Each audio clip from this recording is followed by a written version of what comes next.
Good morning, everybody. Good morning, good morning, good morning.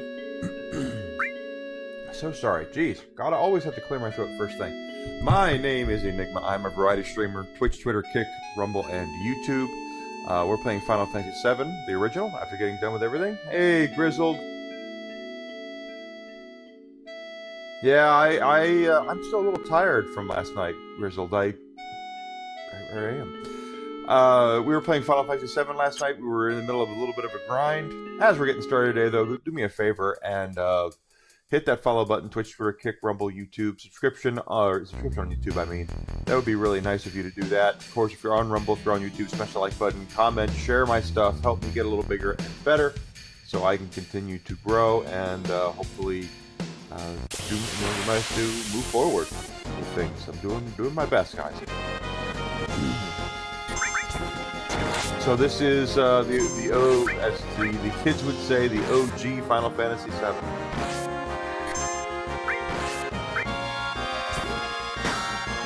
Hey R2, good to see you. Happy Hump Day, bud. Hope you're doing well.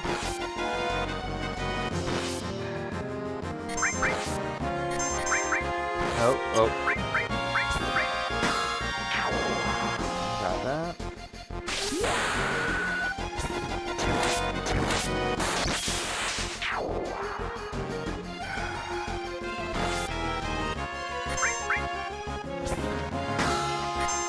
I am a little tired today, so sorry if it. I had some bourbon and I did play for a little bit last night, and then I went to bed because I was tired. I'm still a little tired, so I'll probably sleep really well tonight. But anyway, happy Hump Day to everybody. Oh, it's Hell House.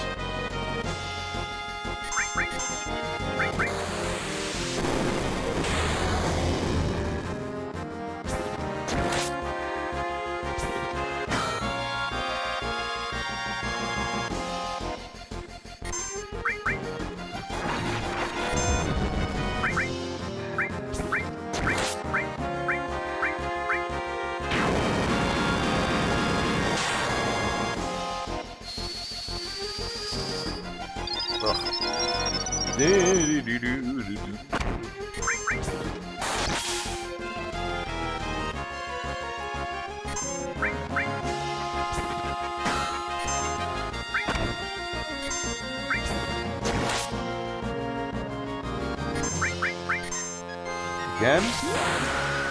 Oh, limit break? Okay. Okay, I'll take it. No.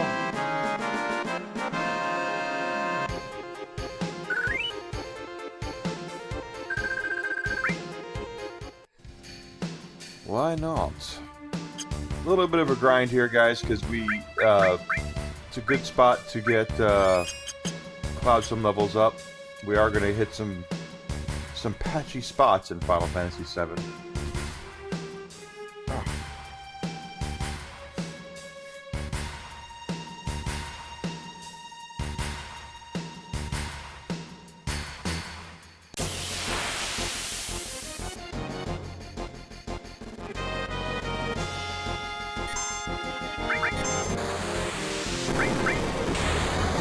So you'll notice, of course, also that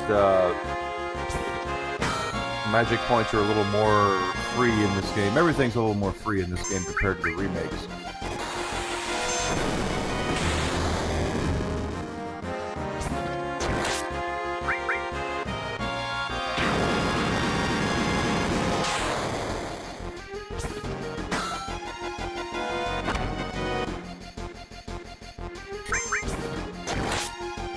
And as we're playing it, I will call out differences between the remakes and the original story and such as we get to them, like I did prior with the other games.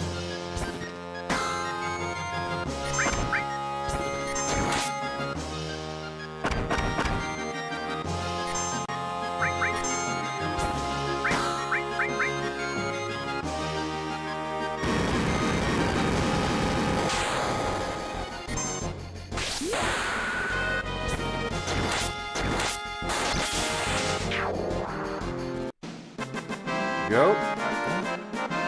There's a hump, the rest of the bar. we got Blade Beam. Okay, so now that we have that, we actually have to switch over to that for the limit break. So go to your limit screen and switch over to level 2 limit break. Okay? You get the limits by using them and killing things and all that good stuff.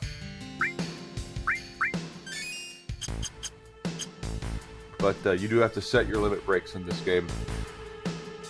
And every level, it makes it harder for you to get a limit. So level 2, it'll take more damage to Cloud to get a level 2 limit break than it did for him to get a level 1.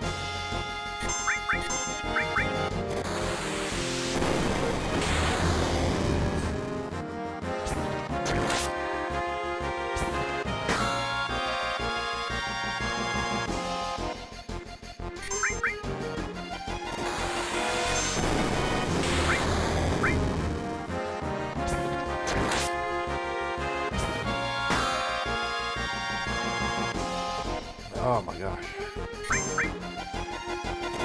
This is the Switch version, which is based off of the PC port of Final Fantasy VII, for the record. Mostly for the remaster, high-def graphics and things like that, plus hooking up my PlayStation 1 would be, I can do it, but it wouldn't look this good.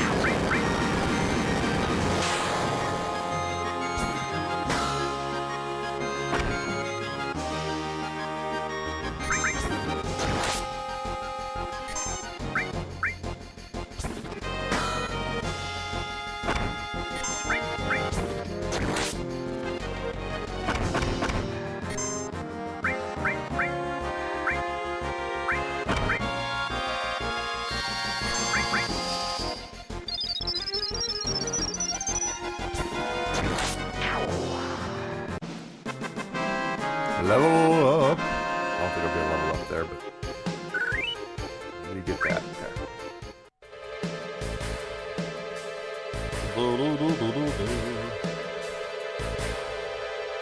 So we're at the part of the game where we just met Aerith recently. I did change her name from Ares to Aerith, and basically she's going to show Cloud how to get back to Sector 7 so he can get back with Tifa.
Got it.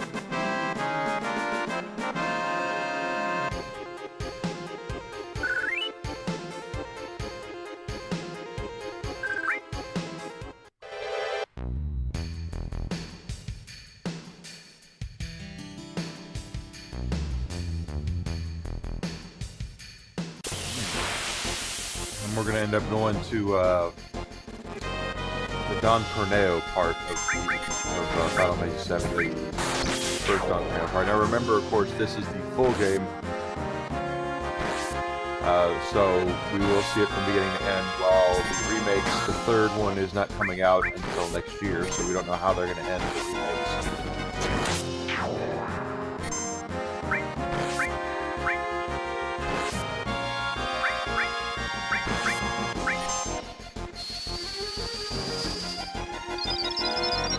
This is based off the PC version, actually.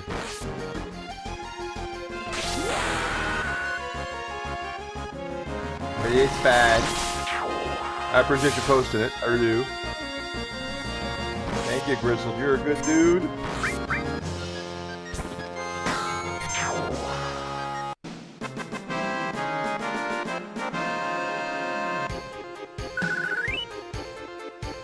No, not yet. Train Yard's not yet. Train Yard will be after we get Tifa back. We're still in the area between sectors 5 and 6. Before Don Corneo, before the Wall Market. Let's head that way anyway. Why not?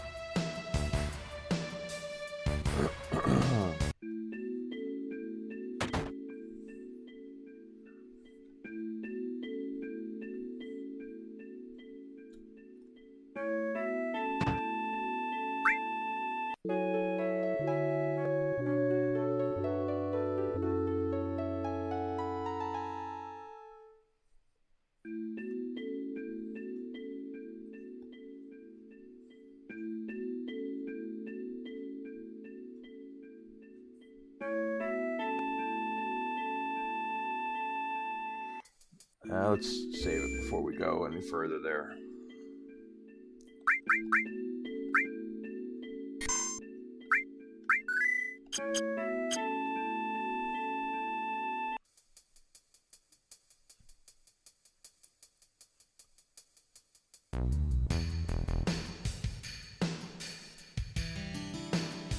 Okay, so we're gonna head up to where the playground is, actually. Get the yellow material. Oh, it's... You'll see. You'll see where we're going. So one of the things I pointed out last night, for those who might not be aware, Final Fantasy VII is a... He's going to drain all my health. Let's get it. I don't want to fight that stupid thing. Is a game that's got the rendered polygons. It was the first Final Fantasy to have the rendered polygons. But it also, these are bitmap backgrounds. So if the backgrounds look a little low res, it's because it is low res. I don't want to fight a freaking house again. Hey, Uncle Martin, good to see you. Thank you for coming in. How are you doing today, my friend?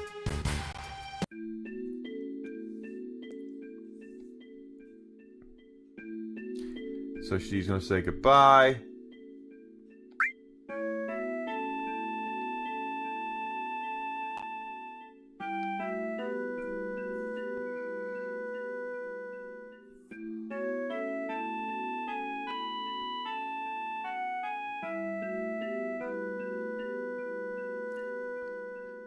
So she played on this.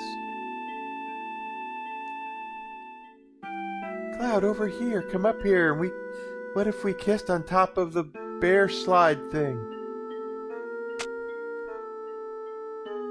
Tomb Raider 2, frustrating to play. I believe that, yeah. You're doing the remake, right? Or the remaster they released?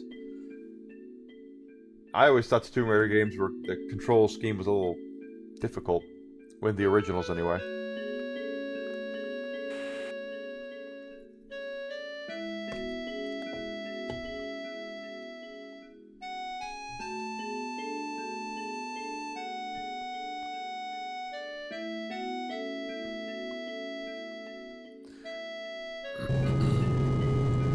Now we're going to see, this is Arch Chocobo Sam, even though he's not really Chocobo Sam in this, I don't believe.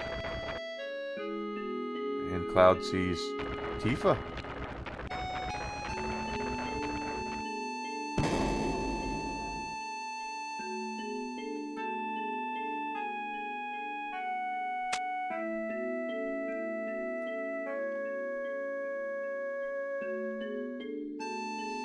It's like, I'm gonna go.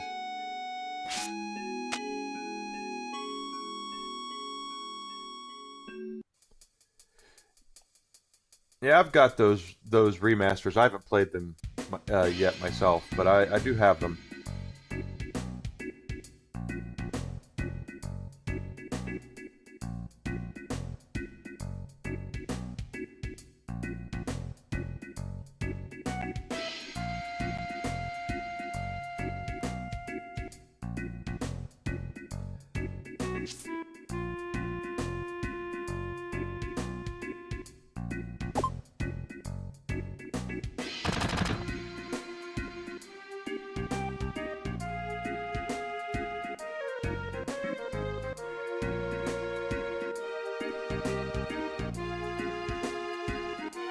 Like I said, this is the Wall Market. This is where the Don Corneo part of the game takes place. When they're on sale, I got them. That's when I got them.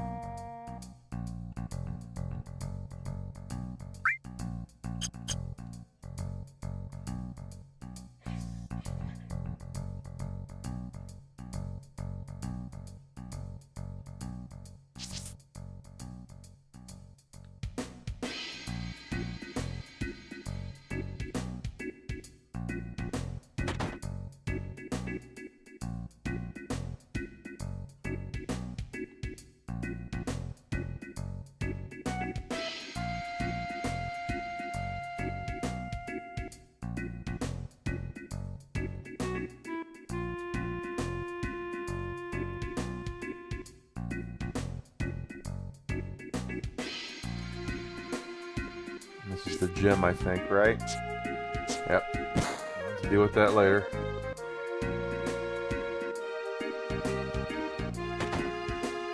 Machine and gun.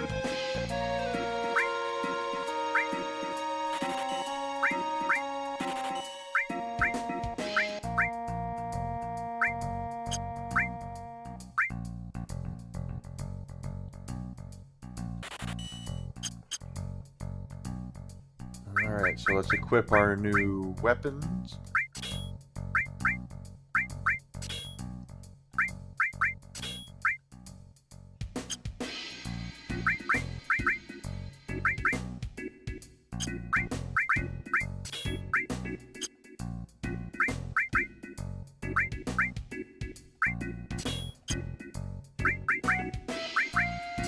There we go.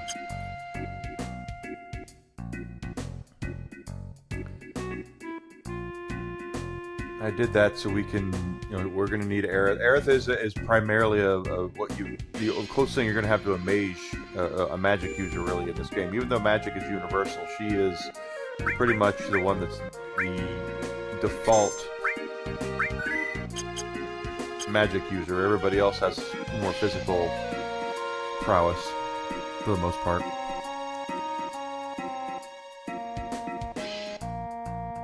Machine gun, we were already there. What is this place?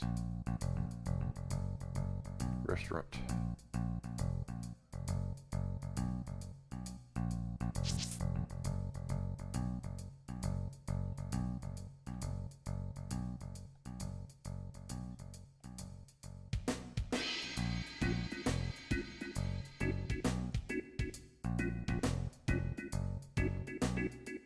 Probably gonna talk to somebody.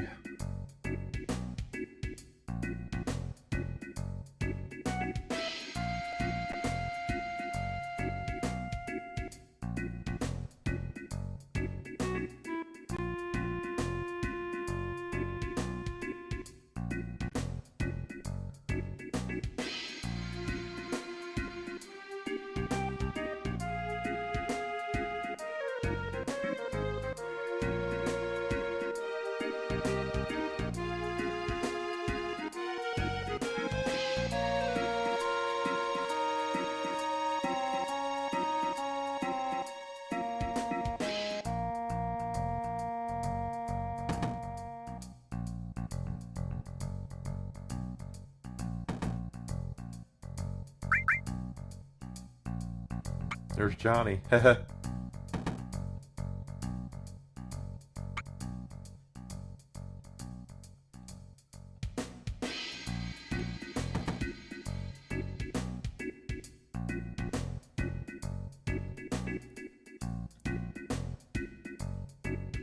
Yeah, me too.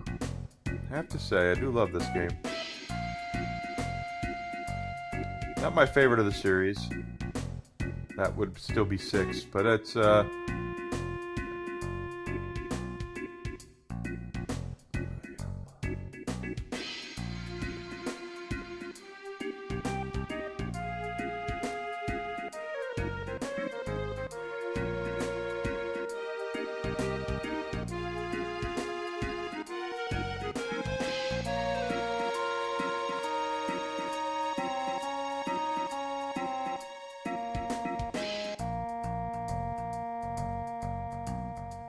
trying to remember where to go next.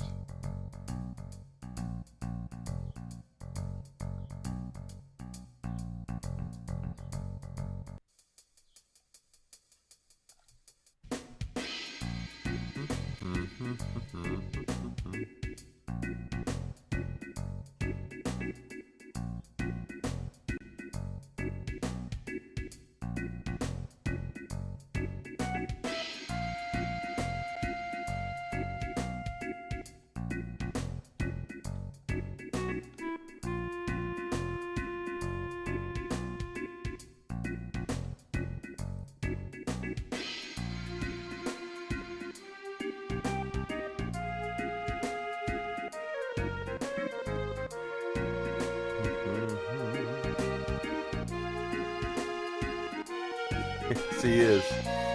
Guy at the bar of the crapper. Yes, he is.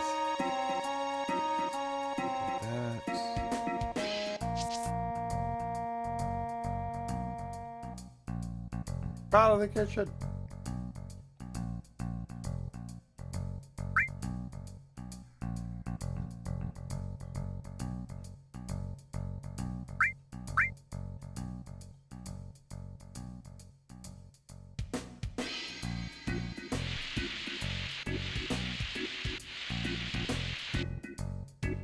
Why would you cook sushi? That doesn't make any sense.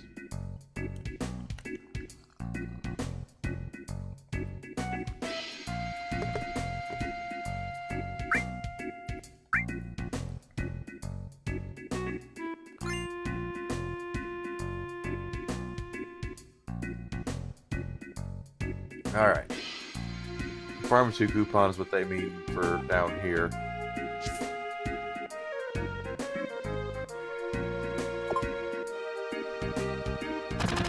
Or I thought it was. Never mind.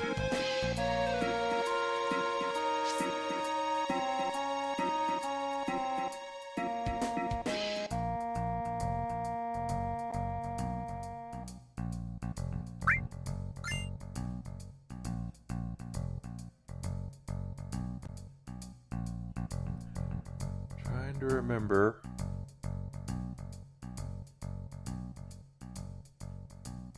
Because Tifa is definitely in Don Corneo's area.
And that's why I don't post a kick chat. Another botter in there.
Here we go.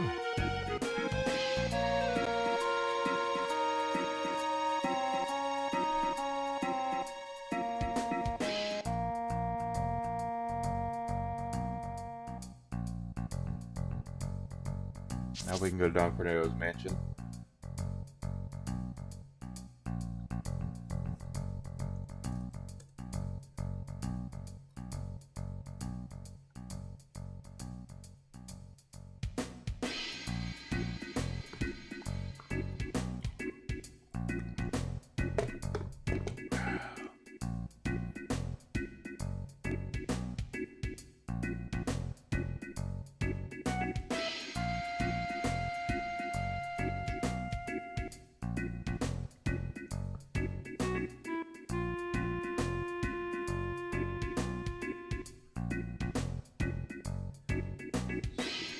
Saying here.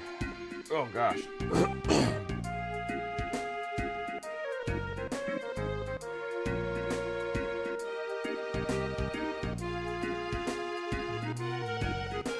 spots in 10 minutes on Kick.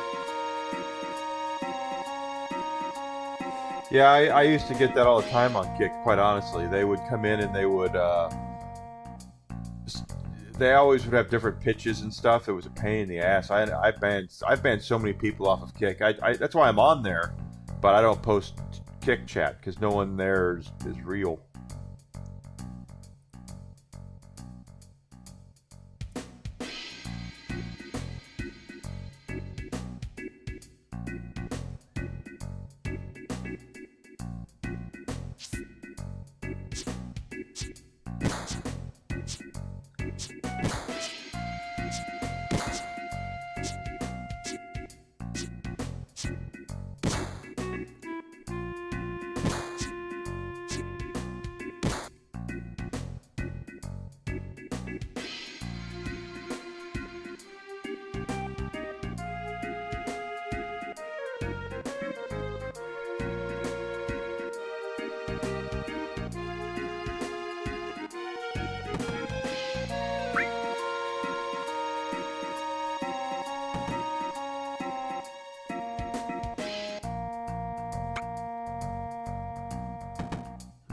Trying to remember.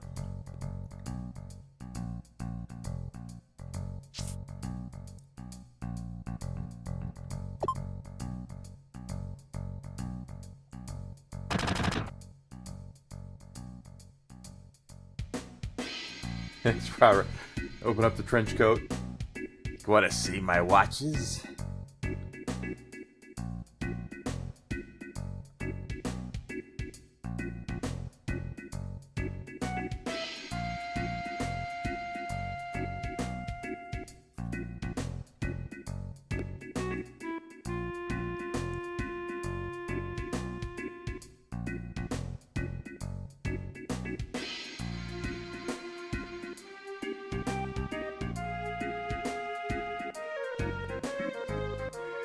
We gotta go to the bar to get the dude. Which is here, I believe. And this is very similar to what it was in the other game.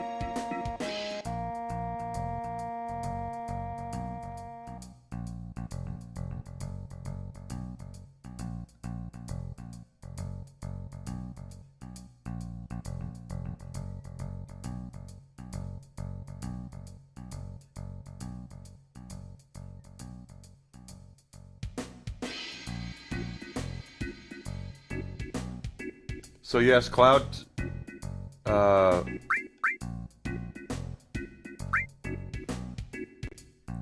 Cloud basically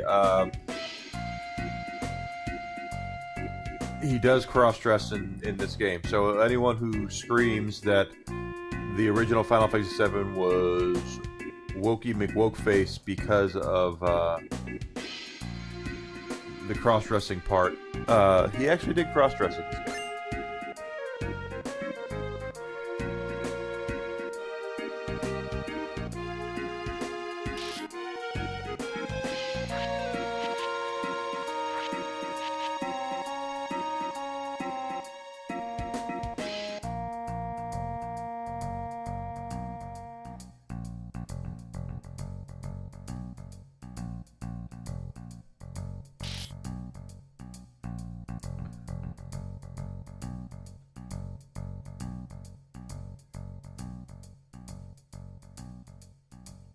Now we gotta go up here and get the wig from these guys.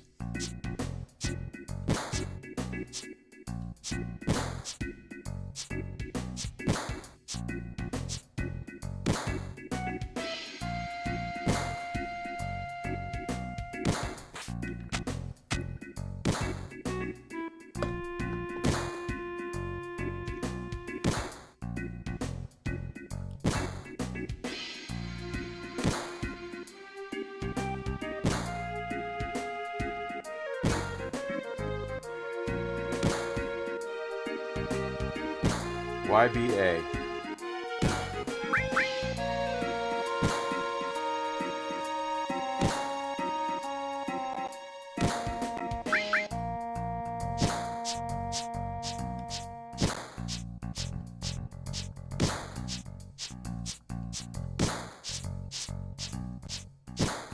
I am not doing well.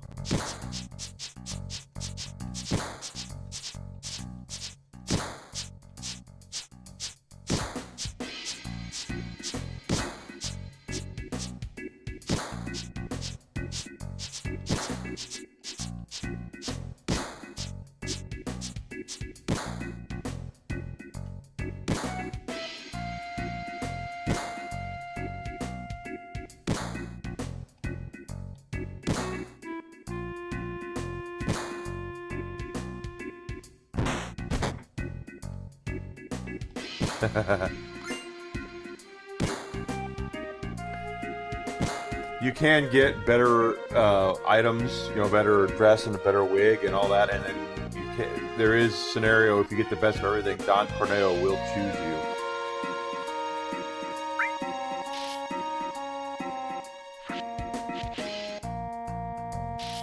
Pray to item barely used.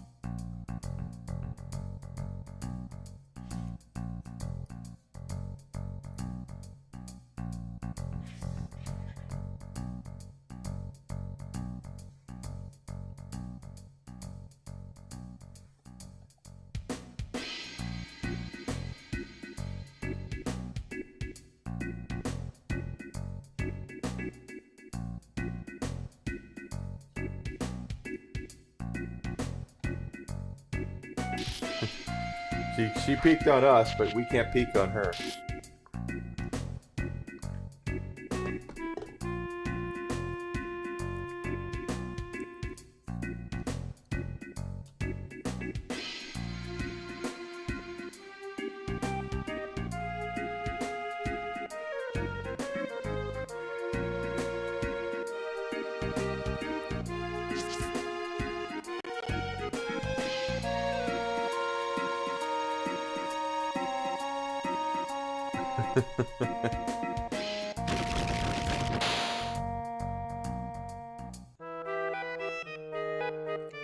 The Don Corneo theme.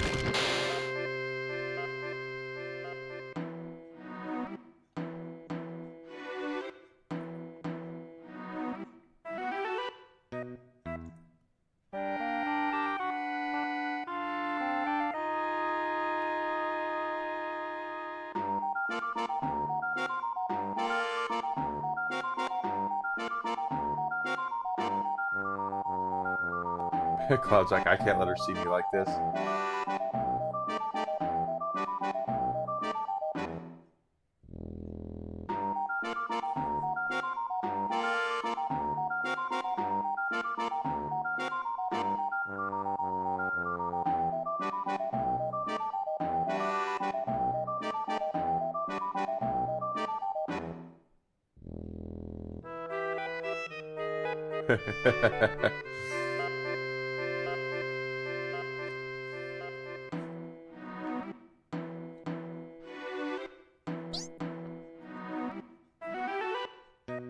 Why are you dressed like that? No, why do you think I'm dressed like this, Tifa? To come rescue you.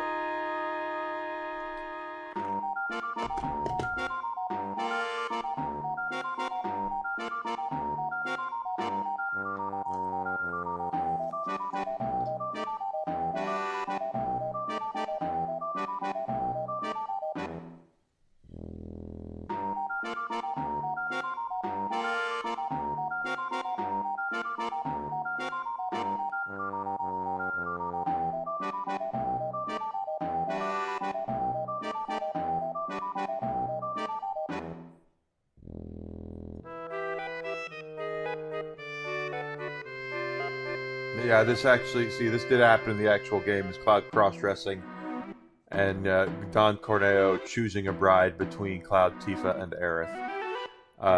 If you get the best wig, if you get the best dress, if you get the best... There's one more thing you have to get. The Don will apparently choose Cloud. I remember having that happen in the game. I do remember doing that back in the 90s when I played through Final Fantasy VII many times.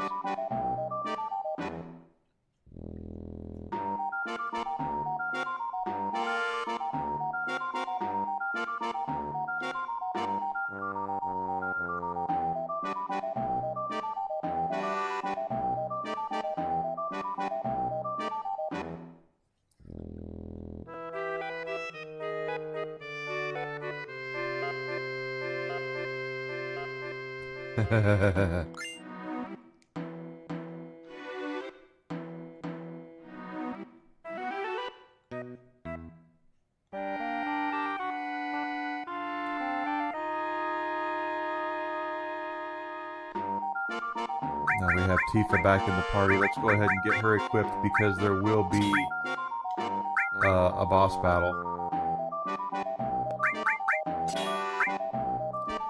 And let's get materia set up properly. Ice, restore, fire, cover. Let's take out fire.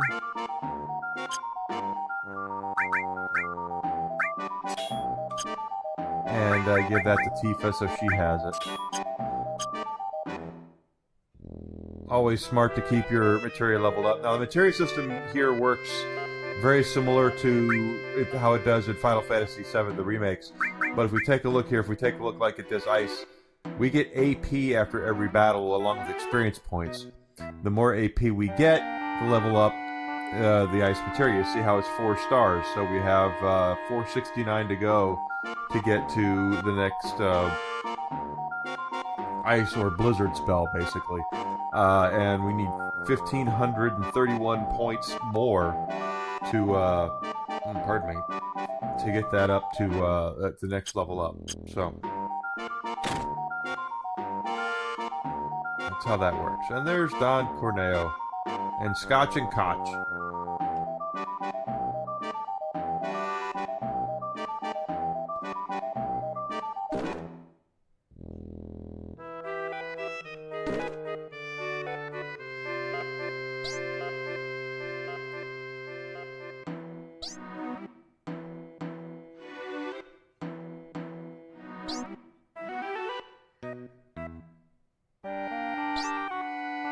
Cloud doesn't want to look in the face.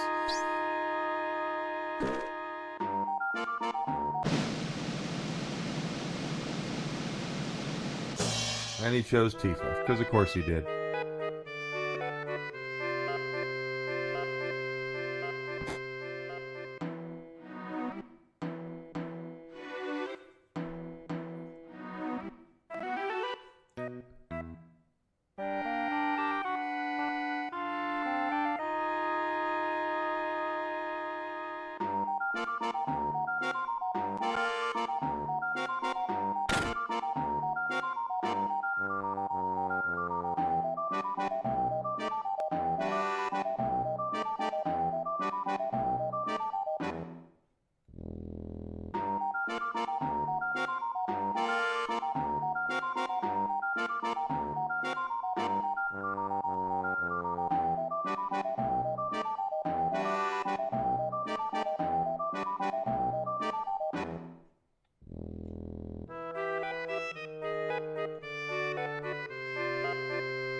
Oh, he's a dude.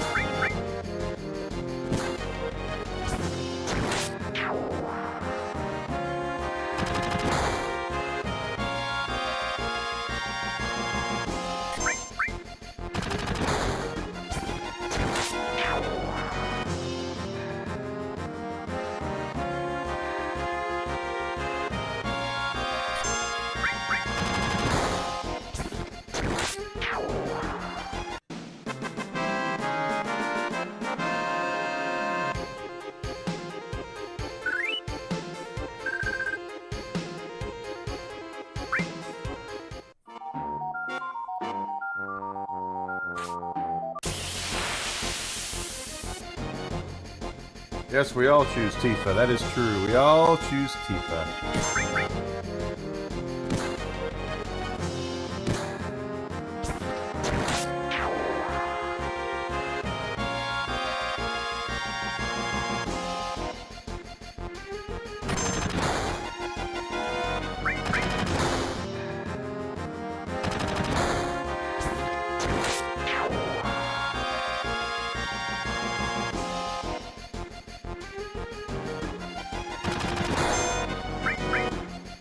Yeah, they did. They didn't. You don't want the beans. How did you get the beans above the Frank?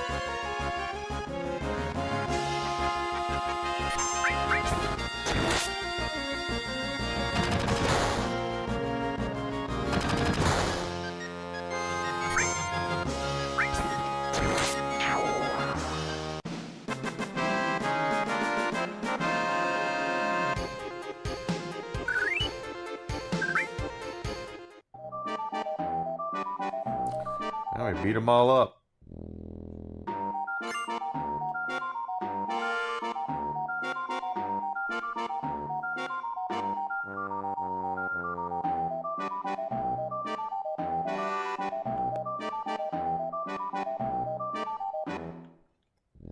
Koch's after Aerith there.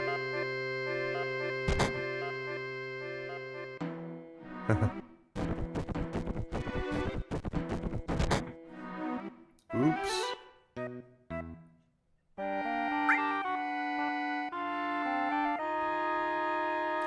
Oh, I should have said Tifa, but it's okay.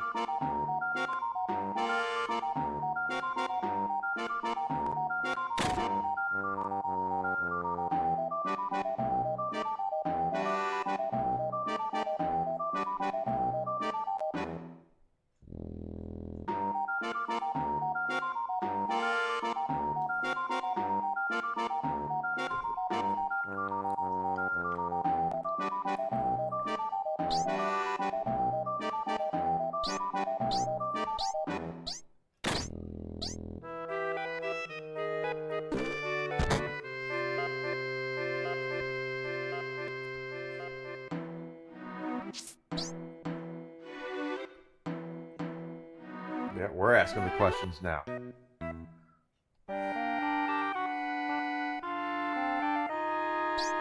Oh, they're there. I'll chop it off.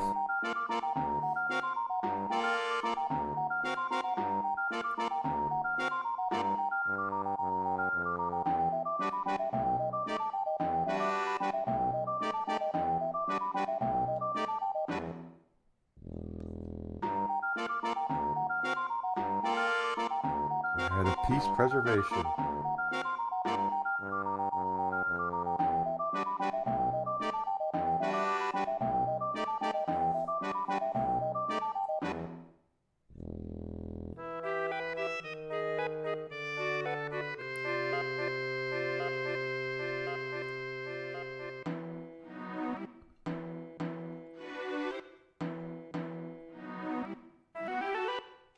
We're going to wipe out Sector 7 completely.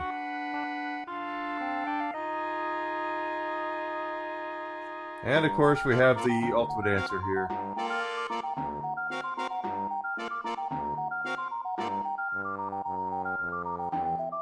Because I'm sure I'll win.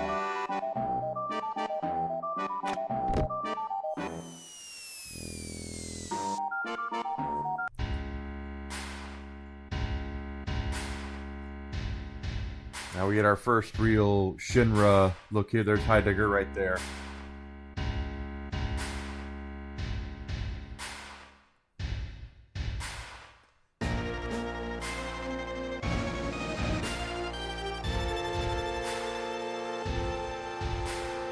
And Reeve, of course, we know is Kate Sith, or will be Kate Sith, but haven't gotten there that part of the game yet.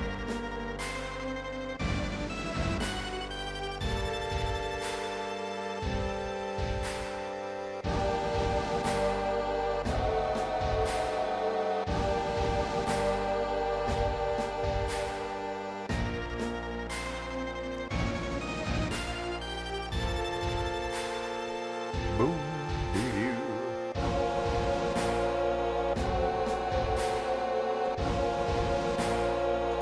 Shinra theme music too.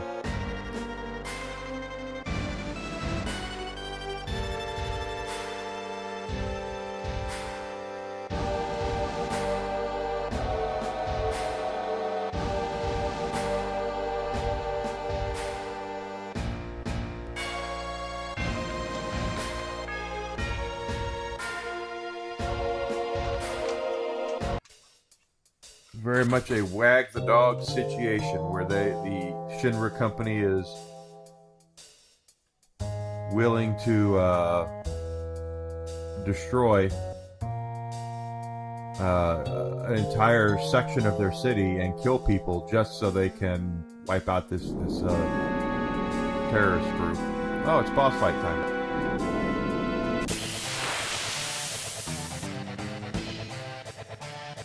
Might be the first time we've heard the boss music.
Yeah.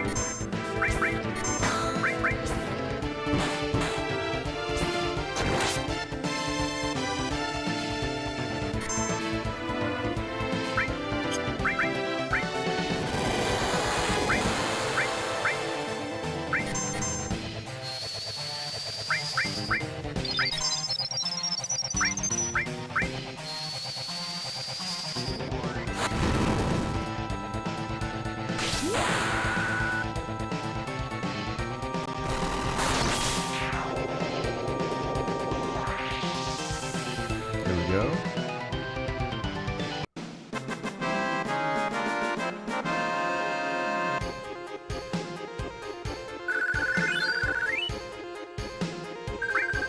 Take it all.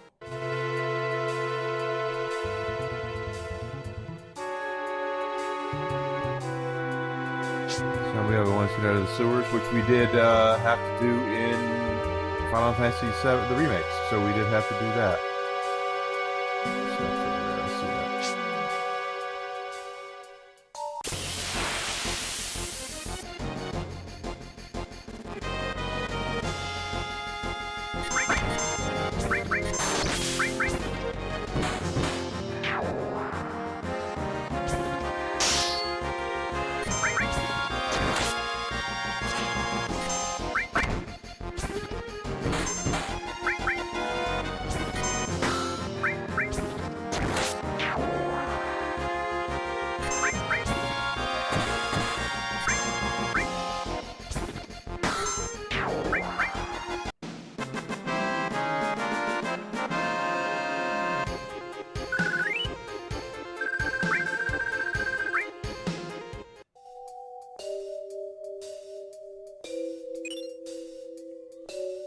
Steel materia, let's go ahead and equip that just so we can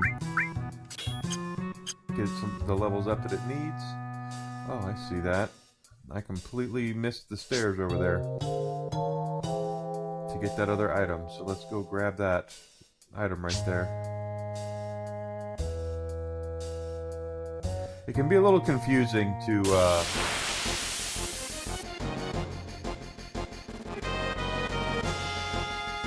get around some of these maps because of the way that they look.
Yeah, we use it, absolutely.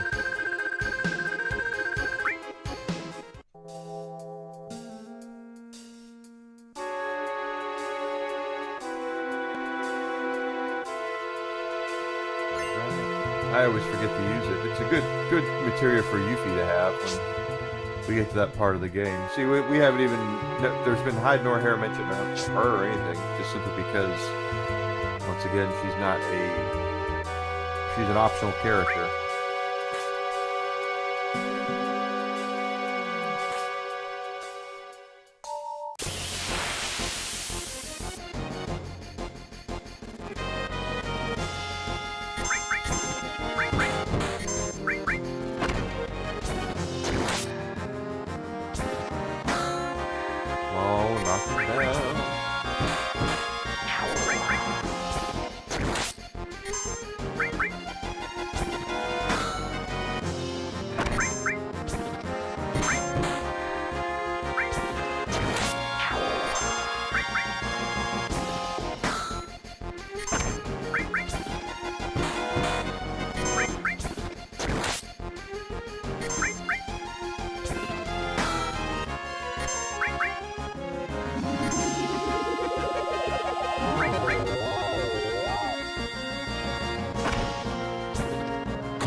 Now we'll go up over here.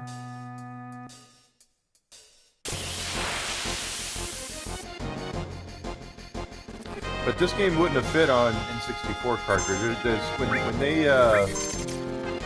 there's an old tech demo out there of what Final Fantasy VI might have looked like on the Nintendo 64, and a lot of people thought that was going to be a concept of what the next Final Fantasy game was going to look like. What we didn't know was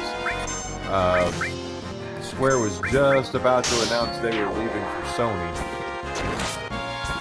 and it was a divisive thing that happened at the time. There was a lot of people who were upset because they were waiting. They've been waiting to get the N64 because we had assumed we were going to get Final Fantasy on it. And then when they said they were going to PlayStation, things really, really changed. And there was some butthurt people over it, and a lot of Nintendo fans were really upset that Squaresoft had was leaving Nintendo. Now we're in the train yard.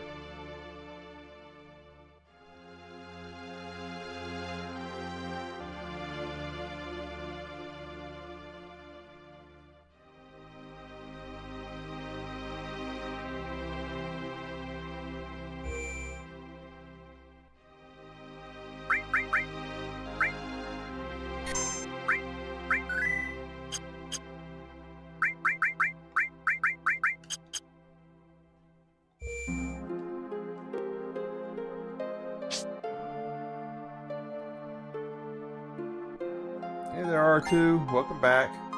High potion.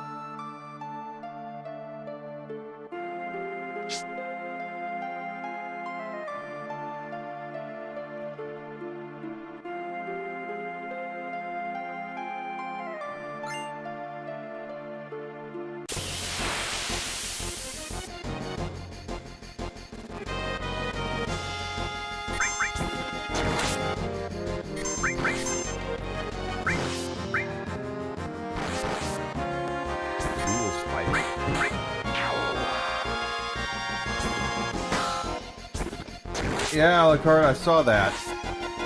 Made my decision easy. I won't be buying it then. Makes my job a lot easier. No physical copies of GTA 6.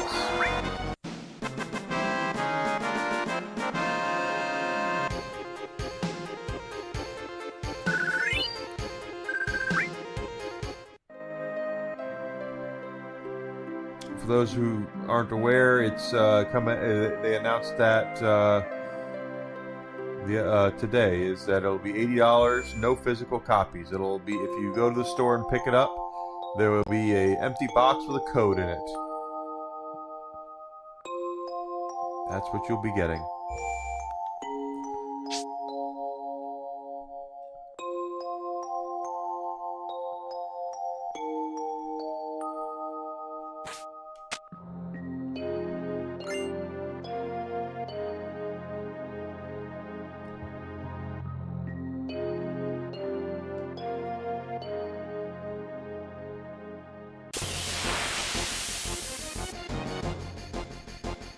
So yeah, it's going to sell like crazy regardless. There'll be people who buy it, but for me, it just makes my decision that much more simple.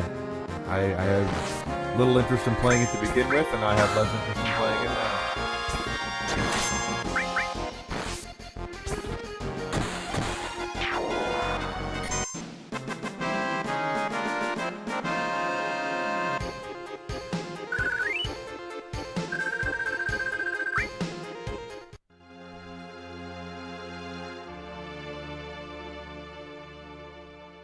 Of course they are.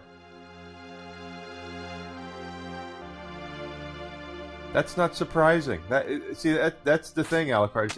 It's not surprising at all that we have people that are going to defend it, because they have given up their rights a long time ago, and they don't have the same rights as physical copy holders because they gave it up, and they really act like it's not that big of a deal, which, hell, if that's how they feel, it's how they feel. But one weakness of this game is trying to remember exactly where you're supposed to go.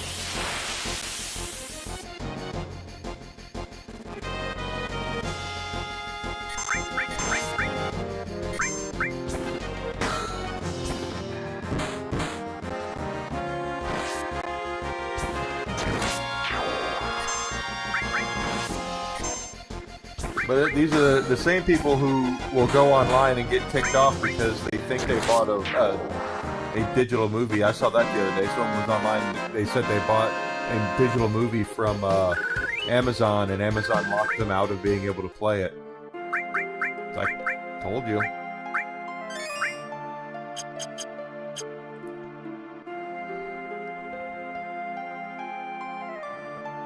Same thing can happen with your video games.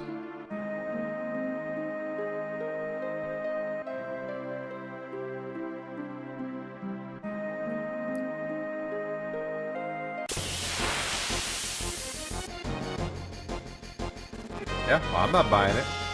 Period.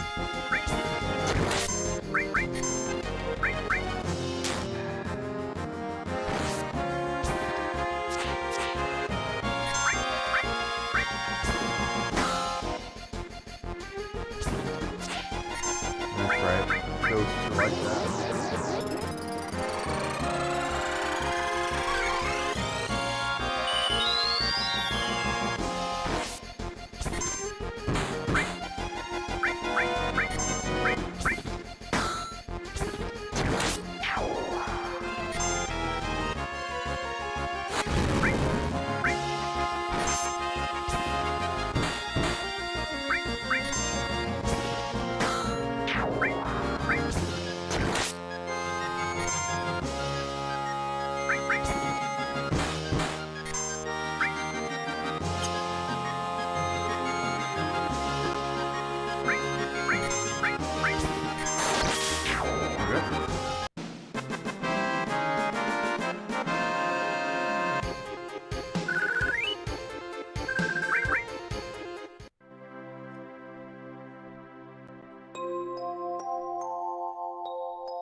Don't remember. I thought it was here, but it doesn't look like it's here.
Well, I'm not. I'm not stupid. Not that anyone here's stupid, but the truth is that they can't. They're not going to be able to fit the entire game on one disc. That's just. There's just way too many things that they can do.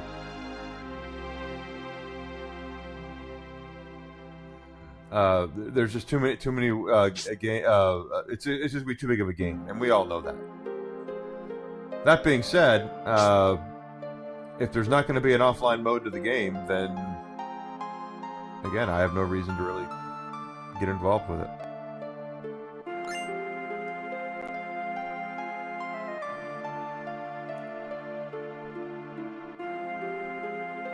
Outdated my ass.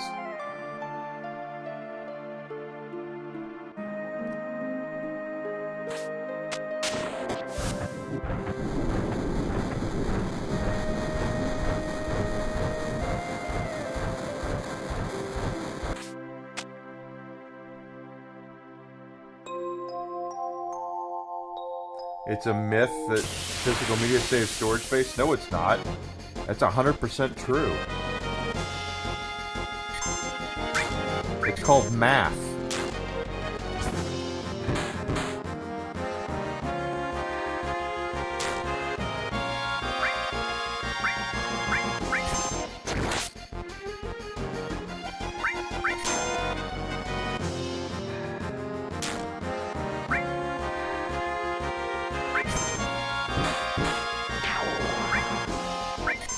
Once again, guys, do not trust billion-dollar corporations. They do not have your best interests in mind. They are about getting you to pay as much as humanly possible for as little as humanly possible. That is what their mission goal is. It's what their mission statement is. It is what they want. They want you to continue to buy over and over and over again the same stuff. Because they don't have to develop that way. It's just free money at that point.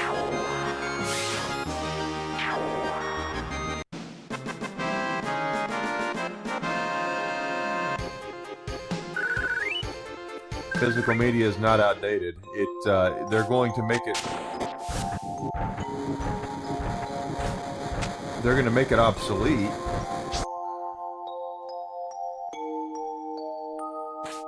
Yeah, I'm not either. That's the thing. I'm not paying any bucks for that.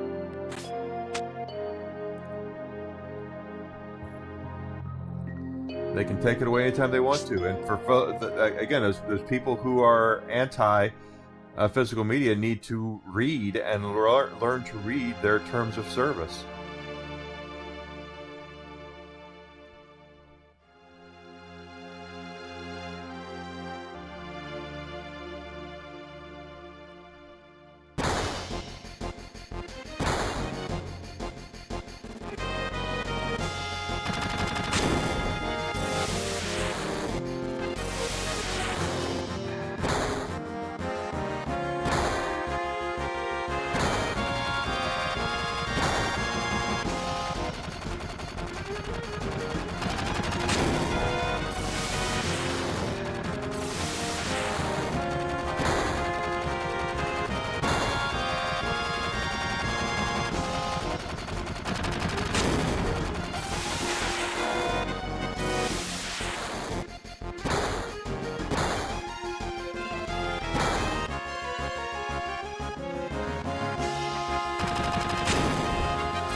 They're dumb, is what it is. They're ignorant. And they're blissfully ignorant.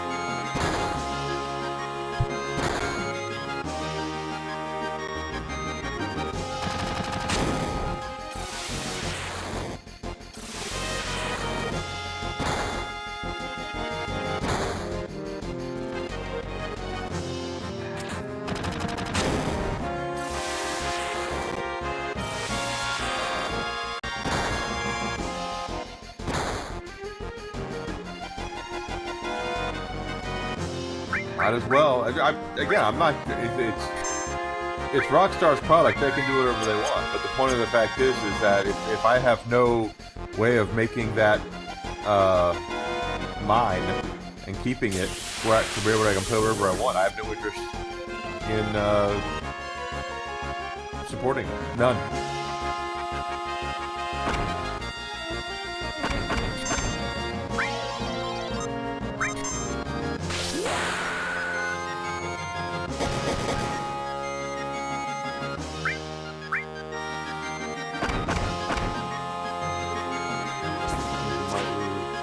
Well, there's a pile of lost stuff.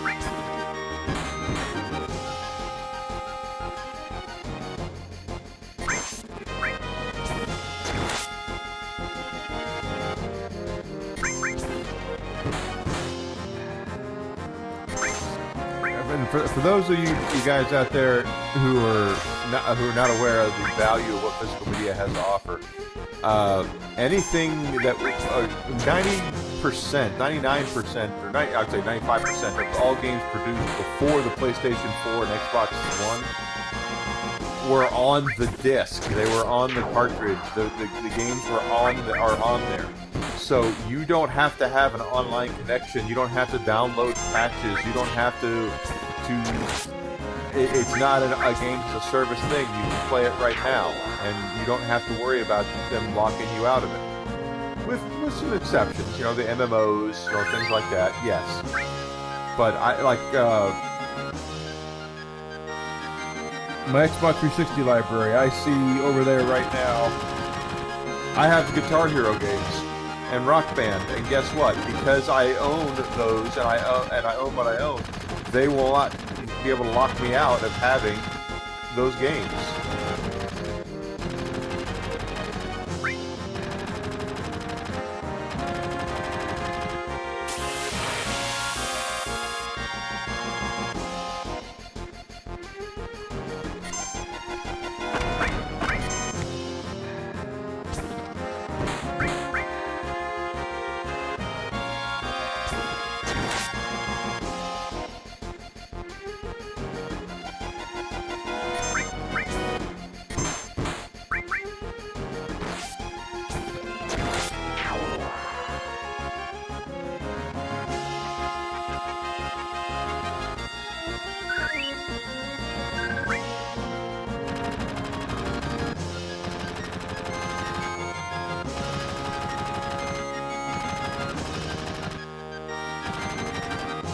Barrett.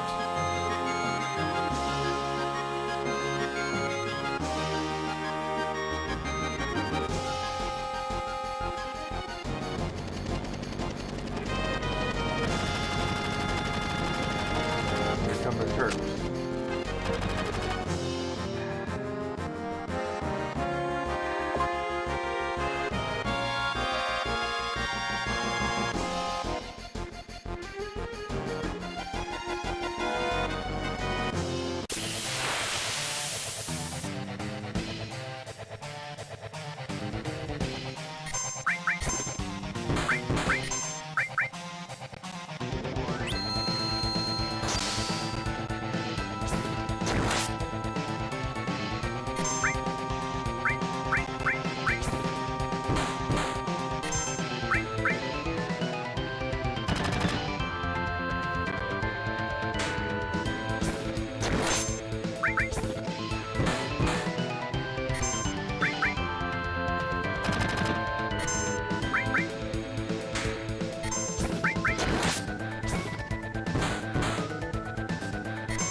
Baby. I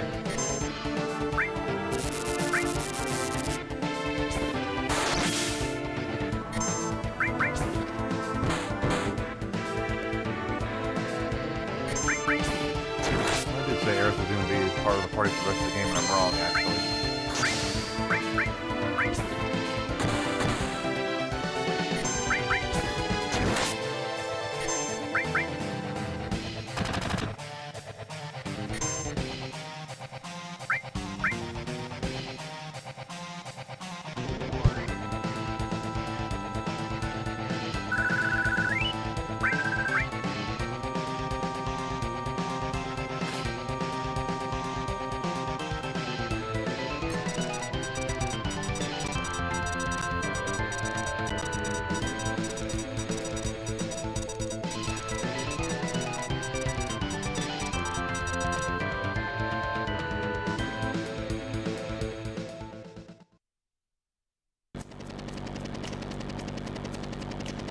And that's Sung, and they have kidnapped Aerith. Yes.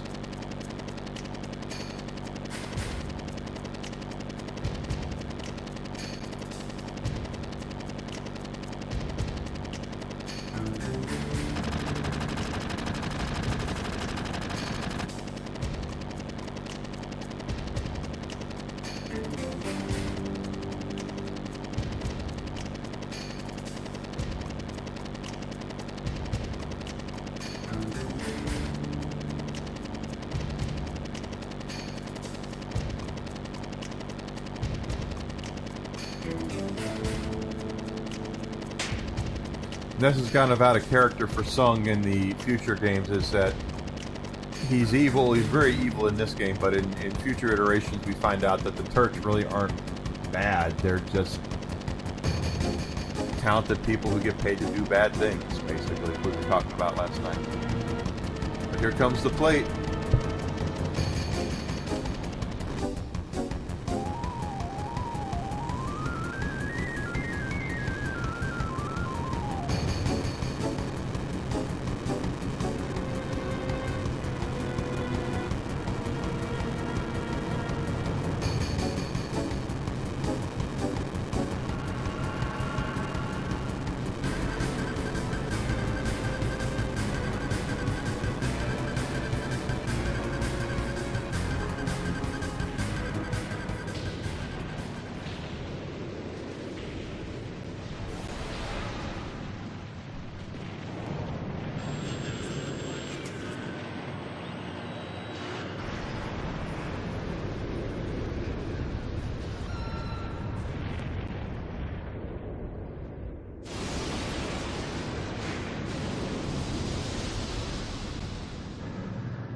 The present to Shinra.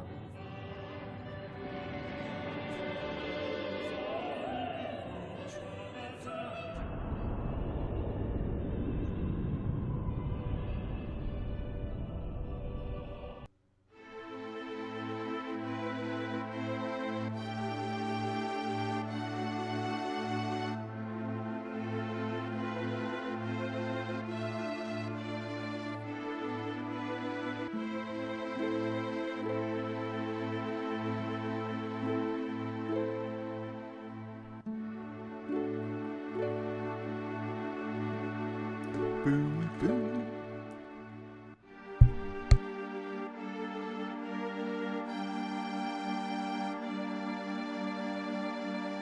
Barrett's looking for his daughter Marlene. He's really upset. But Aerith did say, "Don't worry, Tifa, she's all right." So there's hope.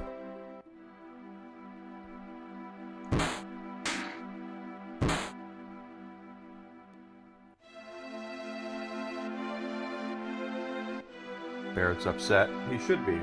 And unlike the remake, Jesse, Biggs, and Wedge are gone. We don't hear a word or a peep about them at all. They are all gone. Sail away, sail, sail away.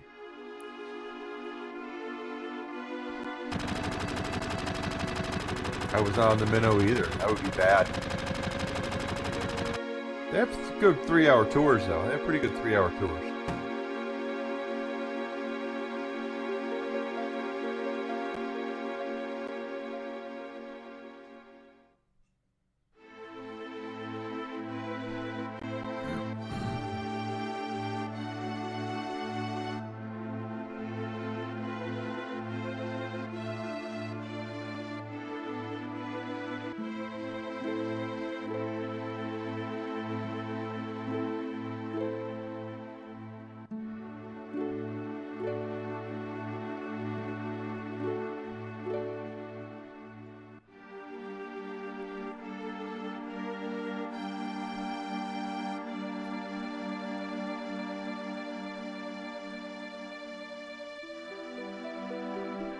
Well, there's the first real debate, right? Is it Ginger or Marianne? That's the first Tifa Aerith debate. You got to go. Who is it? Was it Ginger or Marianne? That was the battle back in the 70s and 80s.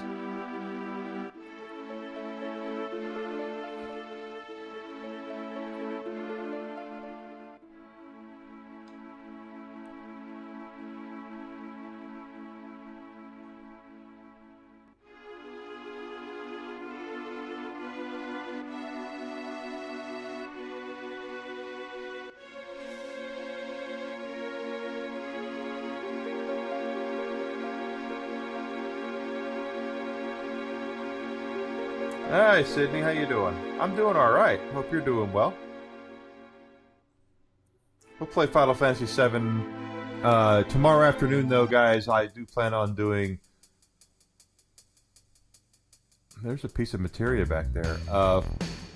The Borderlands expansion. So we can't go get that piece of materia. Sucks.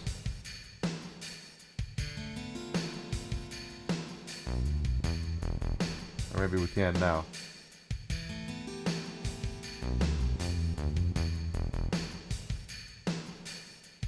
You like Adventures of Alien? I've heard good things about it.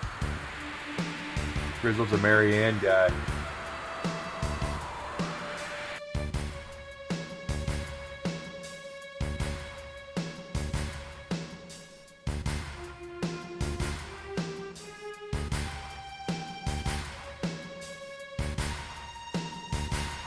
Maybe I will at one point. It's a little expensive for my my blood right now. Let's go ahead and get Barrett equipped. So we did get him a mithril armlet, and materia-wise, let's start doing materia. Let's put.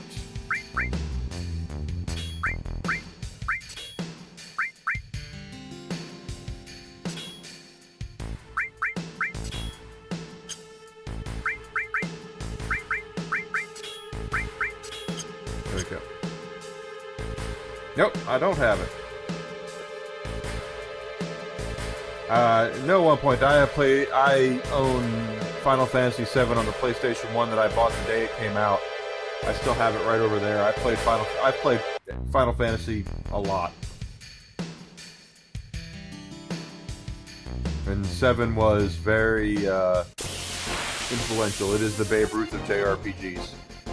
Hell House! Wasn't for this game where we wouldn't have near the selection of JRPGs we have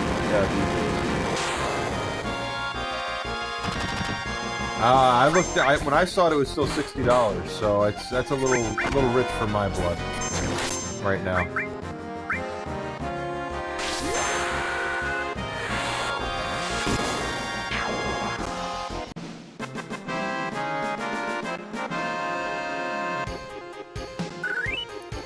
Let's go, let's go.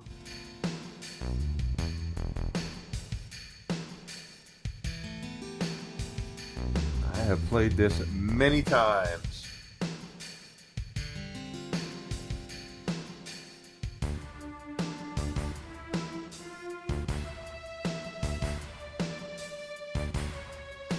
I thought Marlene was in Calm outside, but I think I'm wrong. I think she's actually in here.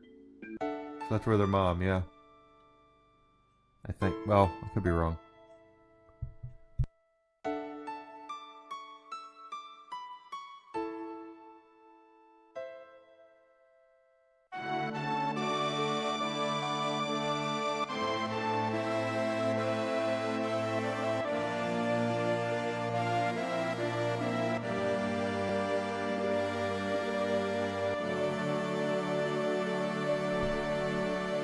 Yeah, I had it the day it came out, September of 1997.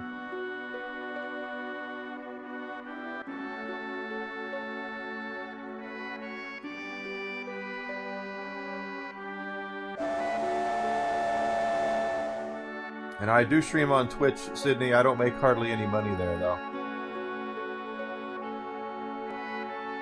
Not a lot of money to be made on Twitch. Only place I've made any money, real money, streaming at all is off of Rumble, and that's about to probably change too because they're upping their requirements.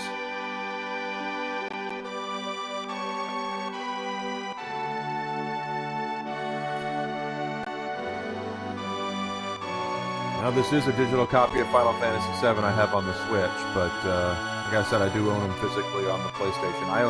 I have the original one, and I have the greatest hits. Here, let me show you guys. And I'll show you the differences.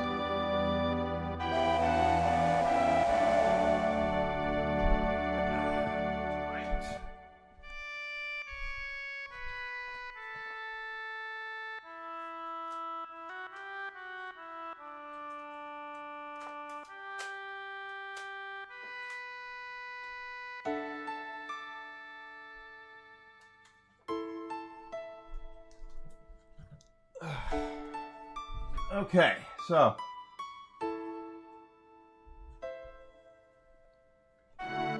I'll still probably stream as much as I was, Uncle Martin, but I'm not going to prioritize Rumble the way that I have been. Let's take a look at this real quick before we move on. Up here, okay? Here. So, here is a launch day copy of Final Fantasy VII on the Sony PlayStation. This is the greatest hits version. You can see the difference in the box art. There's also a difference with the discs. Okay? Here's disc 1 of Final Fantasy VII. Of the launch. Remember, all PlayStation games have a black back to them. Okay, have a black. All official PlayStation are black. Have a black back. But the front of it is white. You see this? This is a black. It's out of the original packaging of the original release. Okay, this is the black spine. It's got a white disc. If you take a look at the same disc on the greatest hits. Yes, it is also black back, of course, like it's supposed to be, but it is silver on the disc. Okay, so we have white and silver, and it's because the greatest hits, this one, they did to make it cheaper. No coloring, just the plain old CD with pressing of the logo and stuff on it. That's all it is. That's how you can tell the difference between getting yourself one that is completely original from the original pressing. And the greatest hits one as well. So that's the difference there. Let's go back down here.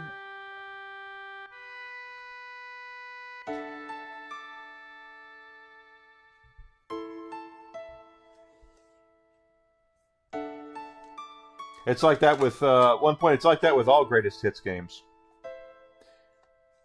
You can always tell when you have so if you go to like a GameStop or something, and you're buying what you think is a black, original pressing, check out the disc. If the disc is silver, most of the time that means it's the greatest hits version.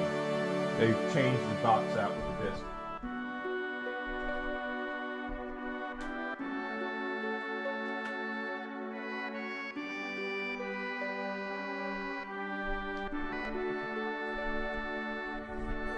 To make it cheap. That's why to make it cheaper, that's why they did it.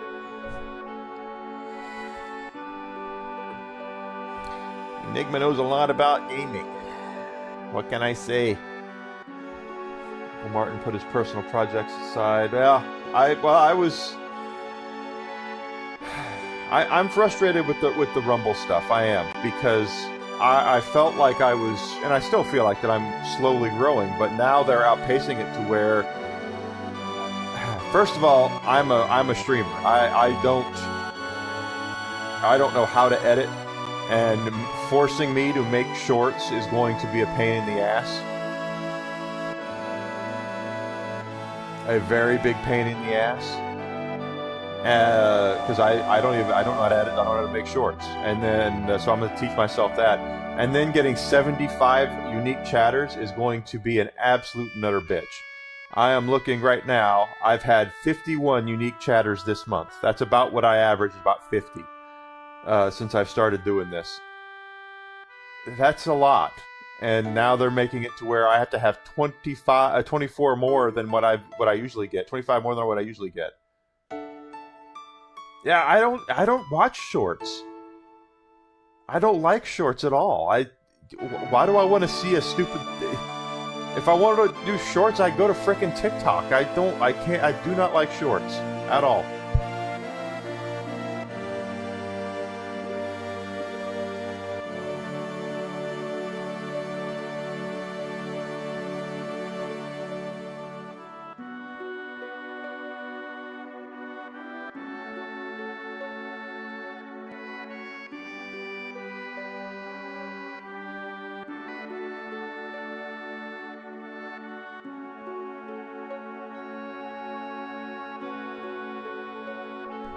At one point, I grew up with Final Fantasy. I played Final Fantasy since the very first one on the old Nintendo, which I still own.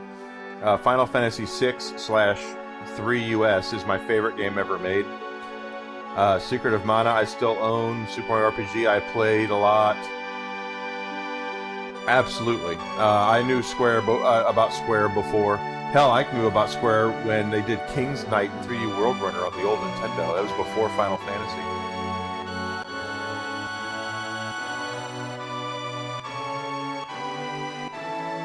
I am what we would call an OG Square Final Fantasy fan.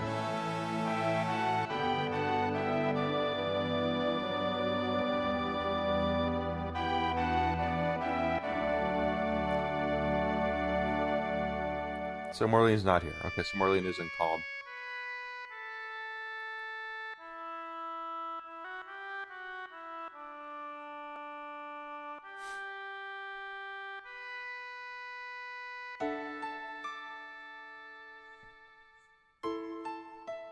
Or maybe she is here and I just forgot.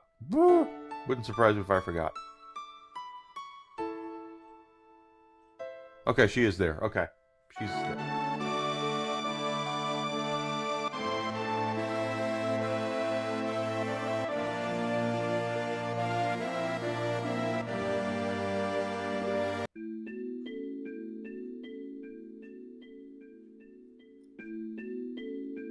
Kefka is, quite frankly, he's a very underrated Final Fantasy villain because he won. He absolutely won. He did everything out that he set aside to do.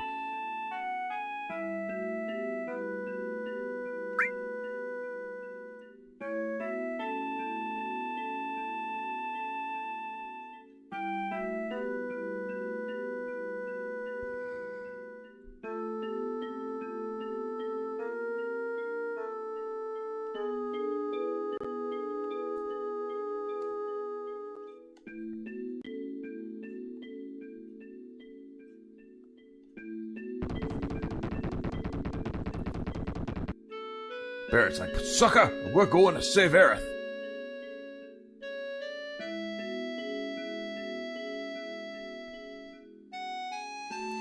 So Cloud now has Barrett and Tifa are going to be part of the party for basically like most of the game now. We won't lose access to them again. Aerith will get when we get up there to rescue her from Shinra headquarters like we did in the remake.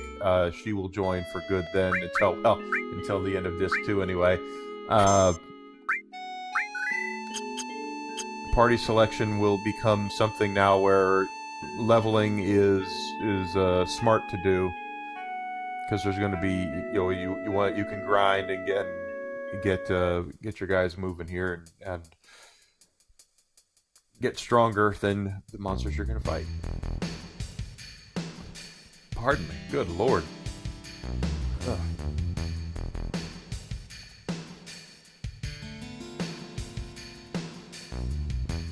Who's your favorite team to beat the game with? Well, I'm a big Tifa mark, so it's going to be Cloud, Tifa. Each character has their really good uses, quite honestly. Third one's always a Yuffie, maybe. Third one's always a throwaway. But you have to make sure you're leveling everybody up. That's the other important thing to mention here is that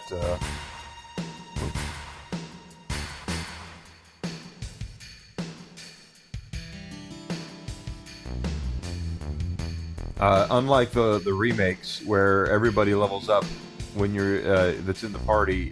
If you're not using them, they don't level up. So when we get access to Aerith and Red 13 and Yuffie and Vincent and Sid, we are going to have to make sure that we focus on leveling them up individually.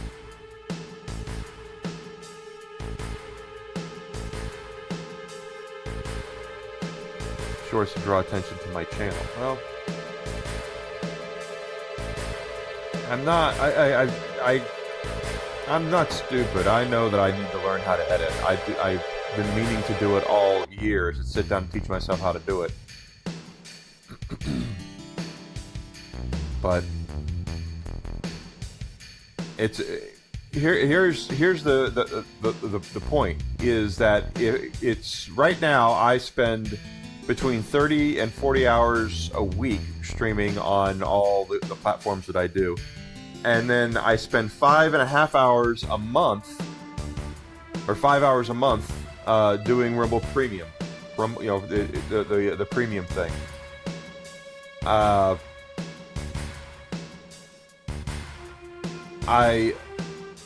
So there's that. If they're going to make me sit down and make 20 shorts, that's going to take time, a lot of time. And if they're going to if they're going to give me what they've been giving me to do that, assuming that I do make the 75 chatters and everything, it's not a lot of money for the work that I'd be putting in, is my point.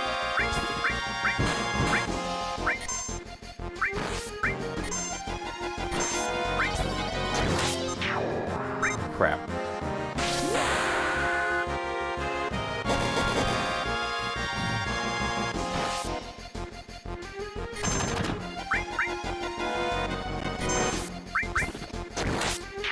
But that's what I've said. Yeah, it is a pain in the ass because it's not something that I do. And I don't have the money to pay an editor to make shorts out of my stuff, so I just don't see why they're forcing me to do things that I don't know how to do and I have no interest in doing.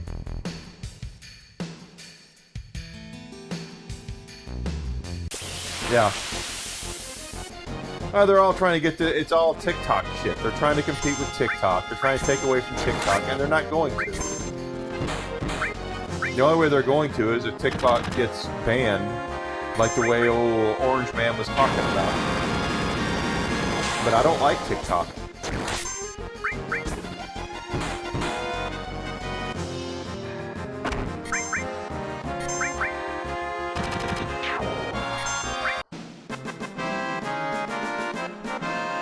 And I still will grind to get as much as I can. And if I teach myself to make those shorts, I will. I can't promise they're going to be any good because I don't know how to make them. But I damn sure will continue to grind and do my best. But it's just frustrating that you think you're getting there, and I've been slowly growing and doing better.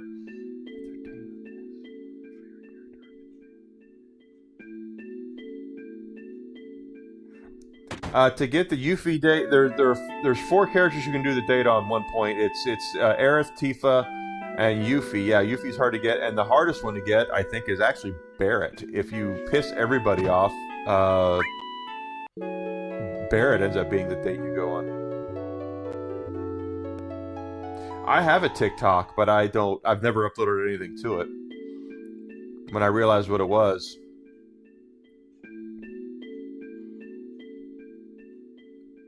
It was just like, damn, that's kind of nuts.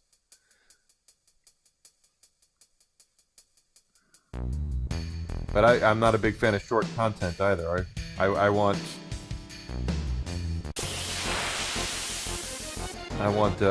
longer form content that to watch myself.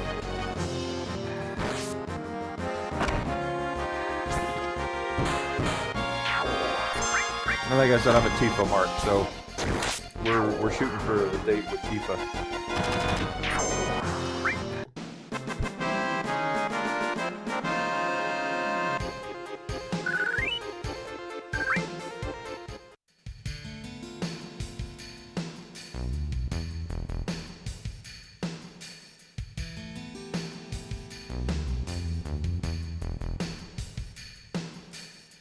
I mean, what do they think that people are just around making TikToks? I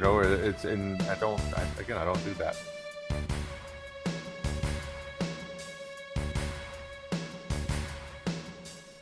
I agree with you one point. Absolutely. I have no interest really in TikTok, so I don't watch shorts. I don't care about shorts. That's right, we have to go back to Wall Market.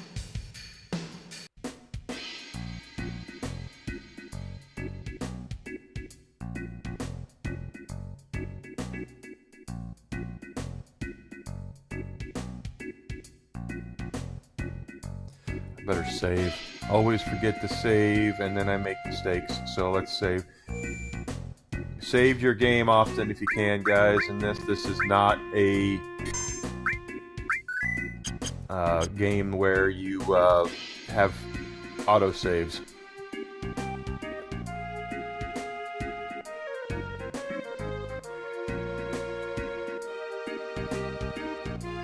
You're pretty good with AI stuff, though, right? I mean, for what I've seen, Uncle Martin, you do a lot of stuff for like Yarny and stuff. It's pretty awesome what I've seen. That you, if I'm thinking correctly.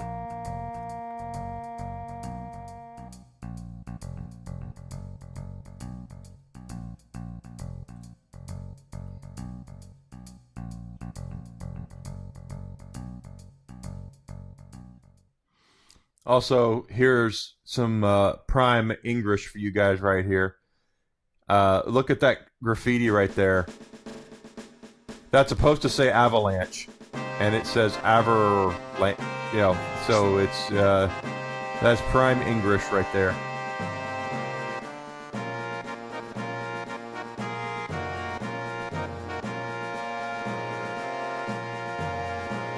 Am I newer on YouTube? I've been on YouTube for a couple of years. I started streaming on Twitch back in 2021, but I've moved on. I'm still on Twitch, but YouTube I'm a little bit. I've been on Rumble for a little bit. Oh, we need the batteries. I don't have the batteries.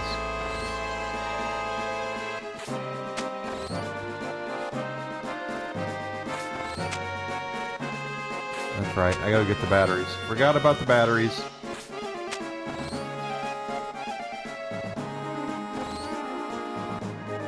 But I'm a variety streamer as well. I've played a lot of different games. So Final Fantasy, I've played a lot of Final Fantasy.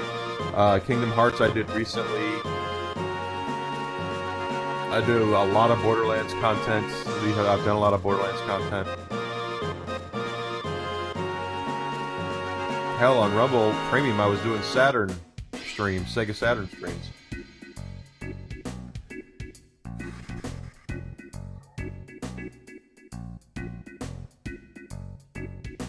Not worth it for Rumble. Interesting.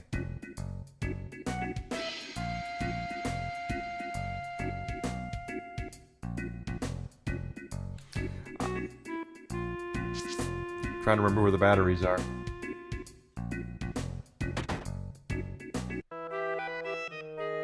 I think it's here. I would like to get better at using AI, but I'm not very good at it. Every time I try to use AI to make something of me, it doesn't look right.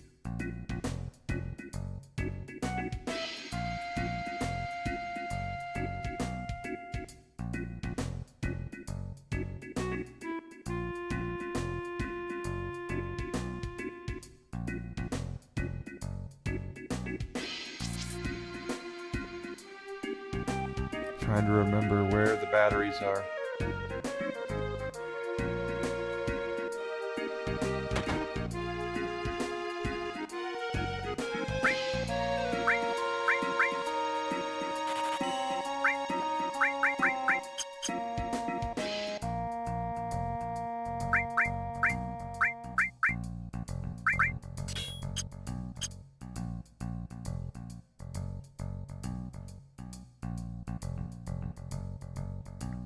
But I wouldn't say I'm newer. I've been around. I've been around. In the weapon shop. I always forget where the damn batteries are. Thank you for reminding me. It's up here.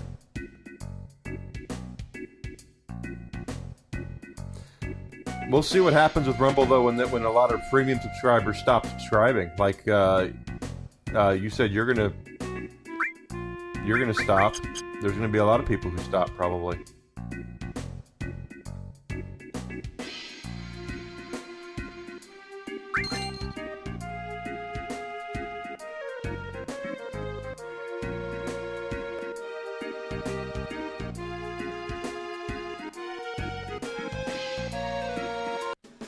They'll lose those subscription numbers, and they're going to be like, what the heck happened? Because a lot of people like me the only reason I subscribe to Rumble Premium is because I am a Rumble creator right now. That's the only reason why. So when it's over, it's over.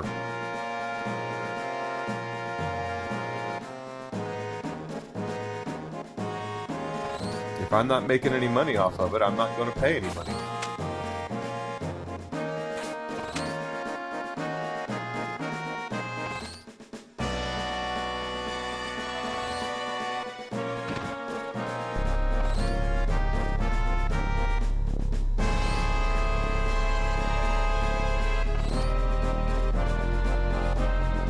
Yeah, exactly. I mean, personally, I think it sucks anyway. You have to pay to be a premium member. I mean, pay to be a creator. That's just insane. But now, I mean, if without a reason, I don't see why I would do it.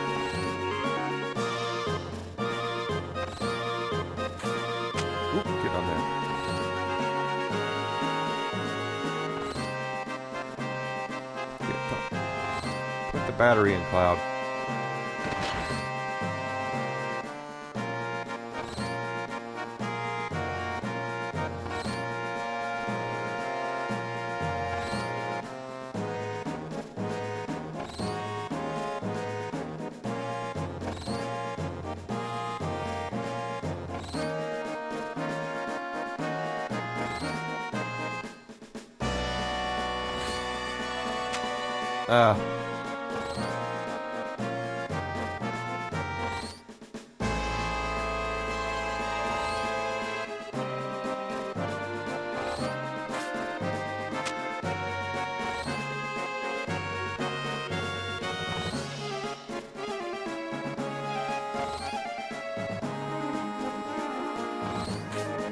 Yep.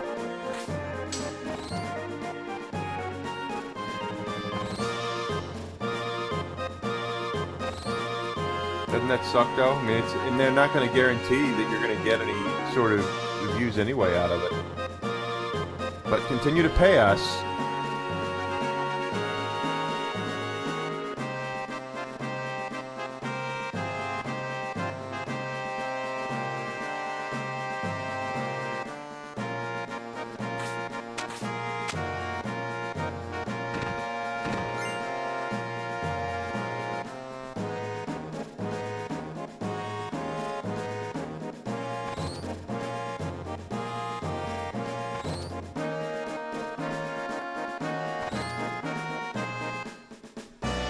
Get paid, but they don't want to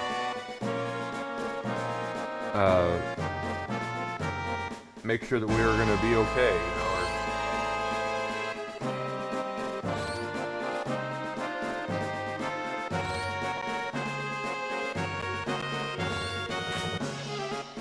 Too late.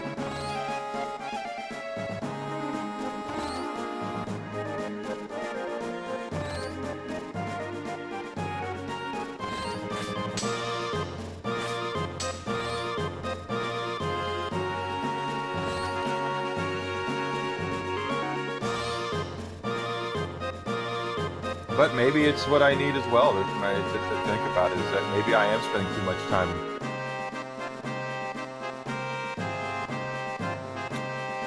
Although I don't think I am. I want to continue.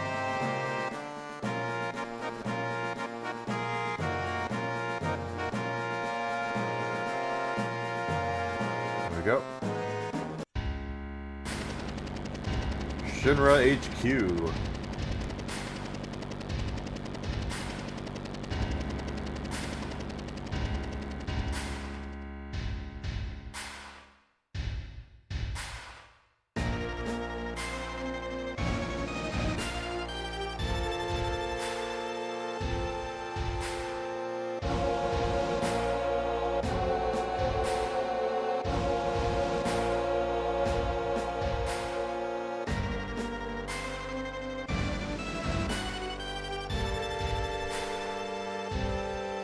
So we have two ways to go about this. We can go in the front door, go and fight our way in, or we can use the stairs.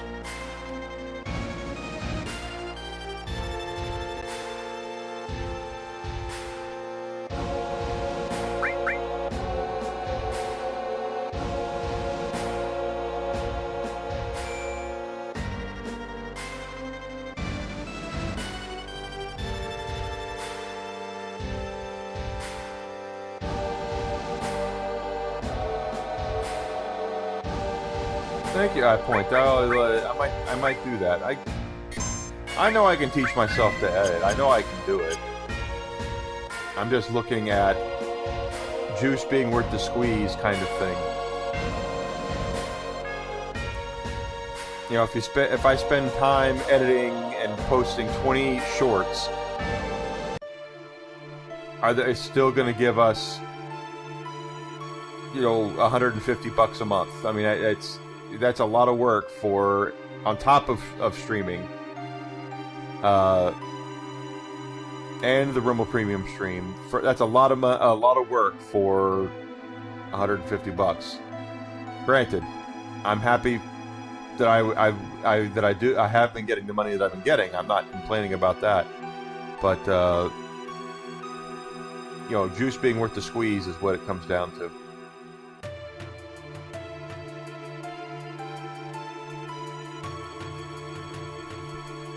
Pardon me.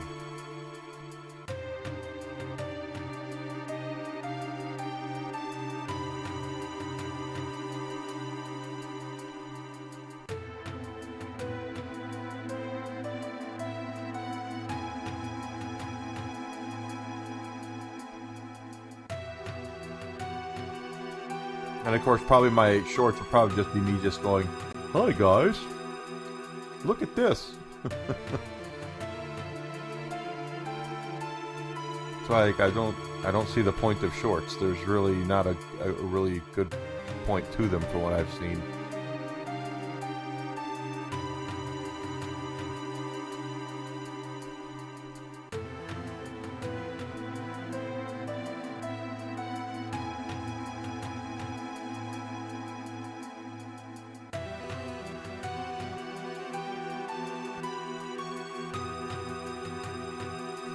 Barrett, you need your cardio, brother.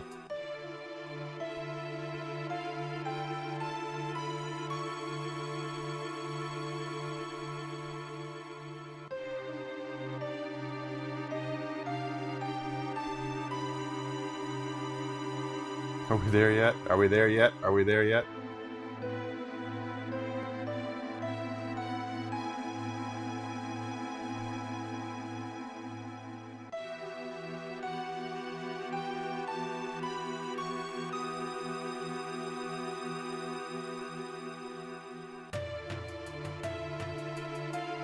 Oh, okay.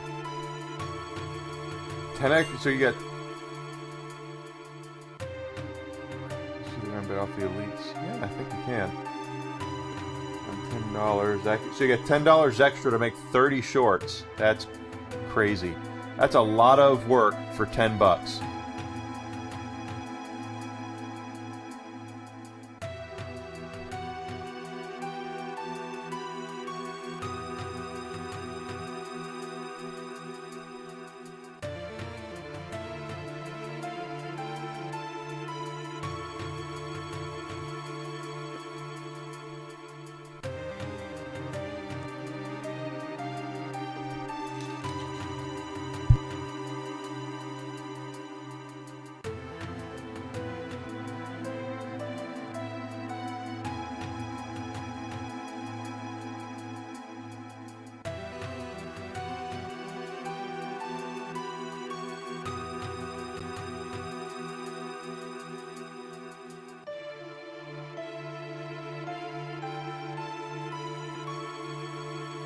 There's no fighting this way, too. That's why.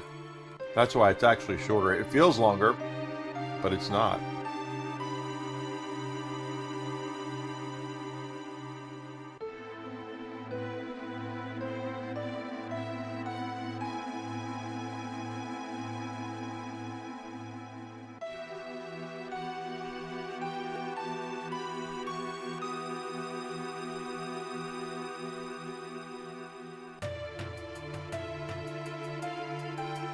Parrot's like, "Oh, Elizabeth, I'm coming to see you, darling.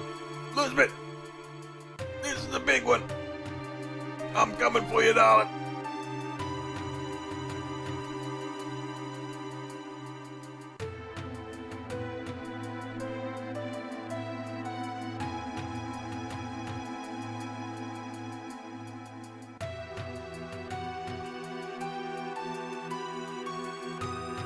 Get out of the way, move it, Barrett. We made it. We are number 1. Yay!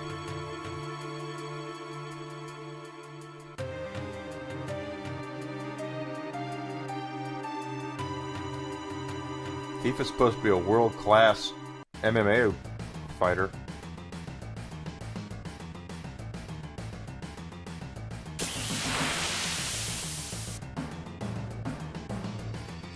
So, yes.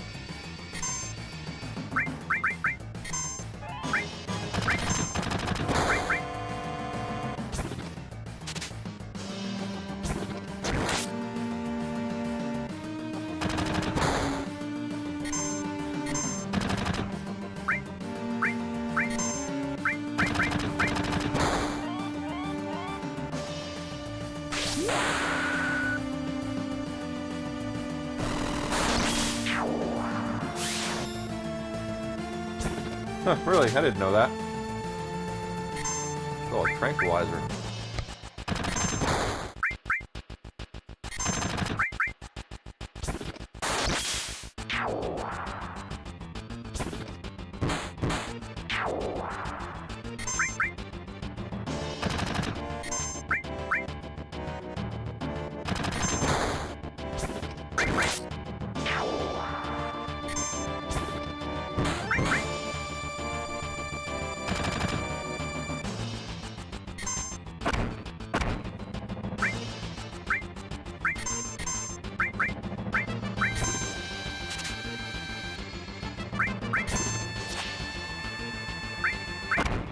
I don't want to use Barrett's limit break because we are getting closer to a boss. If I can save that for the boss, that would be great. That's one of the things about Final Fantasy VII that they have as an advantage over the remakes is that you can save your limit breaks.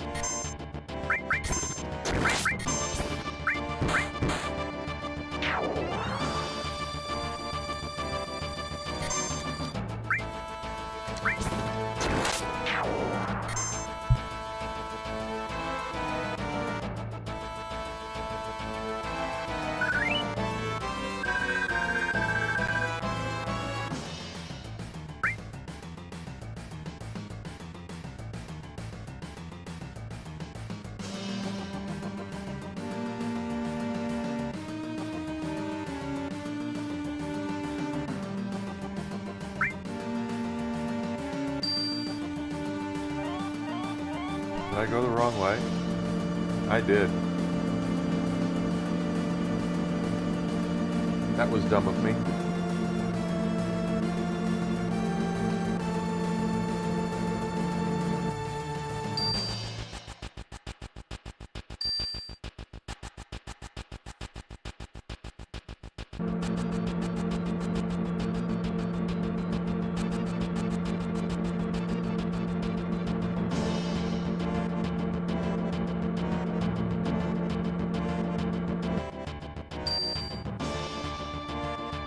Solid.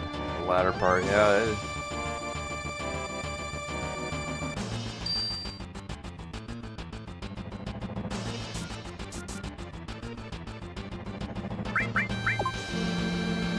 Go to level 60.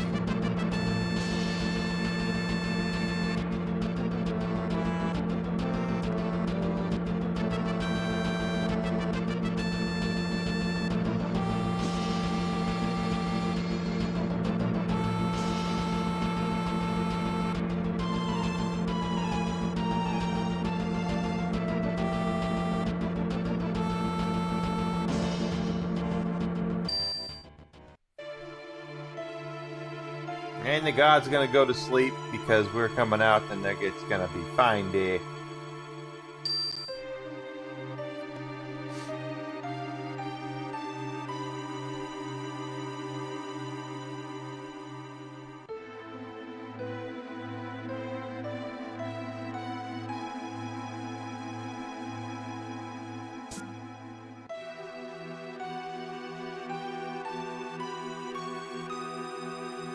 Alright, so this is basically like a game where we have to kind of... We can't be seen.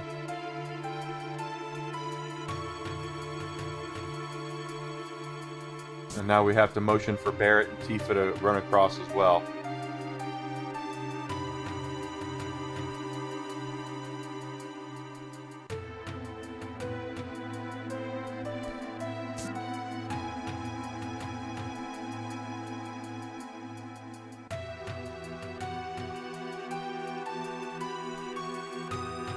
Yep. So for $5. $5 is a pretty good deal. Playing on hardcore mode, never found that way hard. Yes. That is one thing about the Japanese. They love to make stuff harder.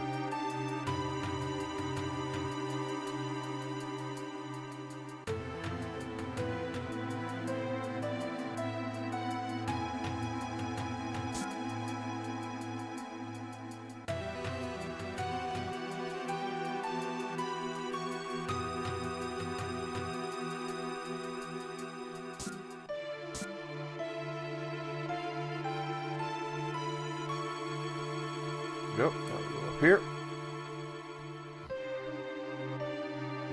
And this is the area where it's like a break room kind of area.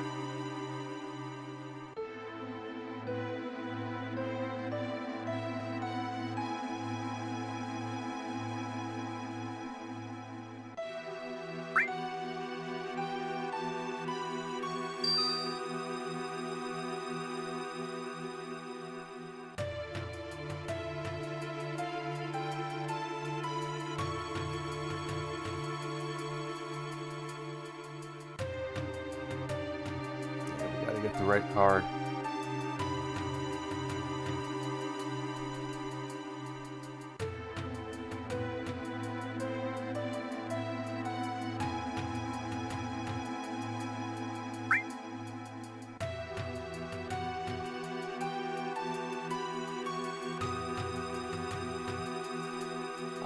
Well, tomorrow afternoon will definitely be the new expansion, the little expansion for Borderlands. I plan on doing Mouse Detective PI when my physical copy of that comes in next month.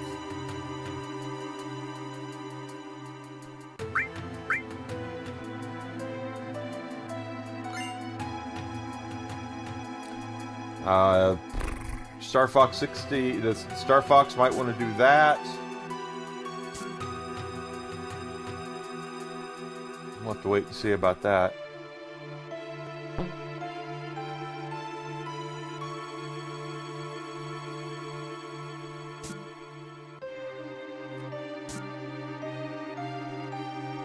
Otherwise, I just kind of play what I'm in the mood for. We've done, hell, most Final Fantasies. I've done a lot of them.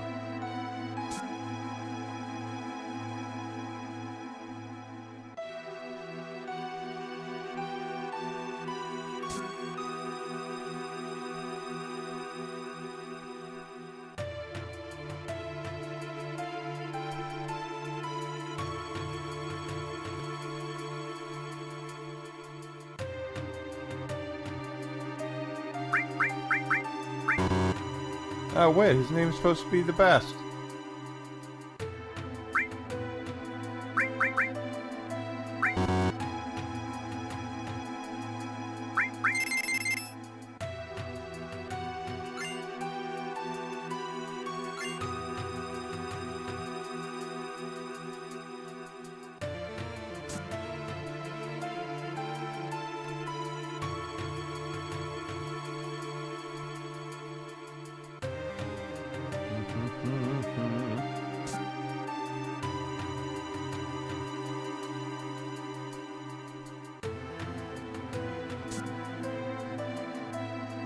There are items in here we can get from shuttering and opening doors here.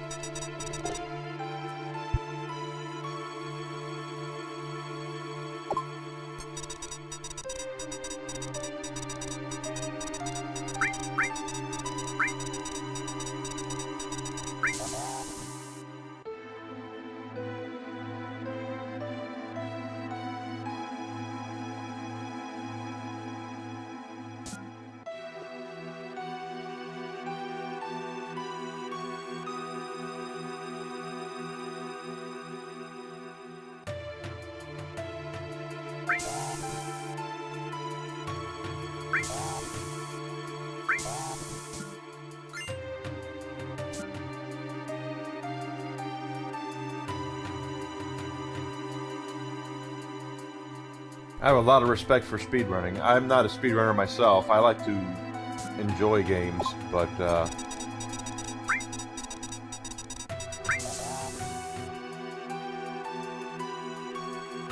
I like to really play and enjoy. But I respect the hell out of what they do. They are very, very good at what they do.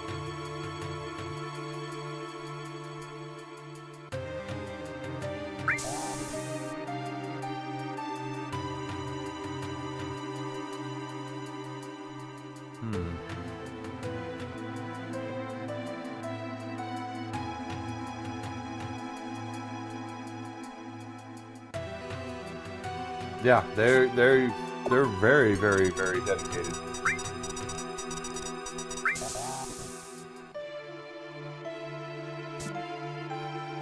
I can get two, it looks like, because of that grate that's right there that you can get in there coming out.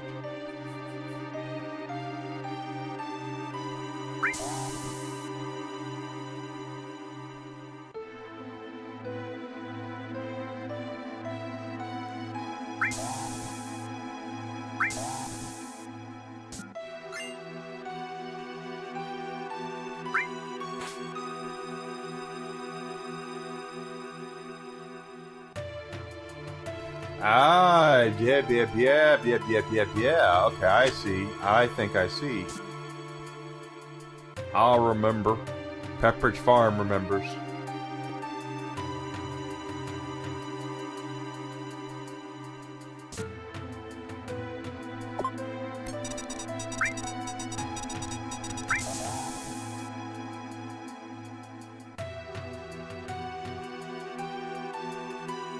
Oh, I can't climb in there.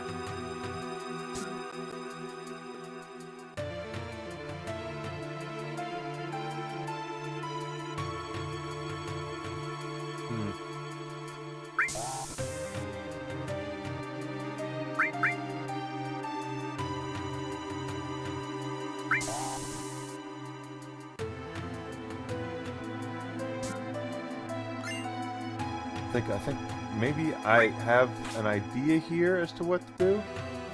We'll see.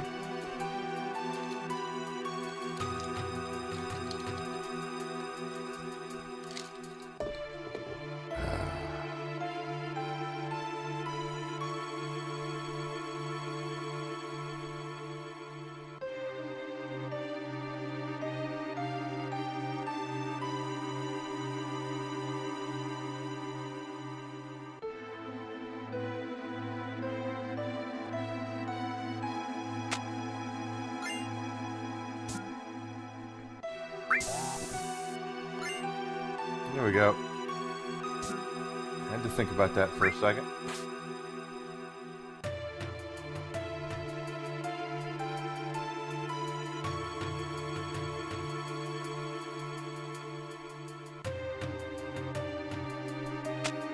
Those, okay.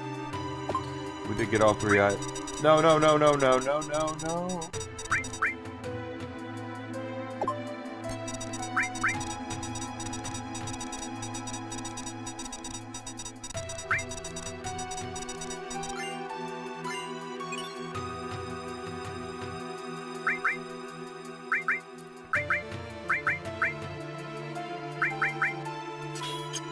Star Pendant usually negates poison.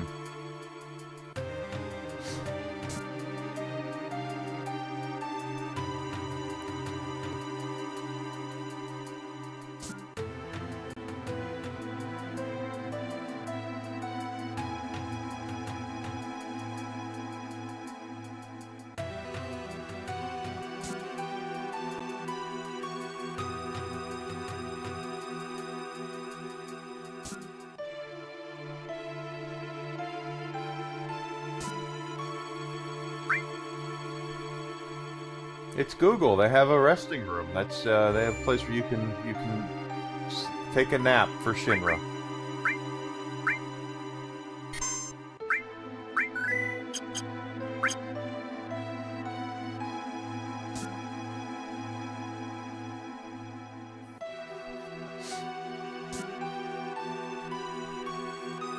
People are working out in their business suits.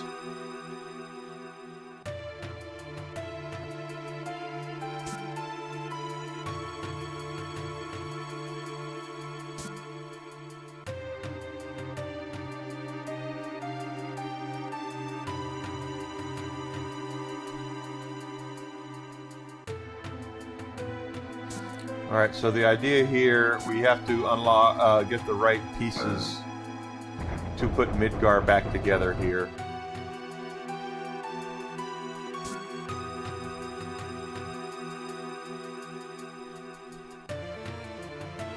And we can only carry one piece at a time, if I'm not mistaken.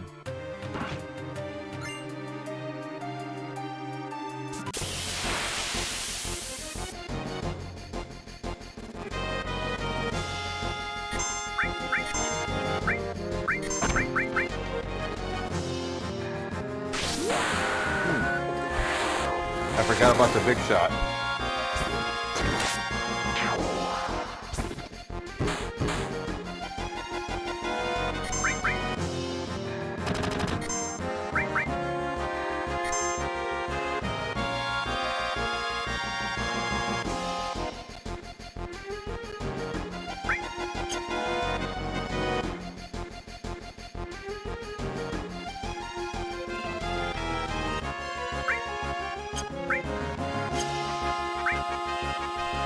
Okay.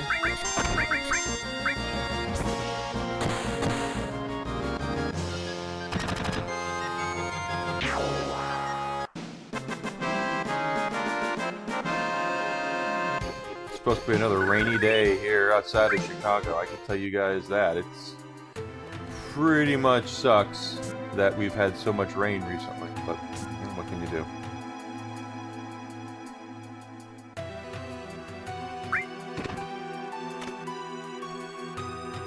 Every time you put one in, another chest opens up.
Nope.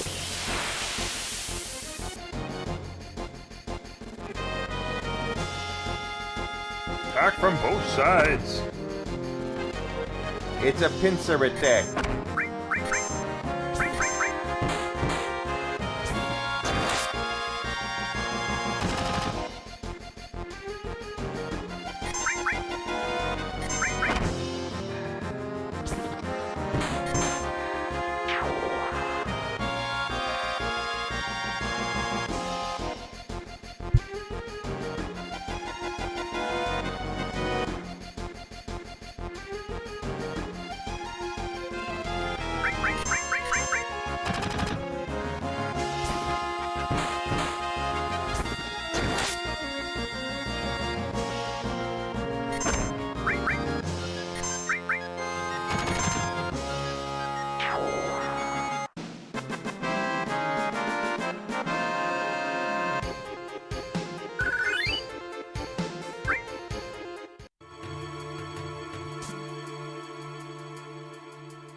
And I believe we got another key card for doing all this with the Midgar parts.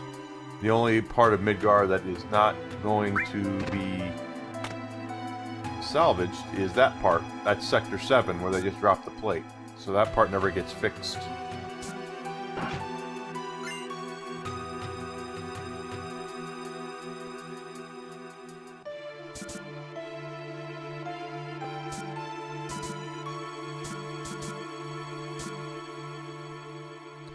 And we don't know they're having a meeting, but they're having a meeting.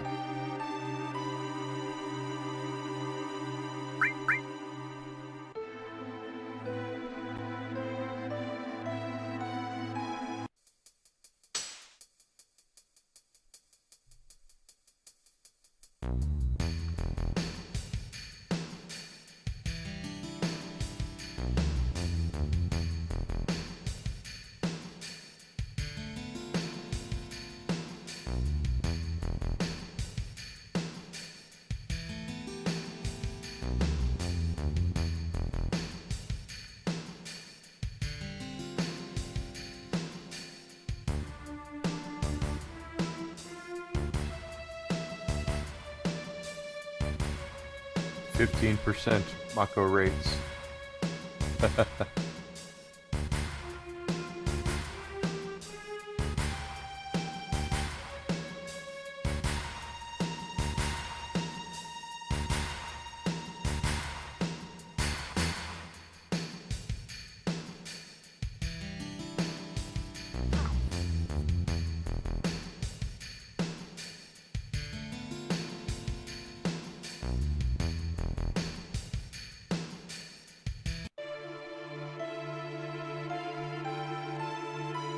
And see, Hojo is in Final Fantasy VII, but he is not getting nearly the hate that he probably should. He is just as evil, if not more evil, than the rest of Shinra, quite frankly.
And Hojo will show up here and there within this game, but again, he doesn't get near the hate that he really should, considering he's kind of responsible for all of this.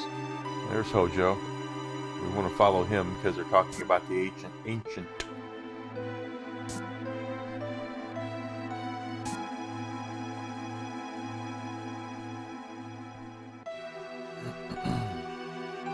Out of the way.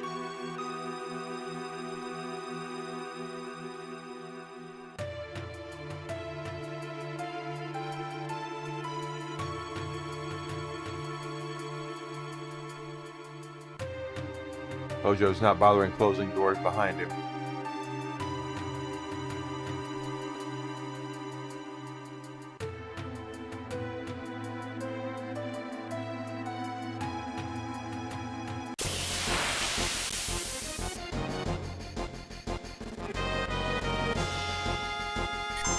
Yeah, I'm not fighting that.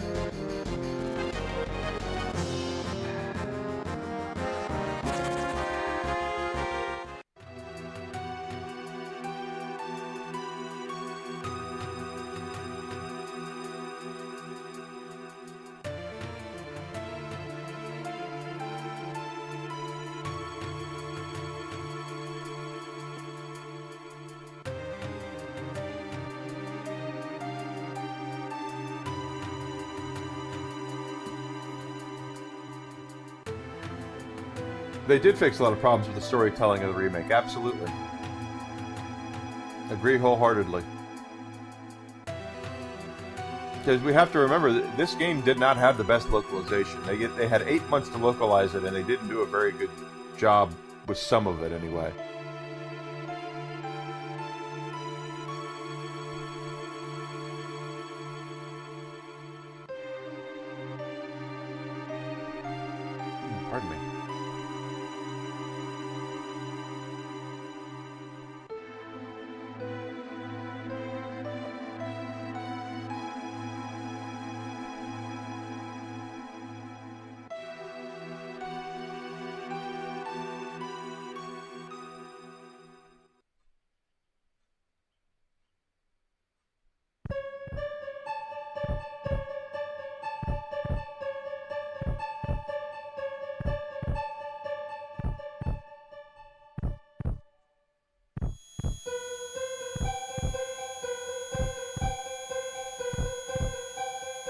Cloud's now throwing a little bit of a fit. Like I said, he still has little fits that he's throwing throughout the first part of the game.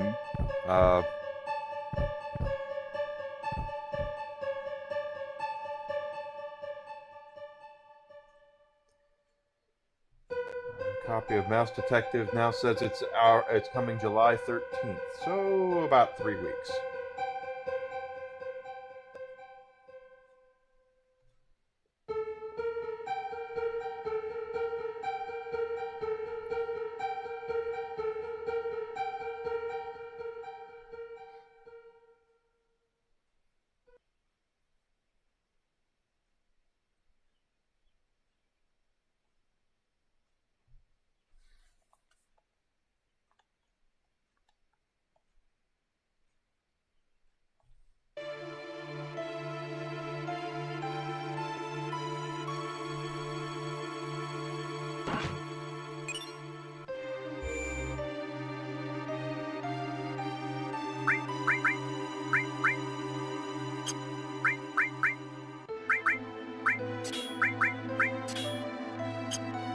So we have things equipped.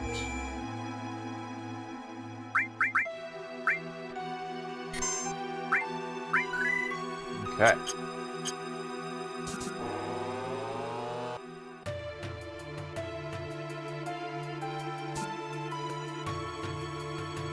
And there's Aerith.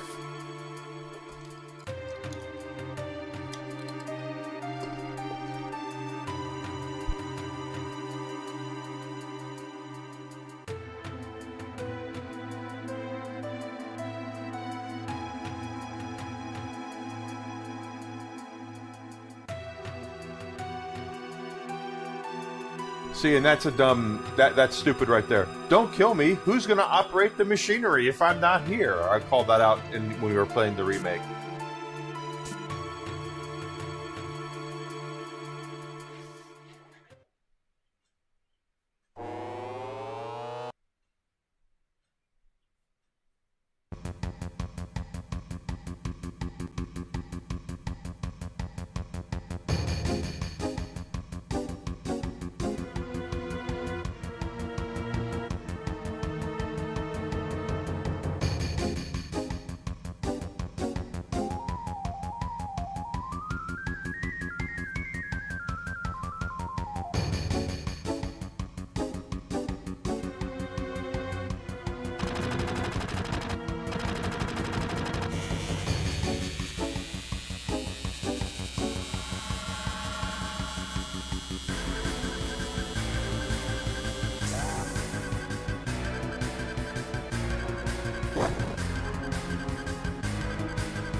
Boss fight time.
Barrett. She needs to be cured.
Level up.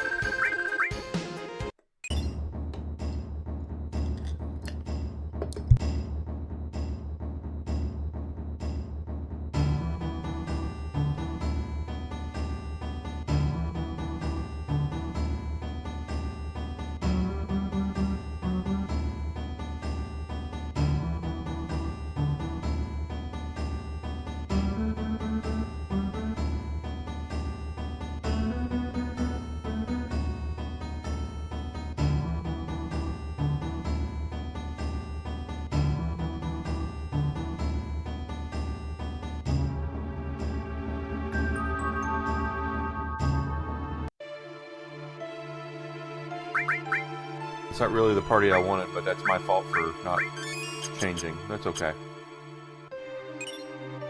Enemy skill materia. Equip that.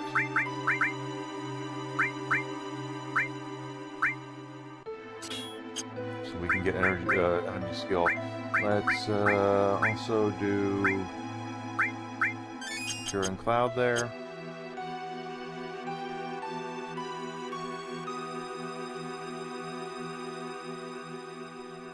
Up.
Itchy foot.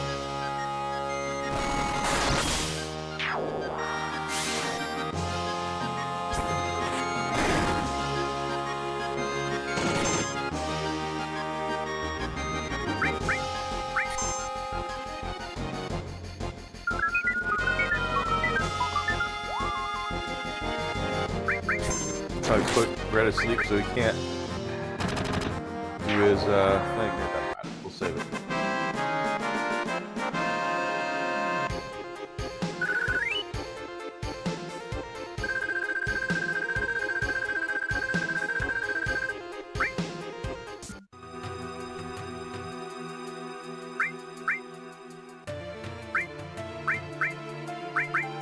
we go, and then we go.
Oh, that's right.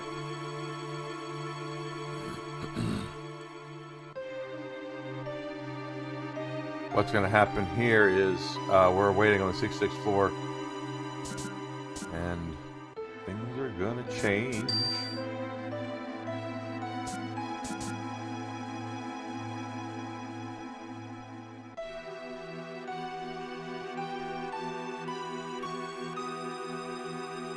It's a trap. Pardon me.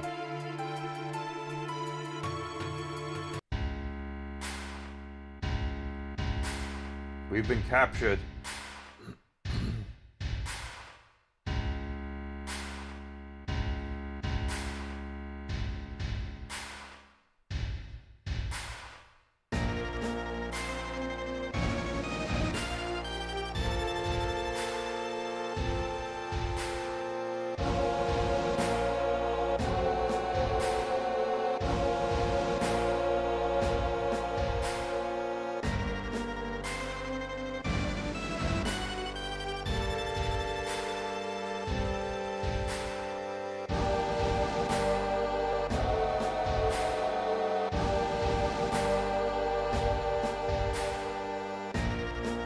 So we were captured by Shinra on the way out,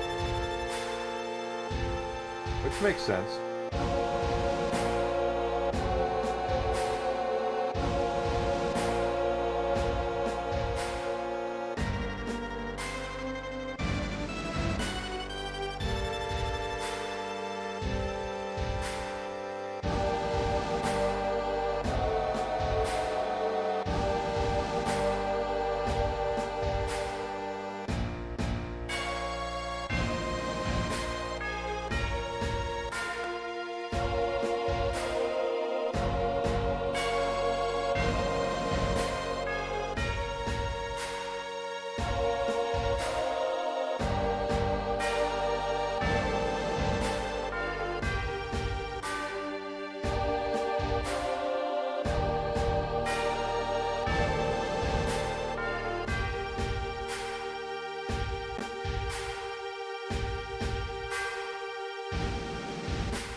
So now they put Cloud and Tifa in the same cell. I'm not mad about that at all.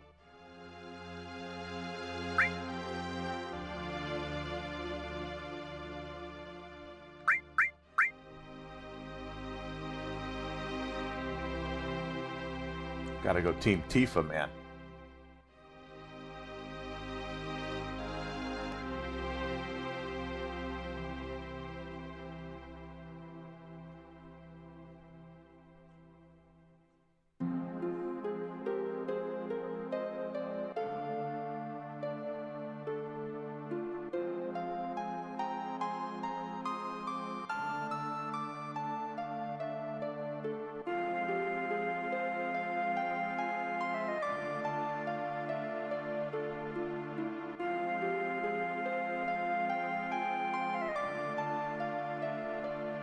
Red 13's like, who the hell cares?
And for one date, now Tifa's gonna get mad. Oh, I see how it is.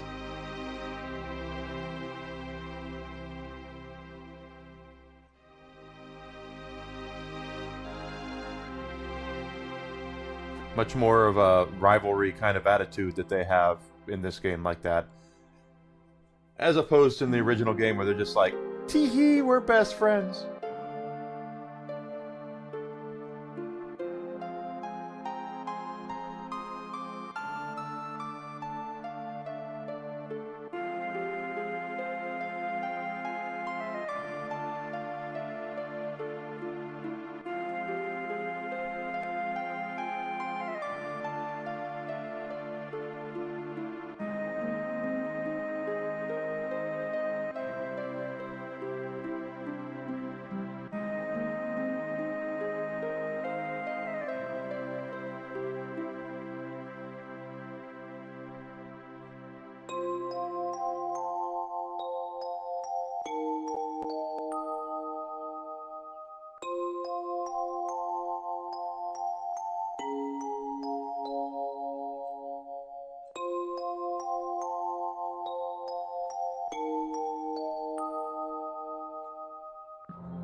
So this part didn't happen in the game where we get captured and all that. Things kind of take a weird turn here.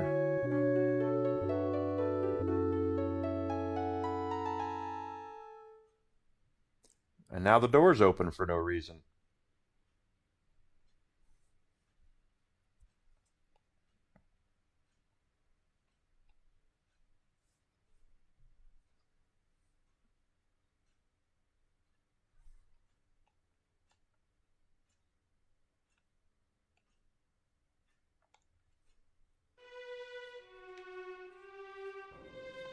Someone broke in.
So you see everyone's been cut down here.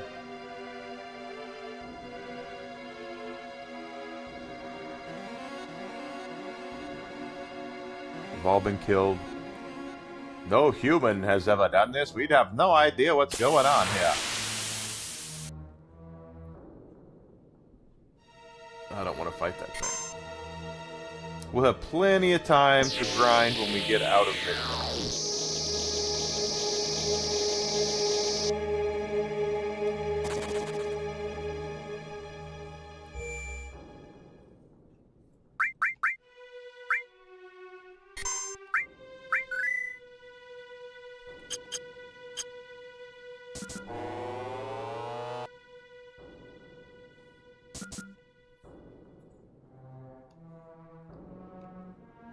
There's a big blood trail all over the walls.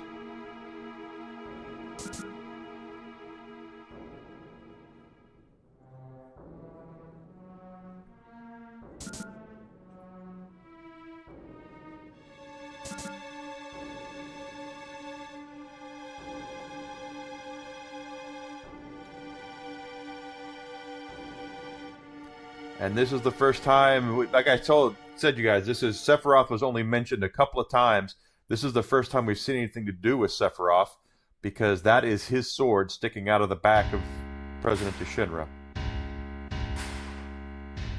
So just like in the remake, Sephiroth does kill him.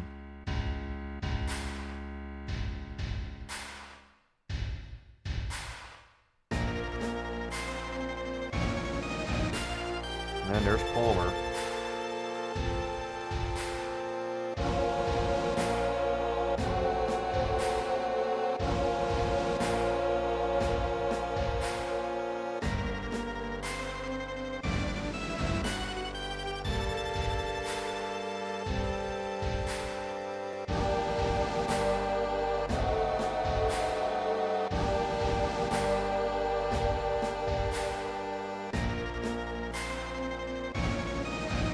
Palmer's the head of Shinra's Space Division. He says he saw Sephiroth.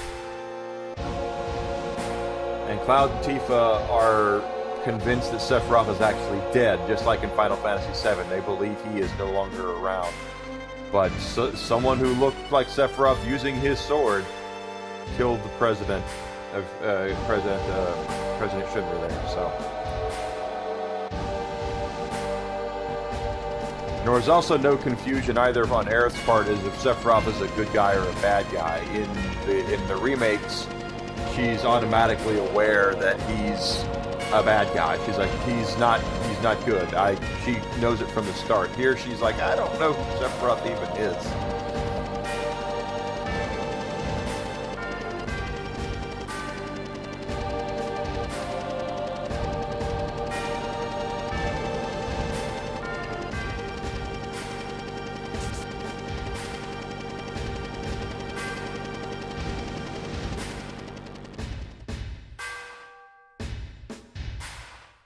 There's Rufus. First time we've seen Rufus.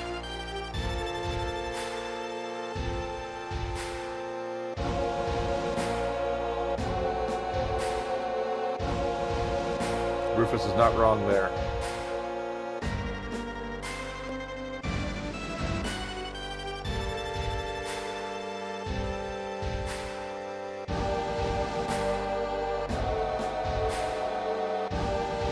Rufus doesn't want to be like his old man, though. He wants to be much more feared.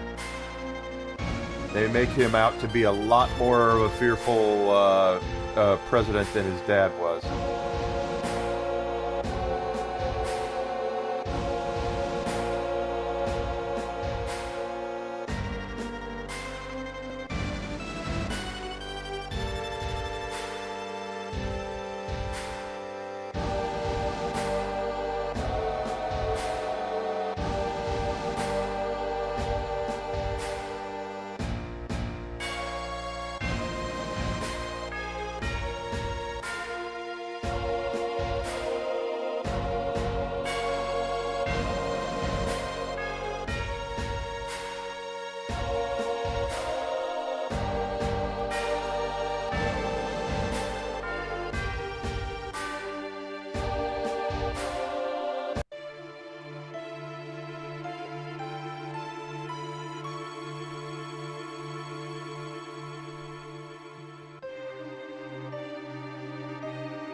Tifa's gonna wait behind for Cloud.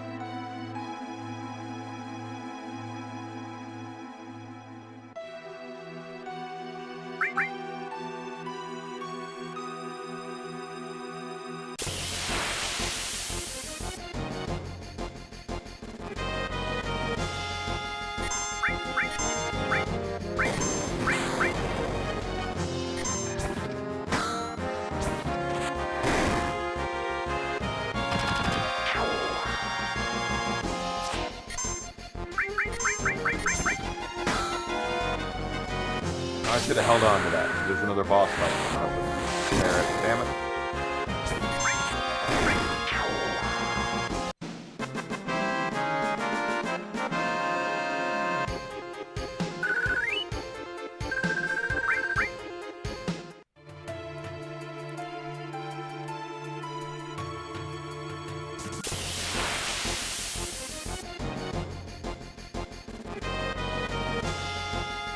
Can't run away from this one. Attack from both sides.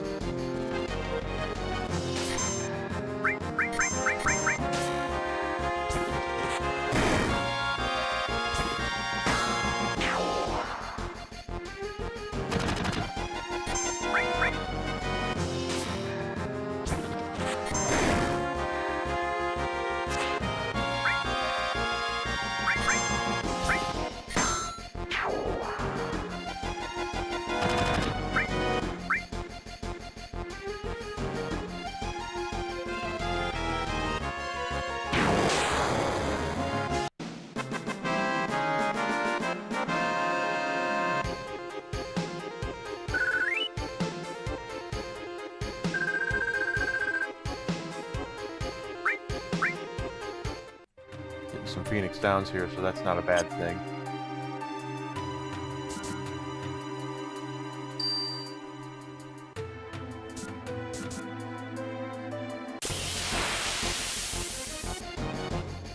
And this was the boss fight.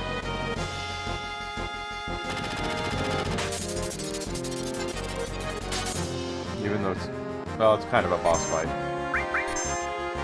Oh, I have no materia on them at all. Oh, shit, on a shingle.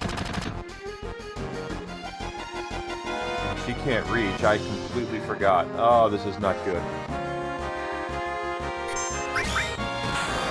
Why their materia is not there, I don't know.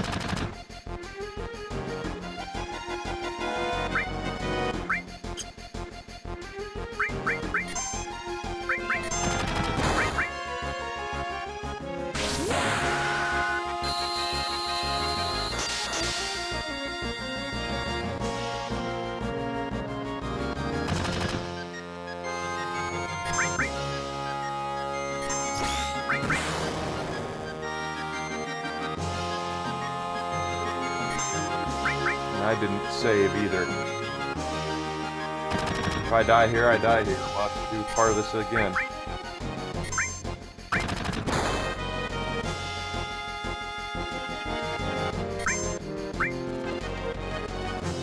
Well, I told you, not taking my own advice, gotta save.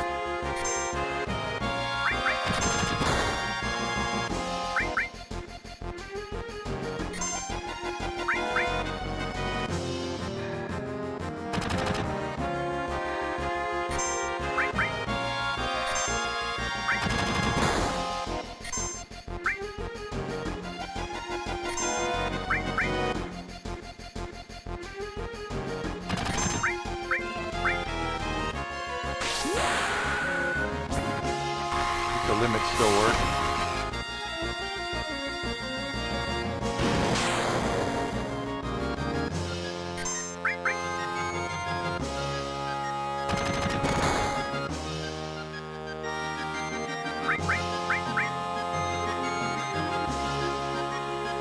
I should be defending, now that I think about it.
Yeah, we're gonna do this again.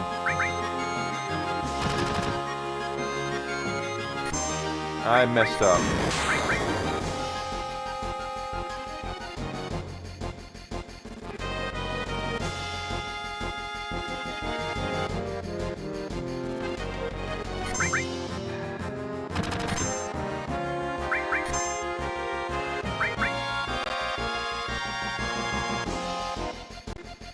Gotta have magic.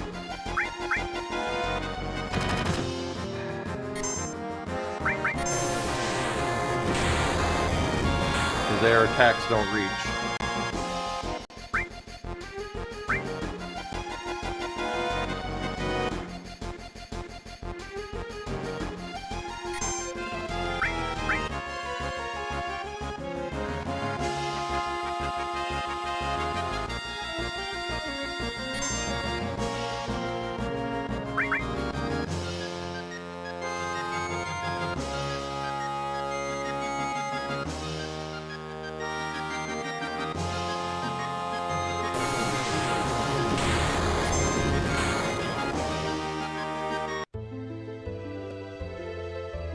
Wait a minute, can I... No, I guess I can't.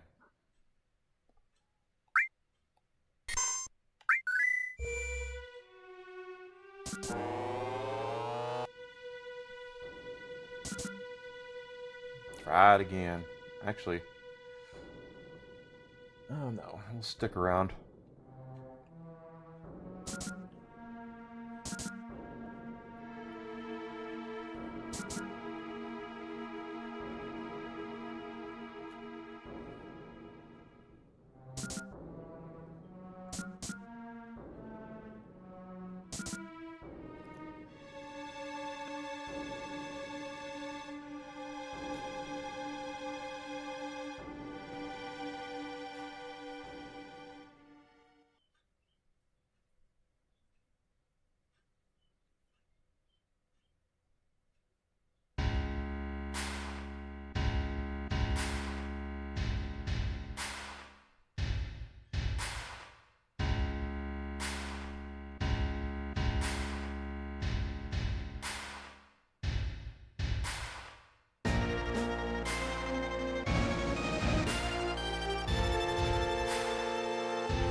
So yeah, we did see this happen. You know, Rufus does take over in the remakes as well. Much better job though of framing him as the character that he is.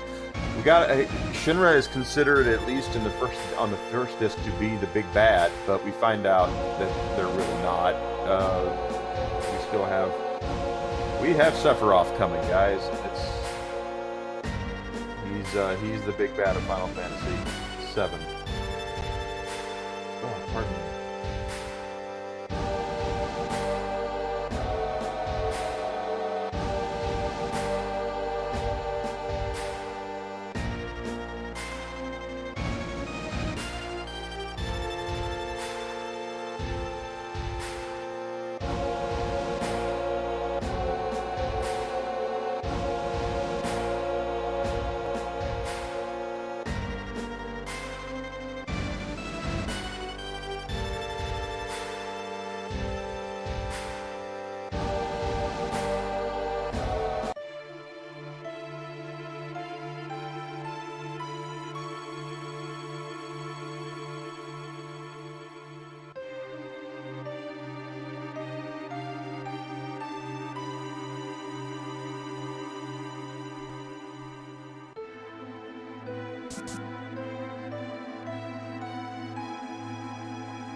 can't save anyway.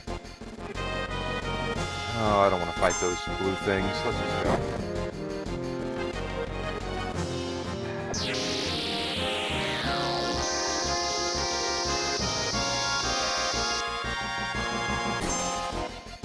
Let's get our limit break though. That'll work. At least now we'll have the ability to fight.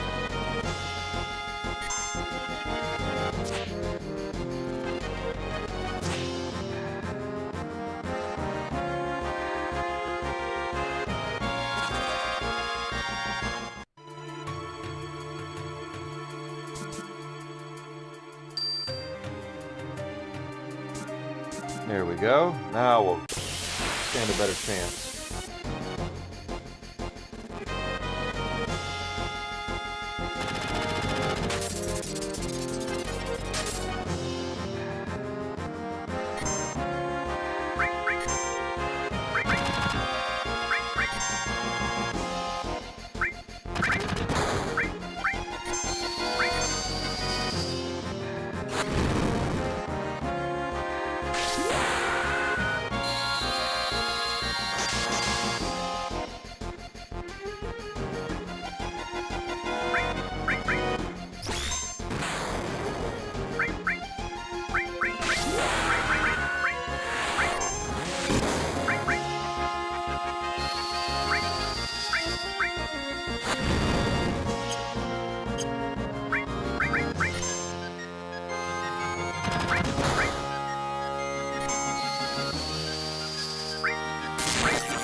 Oh, that was dumb of me.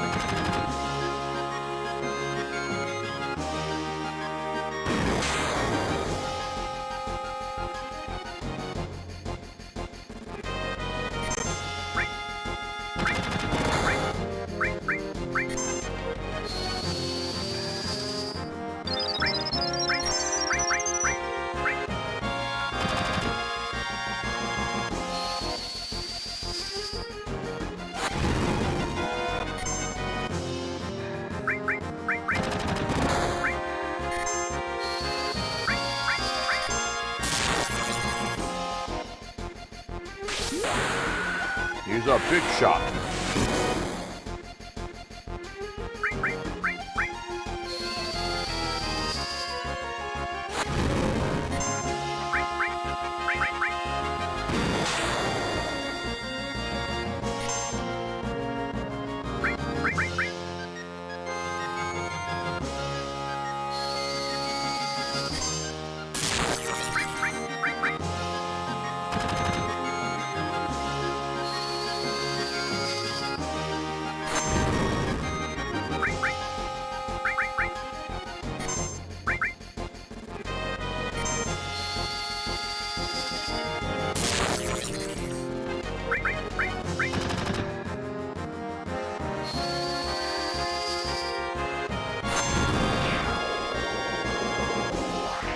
We're not done. Got one more thing coming down.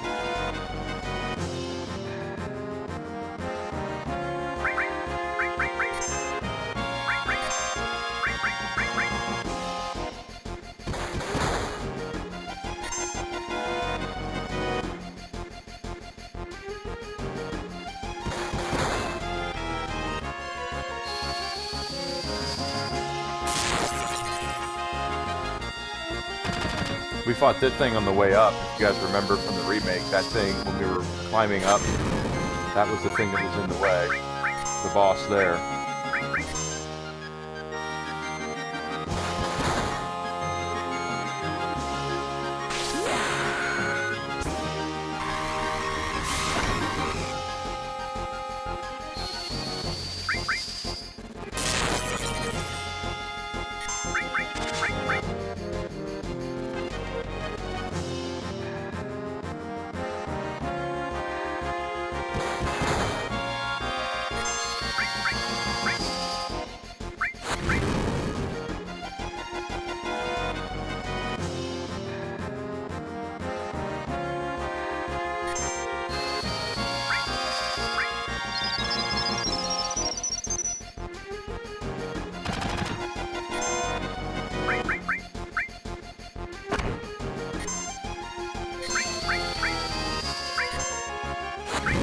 got his big shot back up.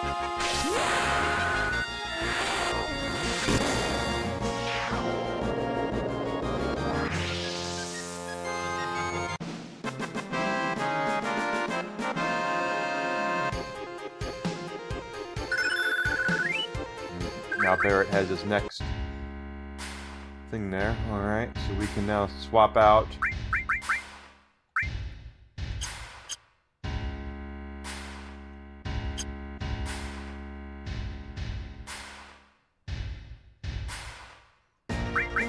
We are going to need materia here. Let's do restore, fire, enemy skill for the hell of it.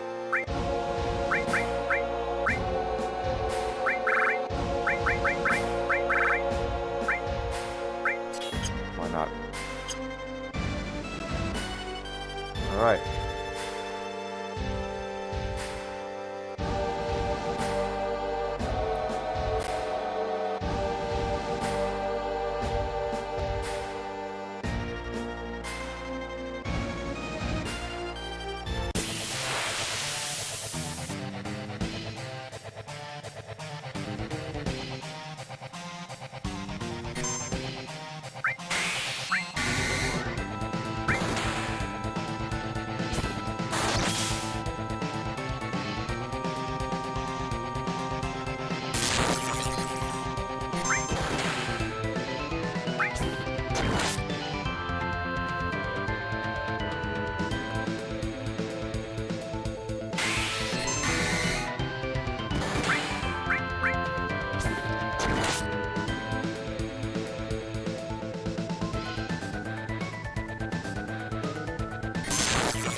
Of course, this fight also happened in the remake. If you guys remember, it was a pain in the ass fight because we had to kill the dog first.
Now Rufus is without his dog.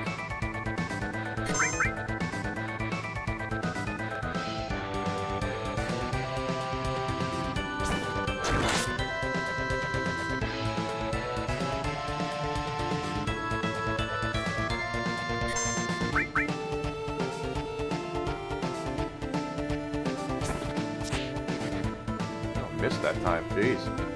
What the hell, man? You gotta hit him, Cloud.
Boss fight over.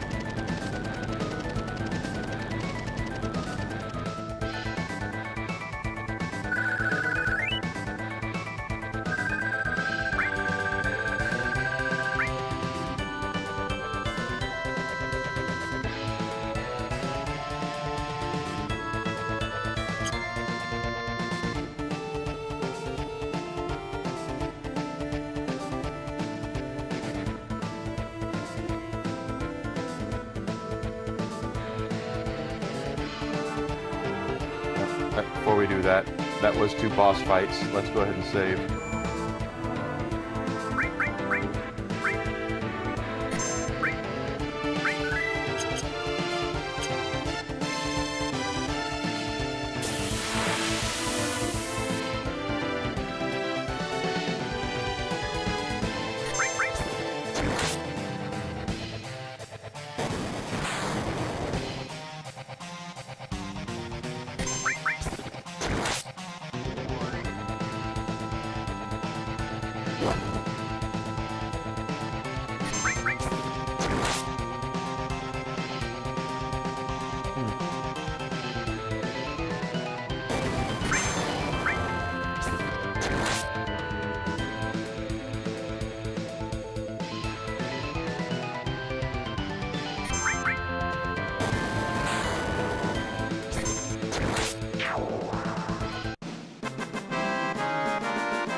Yeah, Barrett, that didn't work out the way you wanted it to.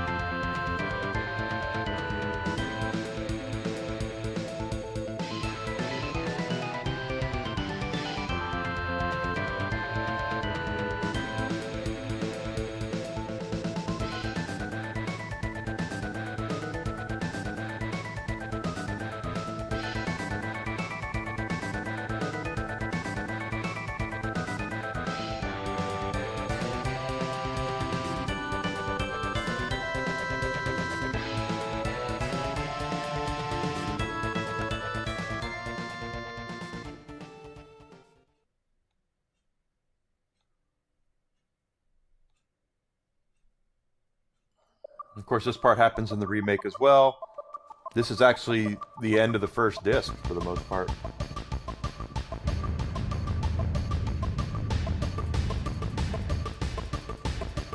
Gratuitous Tifa shot.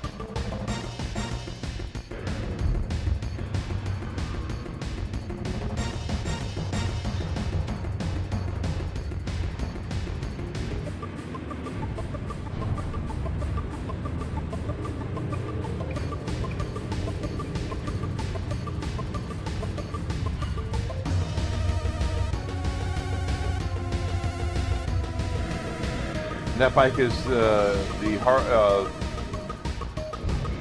Hardy Daytona, I think is what it's called.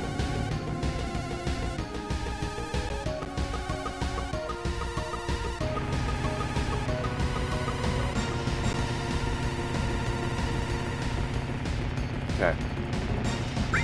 Material-wise, we have to make sure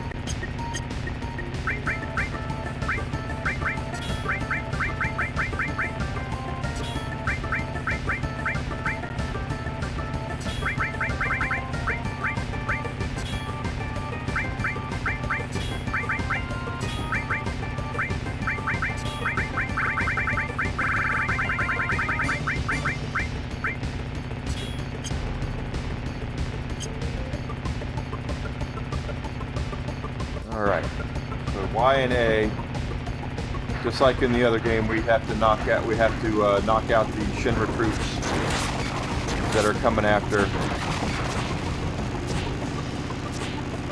the party.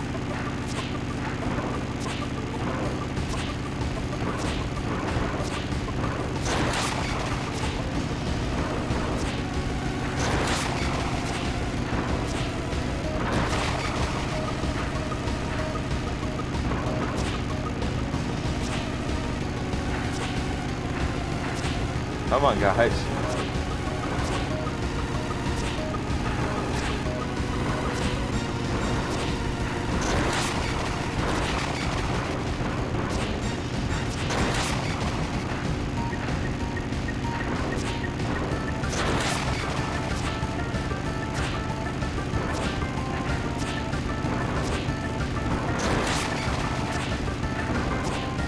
Good Lord.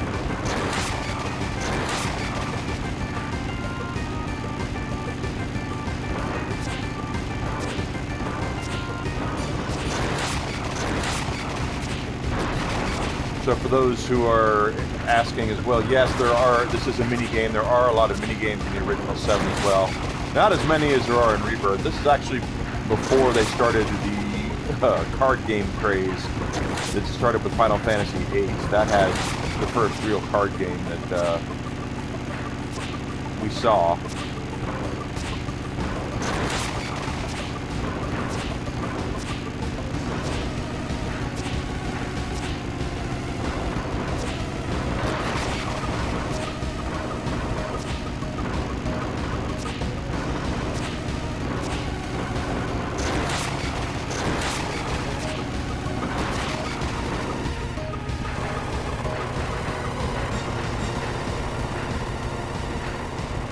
There's the boss that we had to fight as well.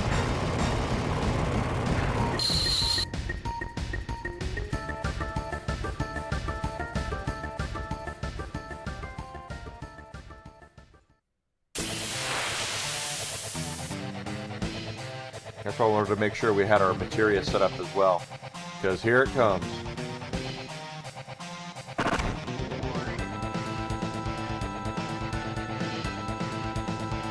And we do have a limit break set up with Cloud, so that's going to be good.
So notice there's no fight with Sephiroth here. This is just the this is the end of Midgar, and technically this is the end of the first disc.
Alright, so now we have access to the complete overworld of Final Fantasy VII. We don't have to worry about anything else. We only did it in 6 hours, too. That's kind of crazy. Northeast is where Calm is, which is right up there. There are no wooded areas around here that I can see. Notice how the land is dead. The closer we get to Midgar, there's like nothing here, and that's because Midgar is draining the planet.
Let me grab something off the porch and grab myself some tea, and we will continue this in just a second. I won't take a lunch today. We'll just sit here and play the game. So give me a second. I'll be right back. Ooh, I don't make a mess.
Okay.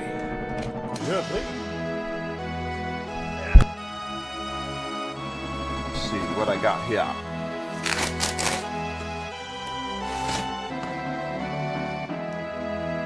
Bravely Default.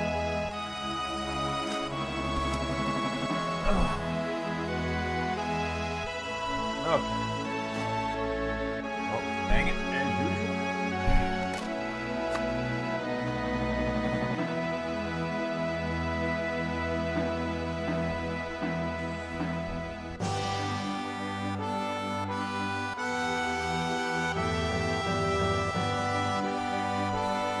Okay, let's grab this.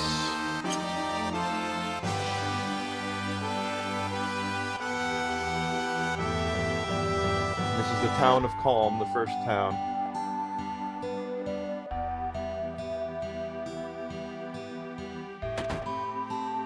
Now, this is going to be the first where Rebirth starts.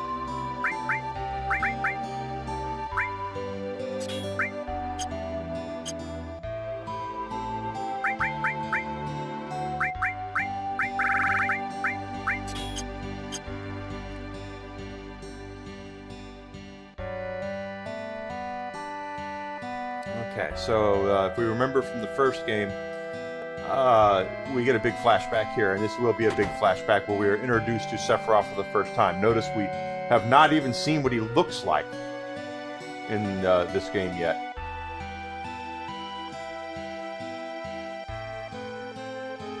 Nose.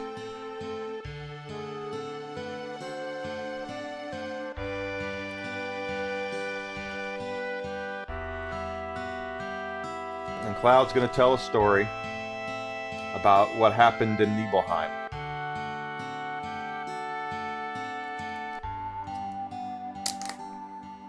And this will be the first time we hear anything about Sephiroth. He's going to say, yeah, he was different.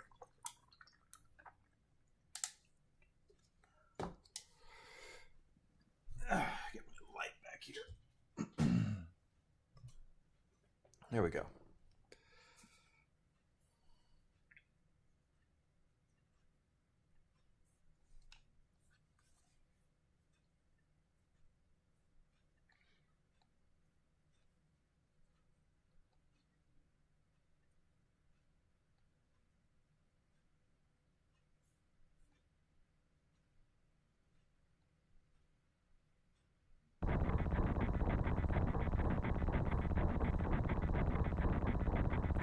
And that's Sephiroth back there in black with the silver hair. I'm sure everybody knows what Sephiroth looks like by now, but that's what he looked like in the actual game. And just like with the remake, there's going to be a time where we're going to be able to actually use Sephiroth and play as him for a few minutes.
Notice Cloud is 140 hit points here, and Sephiroth is not.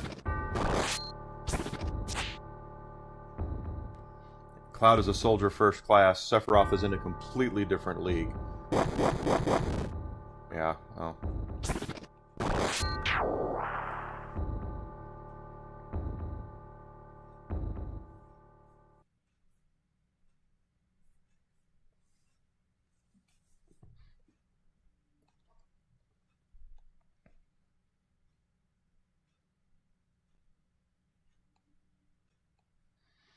Notice Tifa's being very quiet here. She's not saying anything. She's letting Cloud tell his story, even though she knows it's a lie.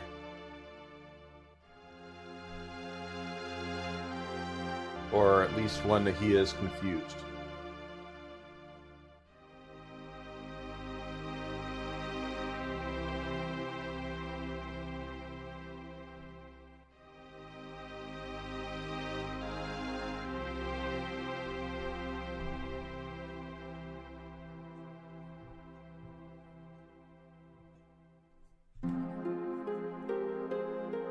He's like, I don't care. Let's just go.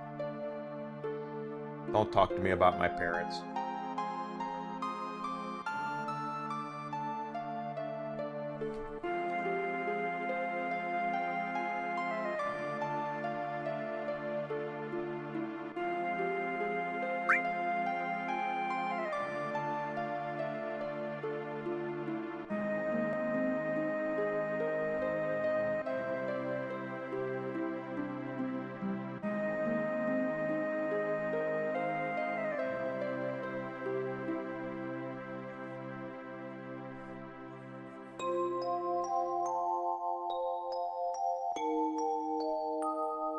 Yep, Barrett caught on. Sephiroth's mother we saw in the name Genova.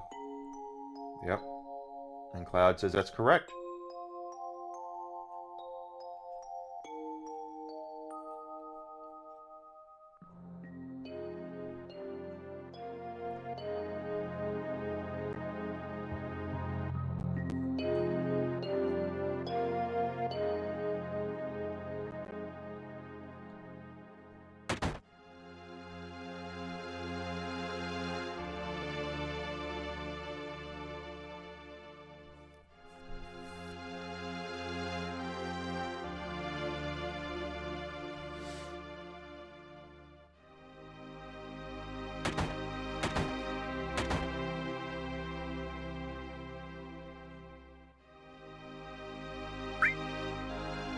I take pictures of nobodies.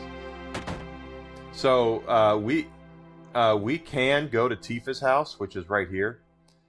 If you're looking to score points with Tifa affectionately, do yourself a favor and don't, because if you go into her house, she'll go, "Did you really go into my house? Did you really go into my room when I wasn't there?" She's not gonna like that. So just go ahead and I just skip it.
Cloud's mom giving him the business like we're used to.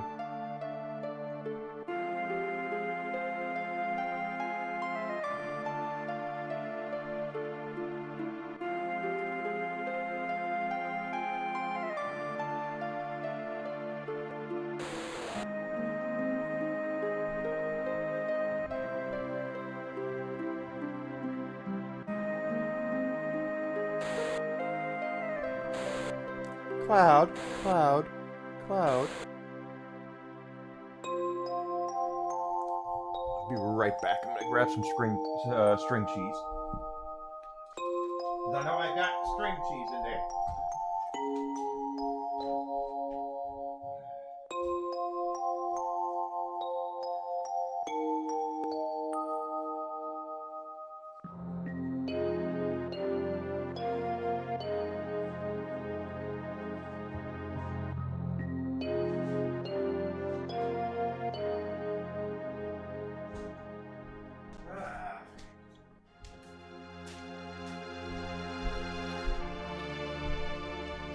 So again, Cloud is telling the story like he is the part of somebody else, which they didn't really hint at or mention. It's just Tifa is being very, very suspiciously quiet.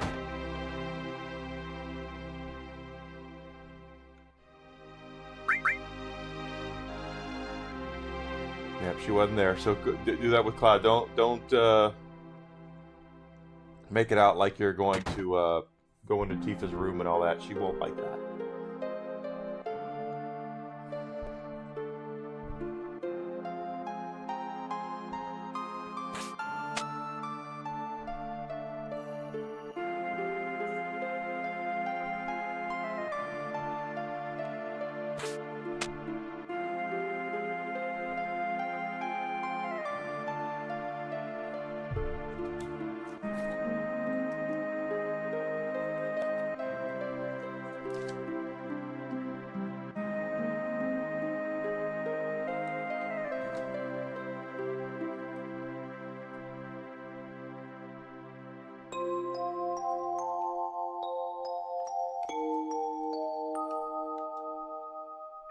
We're short one bed.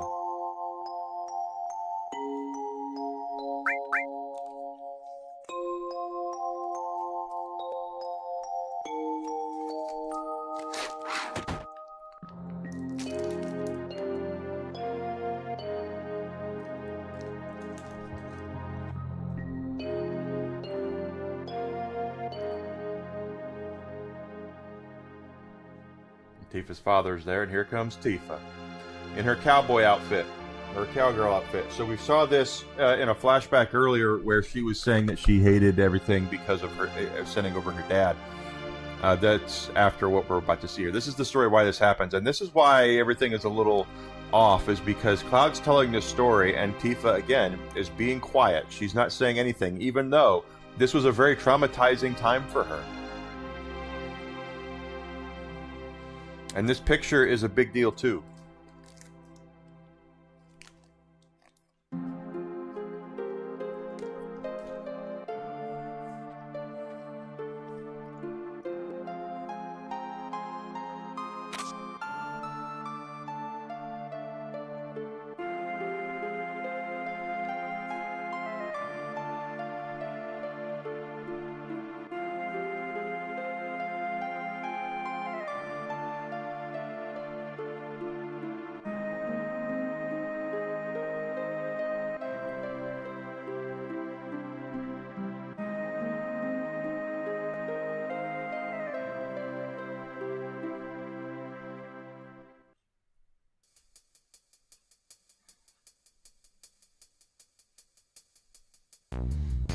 Tifa's acting as a guide to get us to the reactor, because she knows these mountains.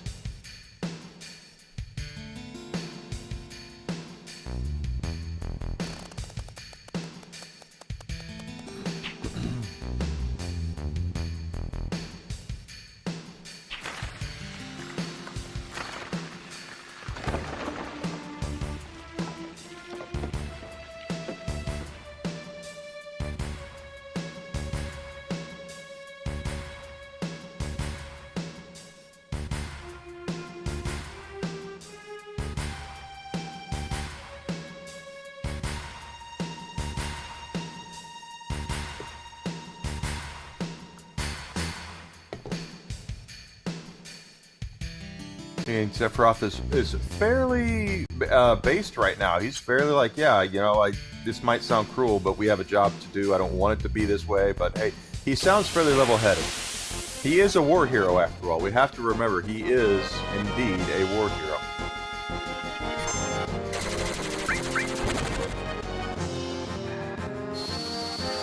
Oh, Sephiroth is now fighting on his own.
And this is the natural forming materia that we saw also in the remake as well. It did happen.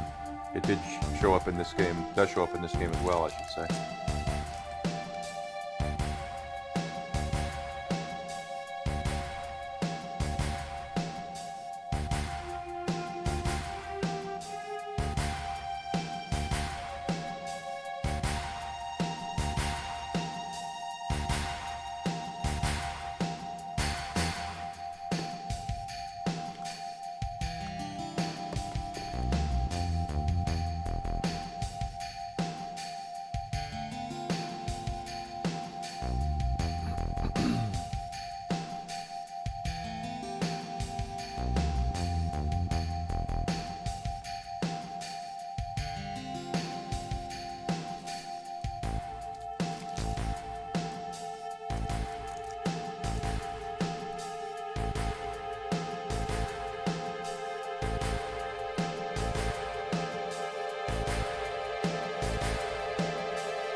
The Mako reactor.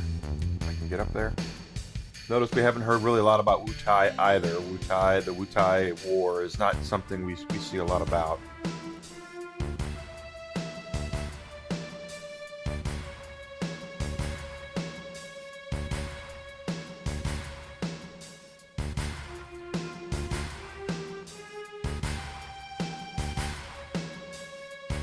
And they're not going to let her in. She wants to see what's in there, but Shinra's like, no, sorry, there's some stuff in there you can't see. Sephiroth knows.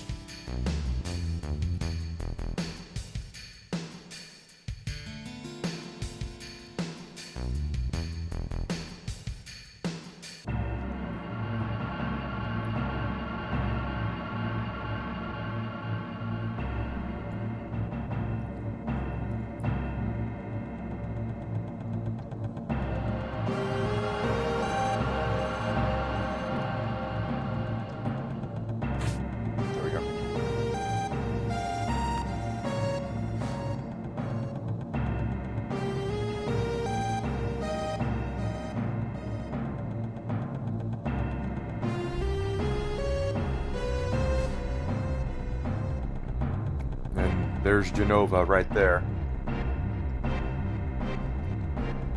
He said his mom's name was Genova, but I never put two and two together. Until some wise ass wised him up to it.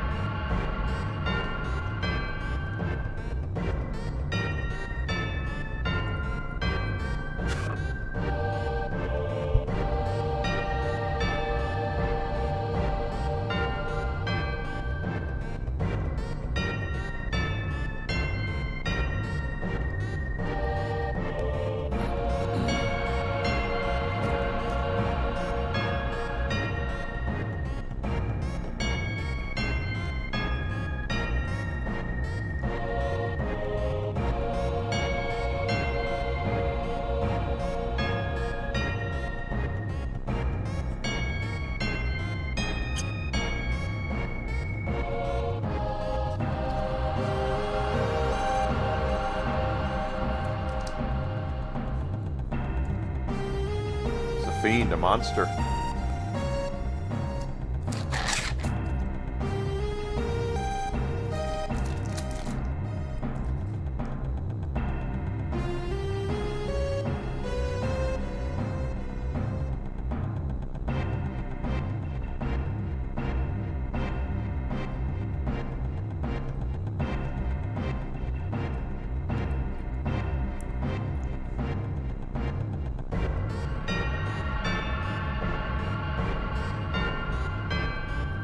Oh, there we go. Wise ass. You just kind of set Sephiroth off a little bit.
See, she's not telling what's going on because she doesn't want to interrupt Cloud because to her Cloud was never there.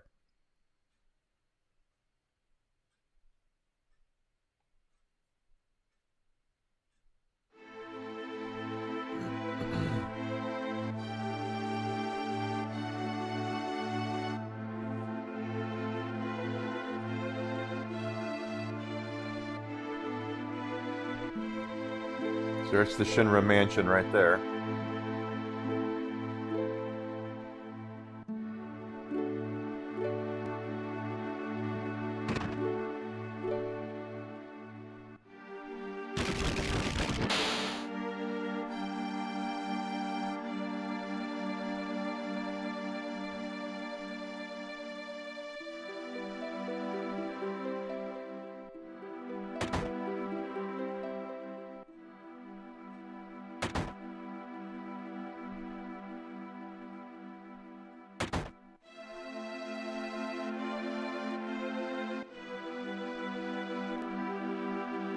Trying to remember the way down to get to the basement where Sephiroth is.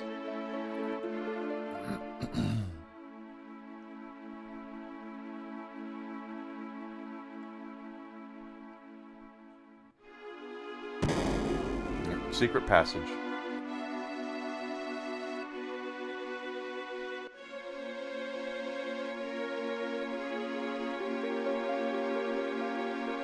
A lot of games use this technology about the bitmaps and the backgrounds too. If you look at like the original Resident Evil, it was very similar to this.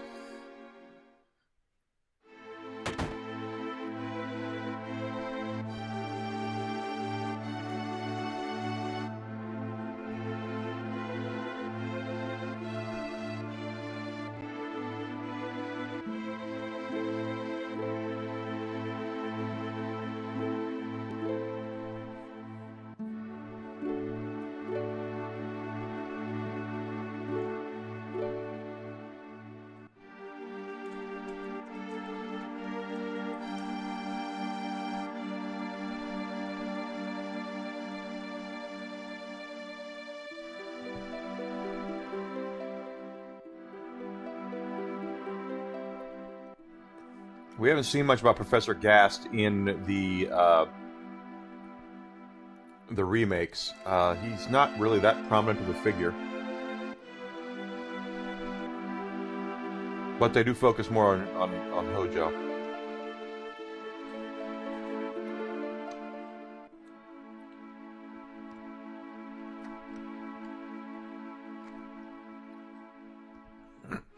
Sephiroth is finding out, reading that he's not human, that he's part Genova, quite frankly. And it's driving him mad.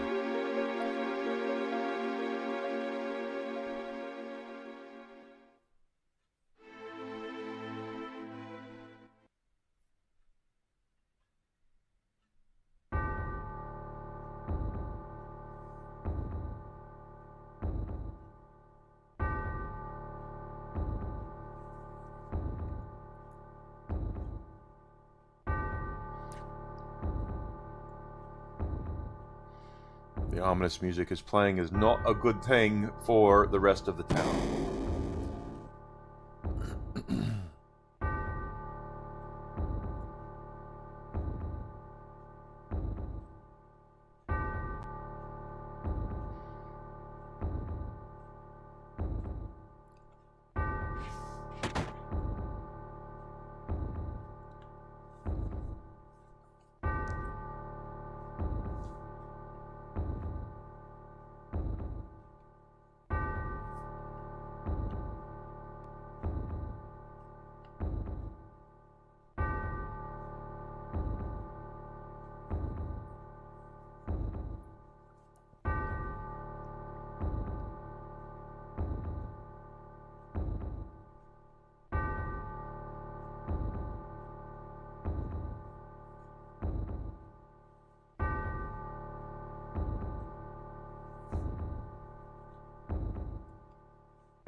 And it's important also to know that in the remake, they distinguish that Genova is not an ancient.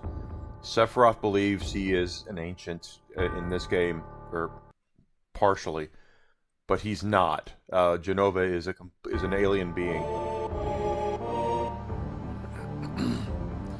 And now Sephiroth goes mad, and we're going to see the Sephiroth money shot. I can already hear the 90s girls creaming their Twinkies as I speak, because of the money shot that's about to happen here. I've heard girls say, I can fix him. Yeah, you can.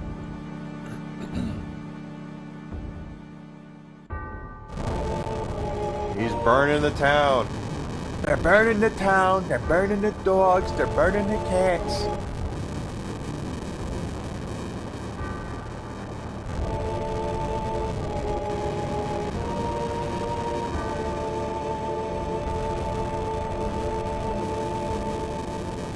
We're going to go into Cloud's house and see that his mom, unfortunately, is dead.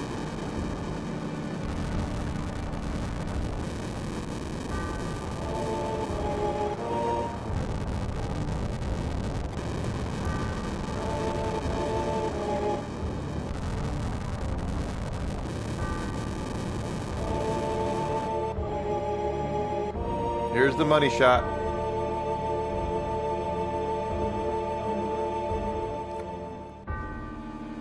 The roof is on fire.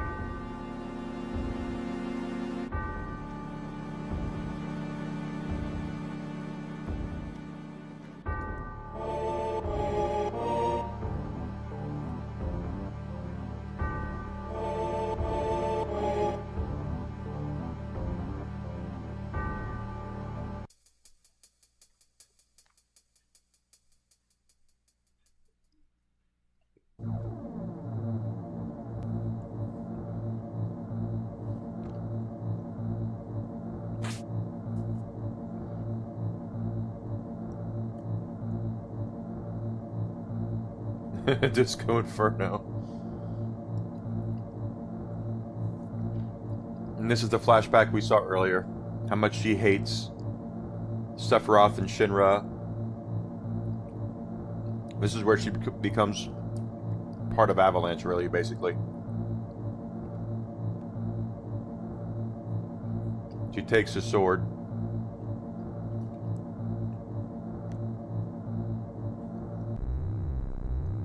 We didn't start the fire.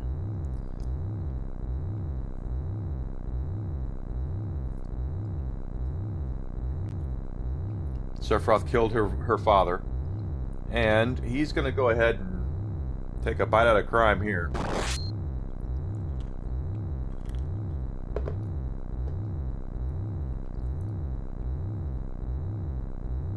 And we remember that in the game, in the remake, she actually showed Cloud the scar from that.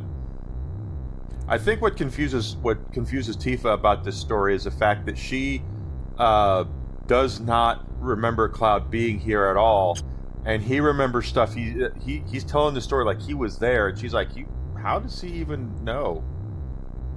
Because he wasn't there. Oh, he didn't even there. So he's gonna go put her off to the side. Hopefully, she's still alive. Obviously, yeah.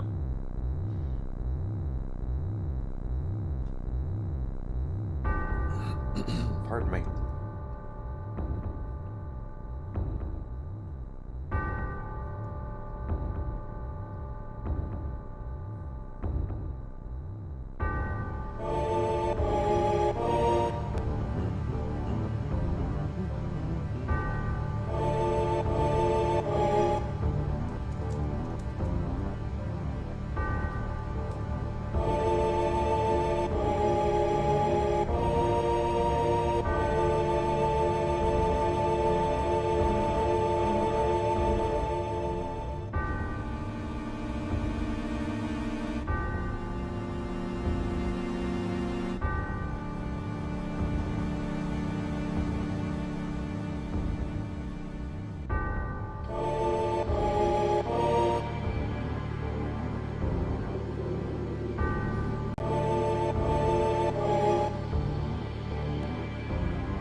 Genova's got a head here.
Mm-hmm. Barrett's correct. It doesn't make any sense.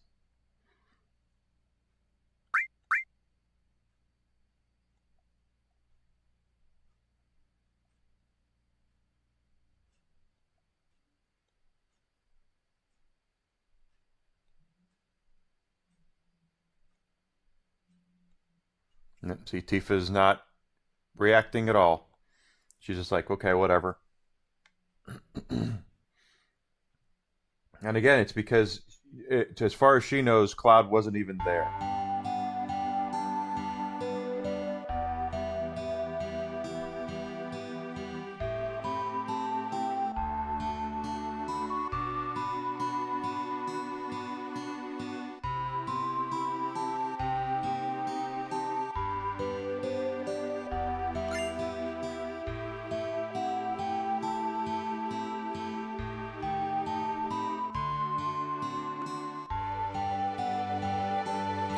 So we have the ability to change parties at will now. We can go to the PHS system when we're in the overworld, and we can change our party members if we like.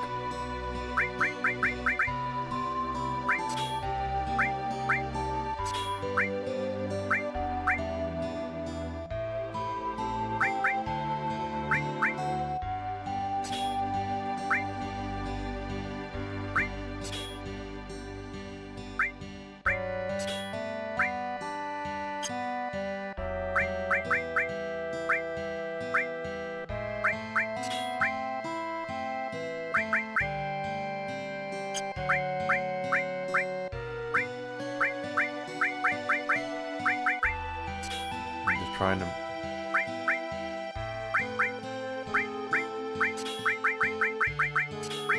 get all of our materia in there.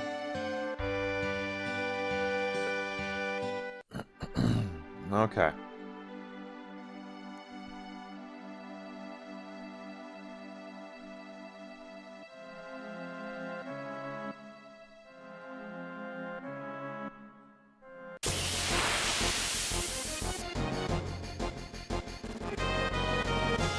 New weapons to use for everybody, but we don't have to worry about training special moves like we did in the remakes.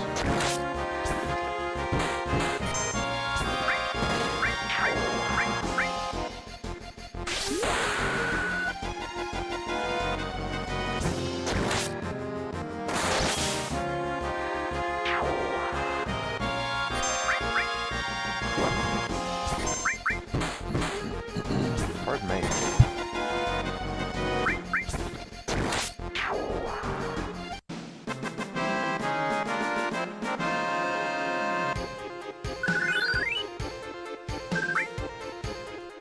Okay.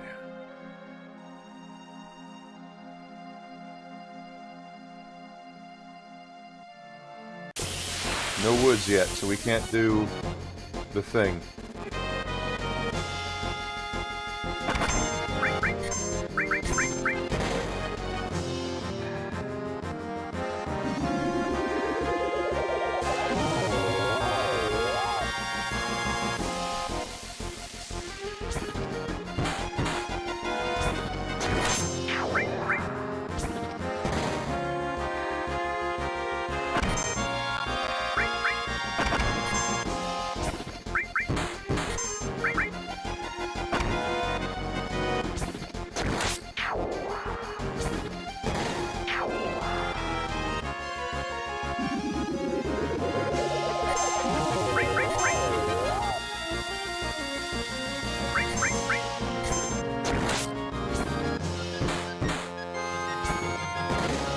You'll notice a lot of these enemies are very similar to the ones that are actually in the remakes as well. They did do that.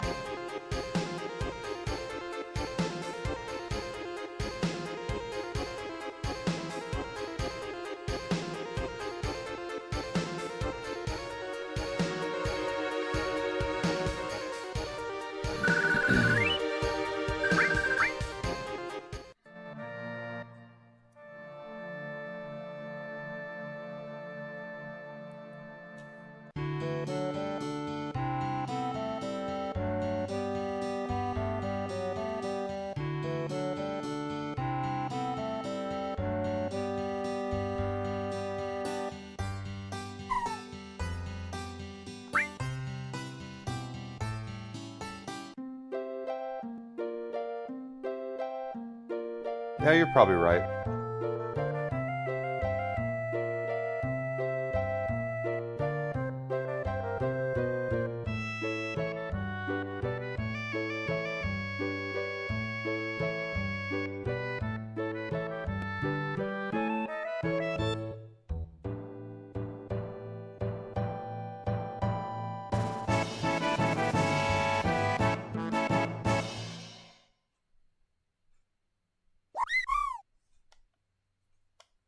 Alright, we got our first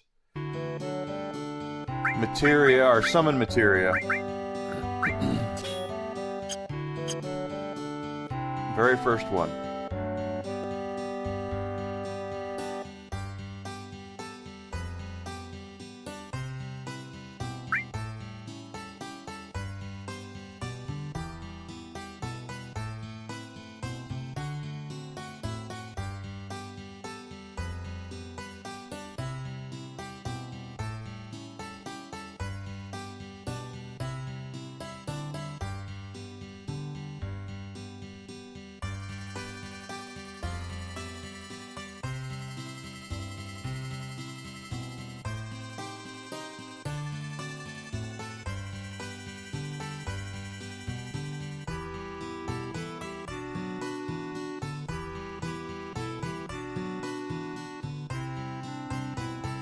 Come on.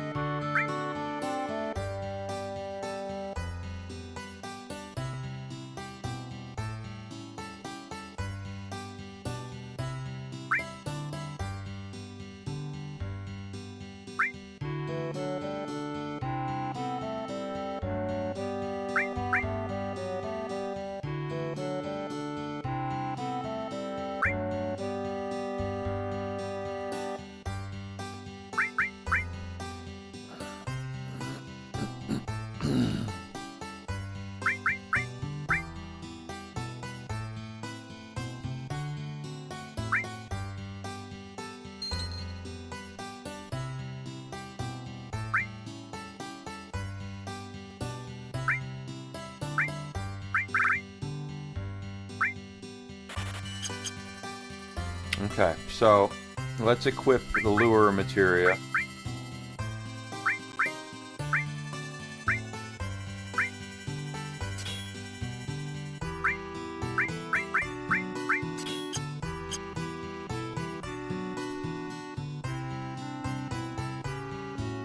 And what that's going to do is allow us to actually run into a chocobo in a random encounter when we see chocobo tracks. So we're going to run around these chocobo tracks. And the reason why we're doing this is because of the marsh. There is that marsh right there. If we step into that, there's a big-ass snake. See that big-ass snake?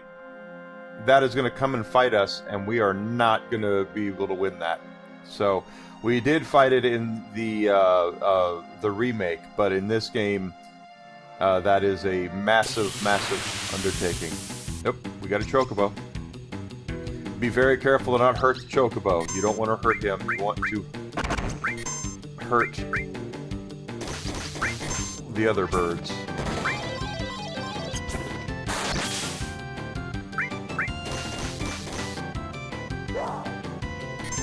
And it got away.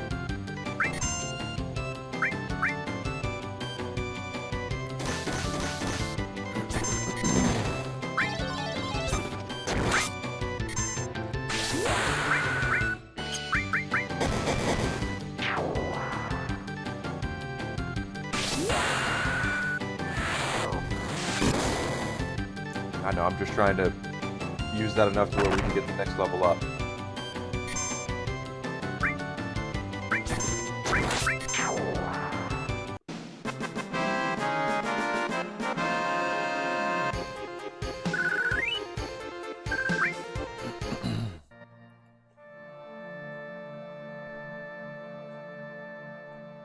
Come on, get us a chocobo.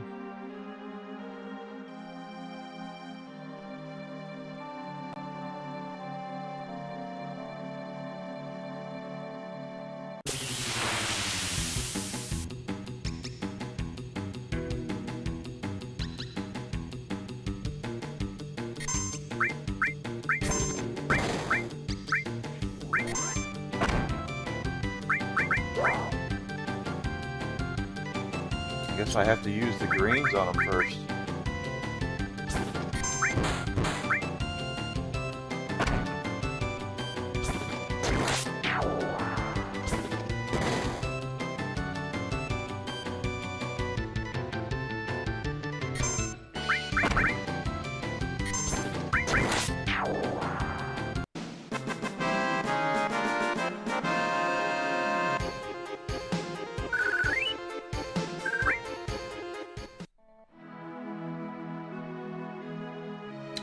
Thank you, Yarny, for the raid. Welcome in, Raiders on Rumble. Hello, Battery H. Hello, Fat Steven Seagal. Welcome in, guys. I'm Enigma. I'm a variety streamer. Twitch, Twitter, Kick, Rumble, YouTube. On the way in, guys, do me a favor. Smash the follow button. Also, smash that like. Share my stuff. Help me get bigger and better so I can continue to improve and get, hopefully, not lose my shit. Okay, let's do... Where's the greens?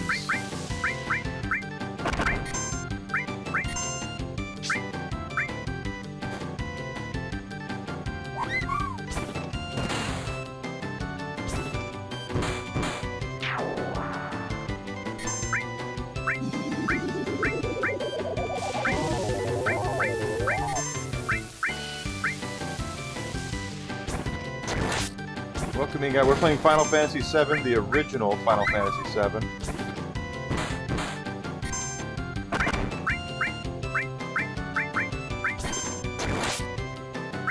Come on, don't run off.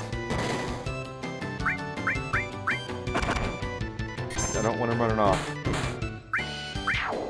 Good, we caught a chocobo. We have to have it for the swamps here, guys. Absolutely. How was your stream, Yarny? How was it? Anyone not following Yarn Witch on Rumble, YouTube, she is just an amazing person. One of my good friends, I have to say. So, get through the swamp. That's all we really needed the chocobo for. Otherwise, we gotta fight that damn snake. And then we're gonna see that apparently there was another snake that got hurt.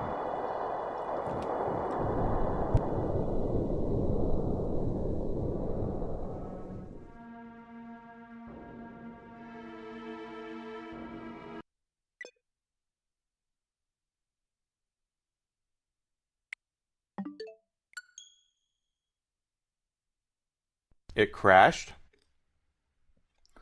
I have to go through all that shit again? How the hell did it crash?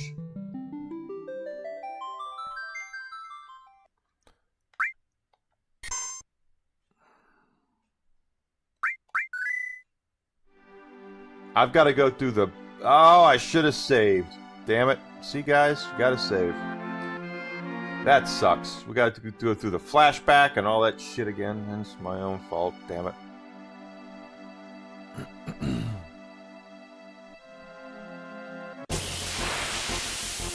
My own fault.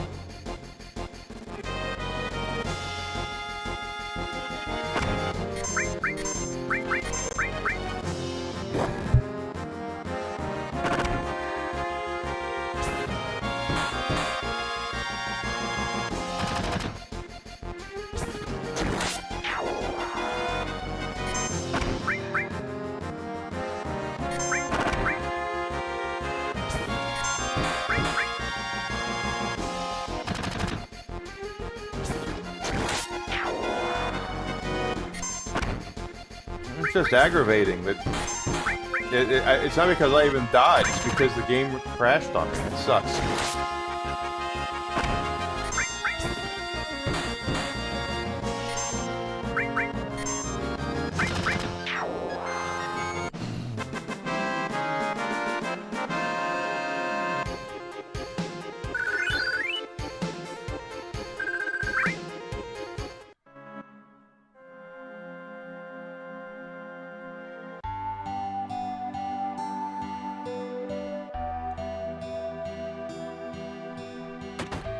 Yeah.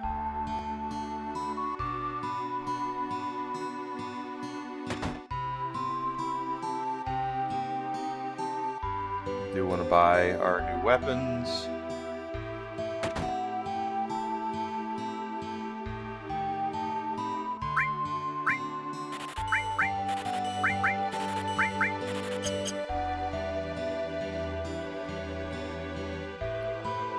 Pardon me.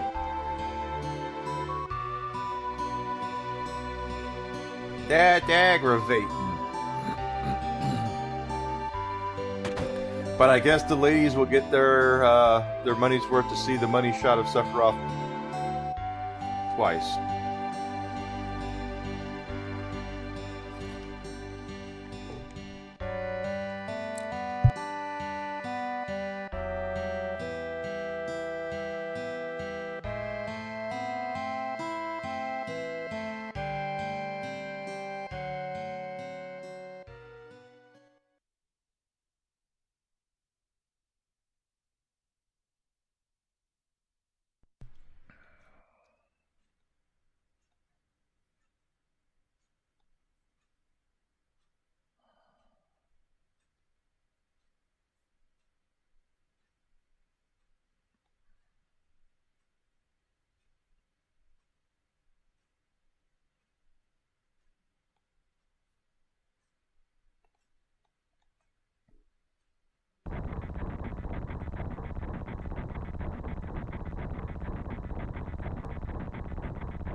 That's right, we don't have control of Sephiroth. He does what he wants to do.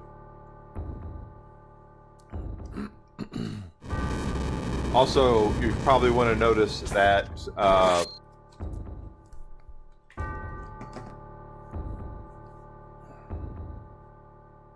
was going to say, we can't take anything off of Sephiroth either, even when he's on in our group.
Go ahead, Cloud. Continue.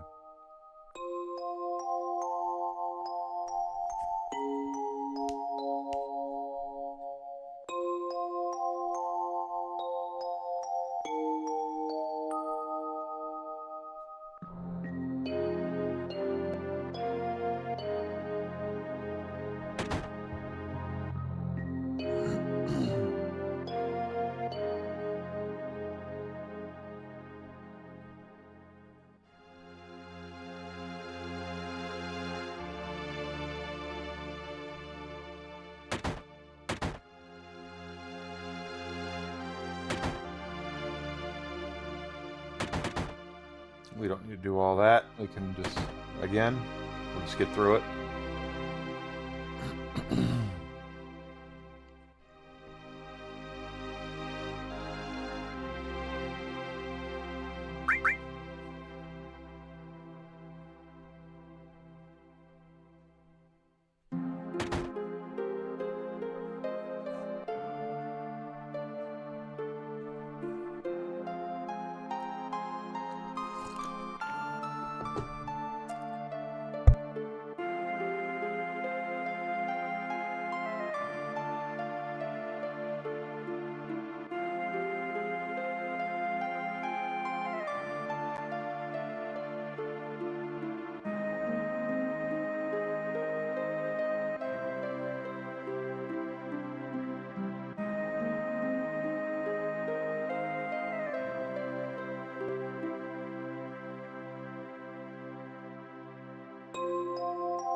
As I said, this picture comes into play a lot later in the game. Once we find out what really happened. Because what Cloud's talking about right now, again, Sephiroth is being very quiet. Or not Sephiroth, Tifa is being very quiet because she doesn't remember this happening the same way that Cloud is describing it, but Cloud has information that she's kind of curious about herself because she doesn't remember him being there, yet he still knows this stuff that happened.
So if we go and we look at Sephiroth's equipment, if we try to take anything off, the answer is no. If we try to remove his materia, he will be like, what the F are you doing? No. And he's got everything mastered too, so.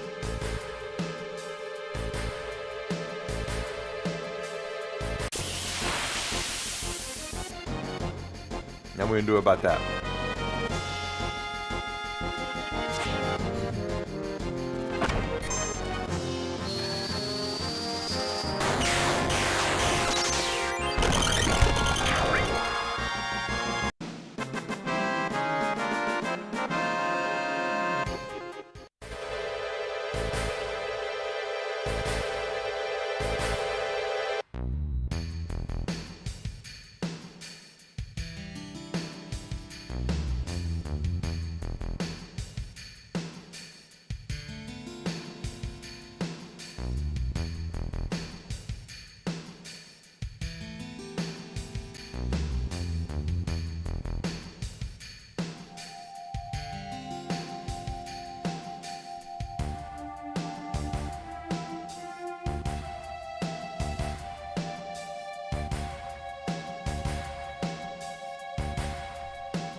I want to see two.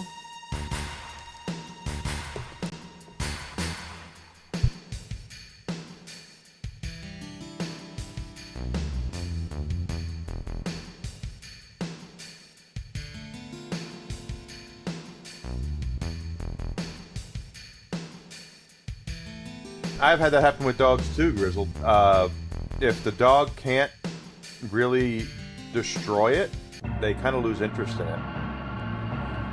Dogs want to have the ability to feel like they're doing some sort of damage. So it's anything that's like those Kong indestructible rubber things. We bought those for a dog that I had many years ago, and it didn't go over well. He didn't play with it.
That's true. To pad playtime, I'm guessing.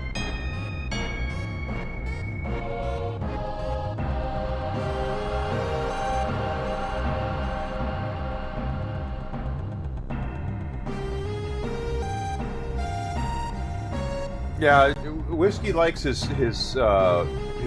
plush toys. You know, like the plush Kong toys. He likes those because he feels like he's doing damage to them, even if he's not. Although he's destroyed a couple. But dogs tend to really want to have a way to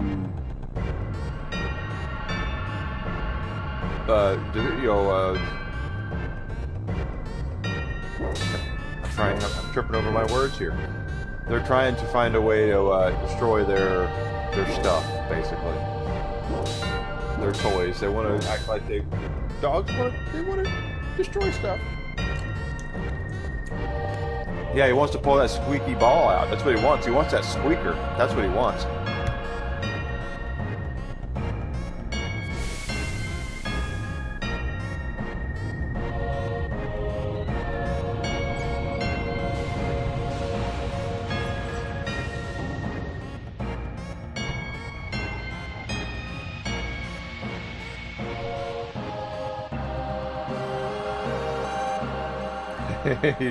The lamb chop, yeah, the lamb chop plushies. I've seen those in stores.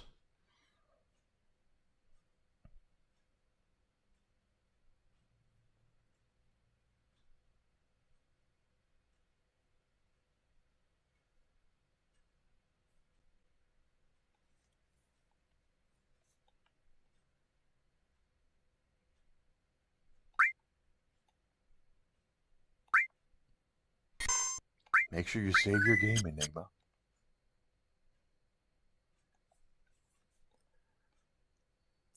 Turkey plushie, and it's exactly what he did. He ripped a squeaker out. Yeah, that's what they want. They want that squeaker. They want to know, what's that noise? How do I get that noise? What's creating all this noise?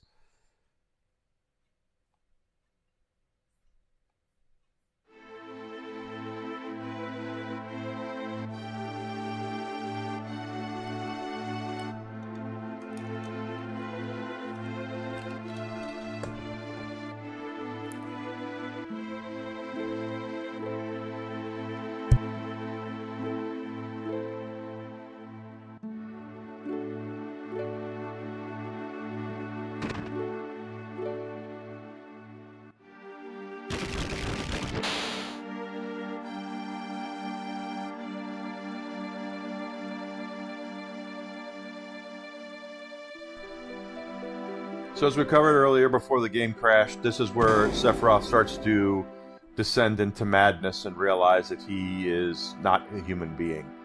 And it really wrecks him, and it makes him nuts.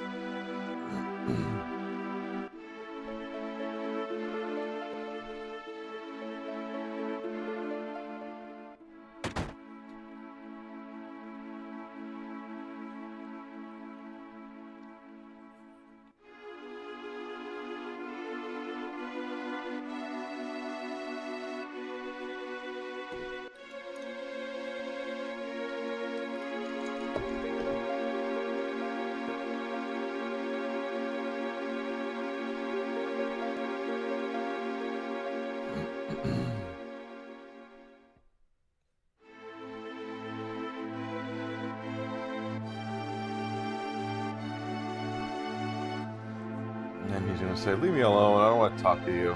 Just let me be alone. Next time you see me, I'll be like, burning your village and stuff.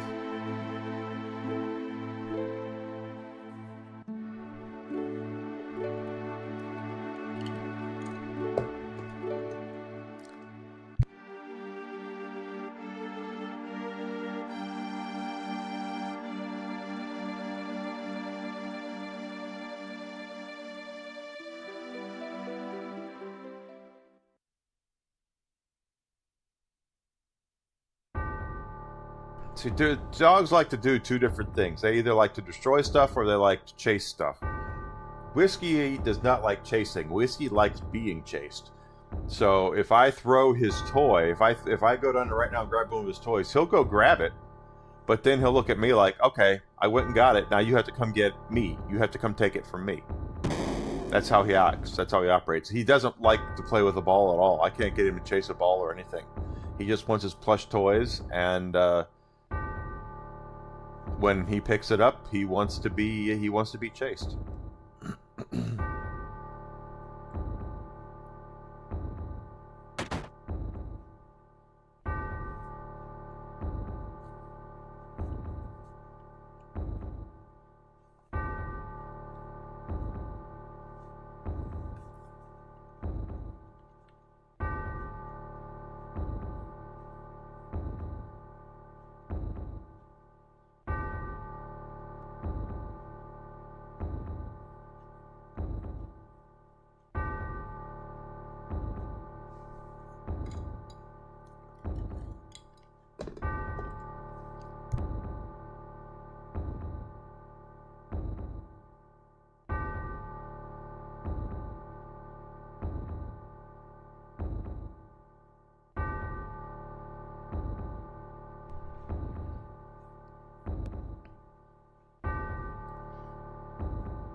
Alright, girls. Another money shot coming up here.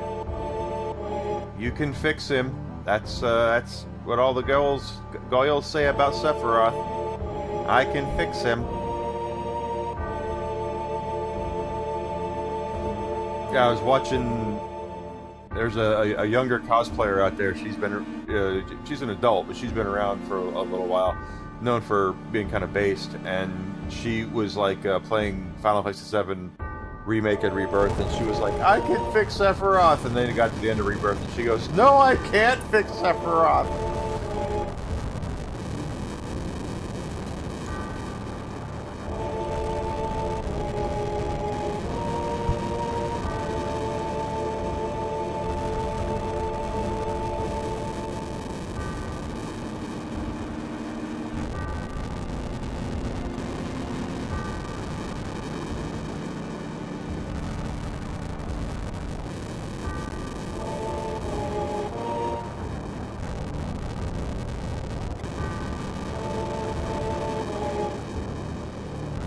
And the fact that Cloud doesn't remember how this ends either is something that is pretty important as well.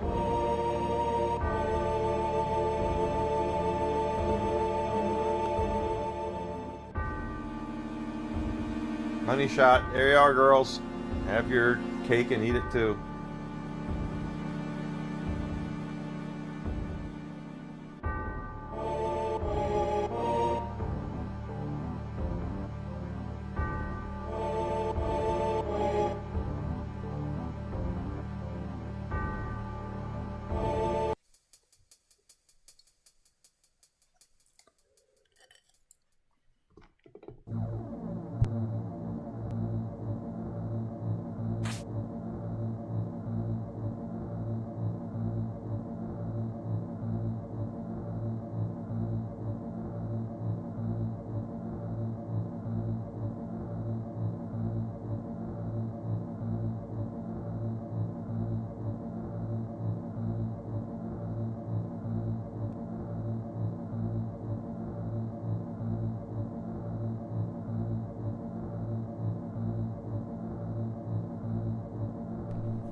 Of course, we know this is where Tifa gets her hatred of Shinra and of Mako energy.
Dun dun dun dun.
Sephiroth and Cloud kind of get into it here.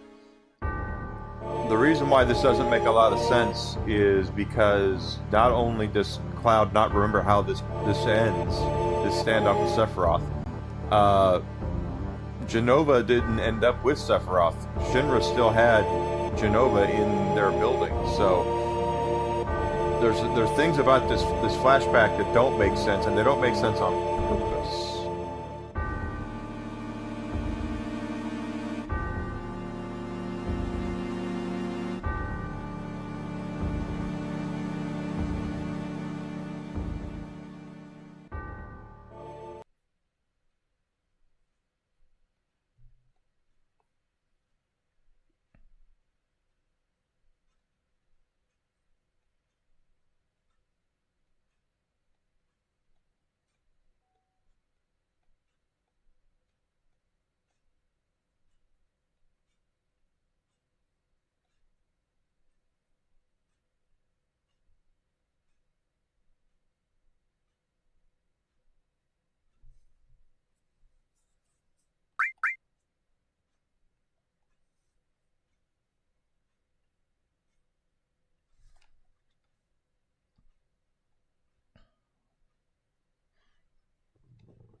See, Tifa's being quiet because, again, she does not.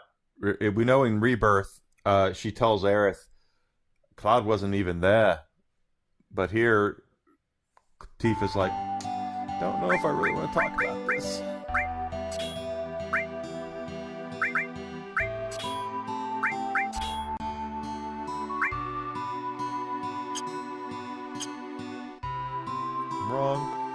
Wrong.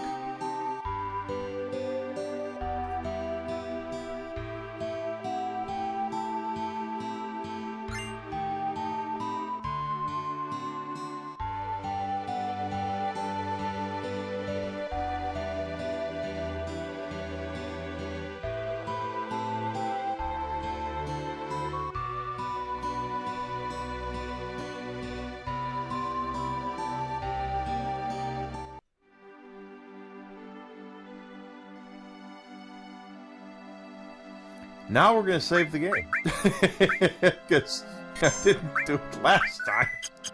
All right, let's go to the Chocobo ranch, get our materia from that, catch another Chocobo, and then we'll go into the cave.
I meant used the wrong one. Oh well.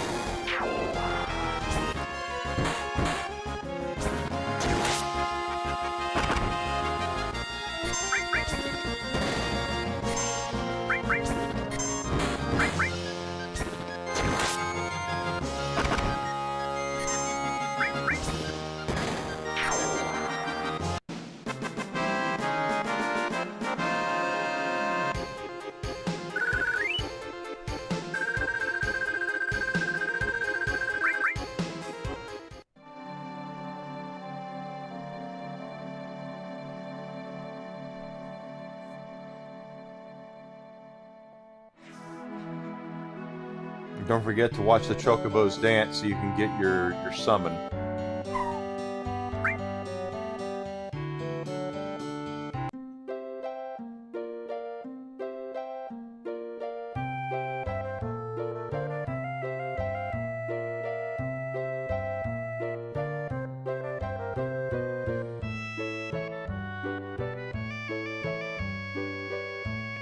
They're dancing for us. They're dancing.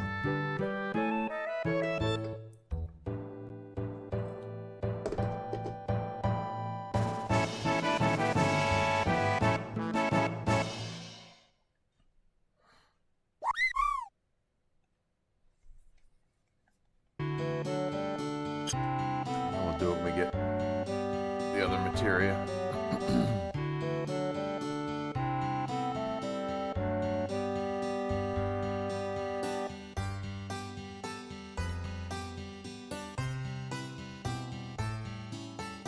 You gonna talk to me, or you just gonna okay?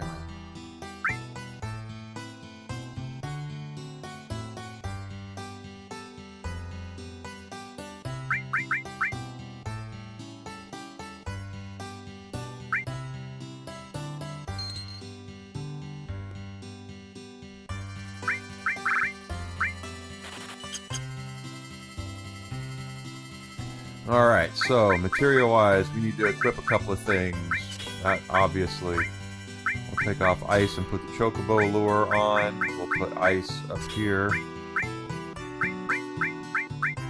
On Tifa, and then Barrett. Why not? Okay.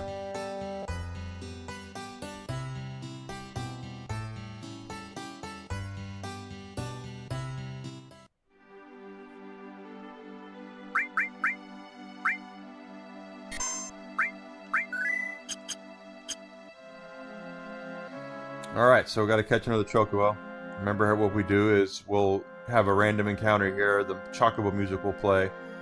We have to feed the chocobo greens and defeat everything else around it before the chocobo runs off. And then we'll have a chocobo.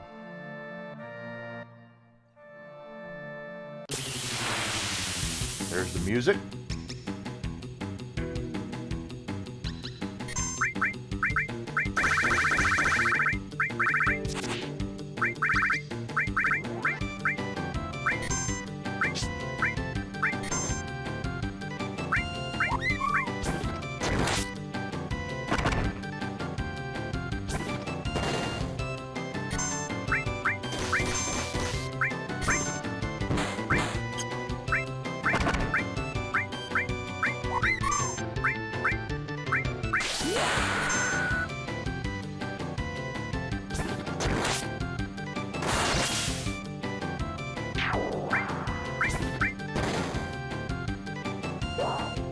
Crap! I'm gonna go buy more greens.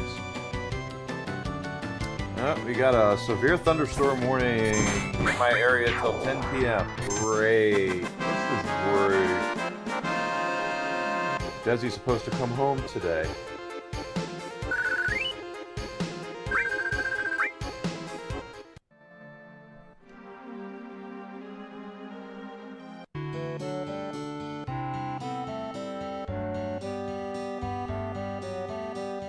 Chocobo ran off on us. We'll have to get another one. Get some more grains.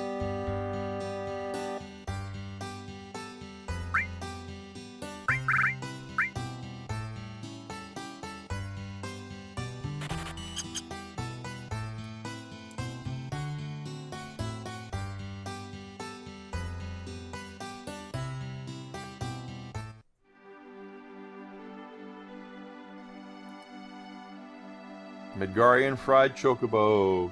Yum, yum, yum.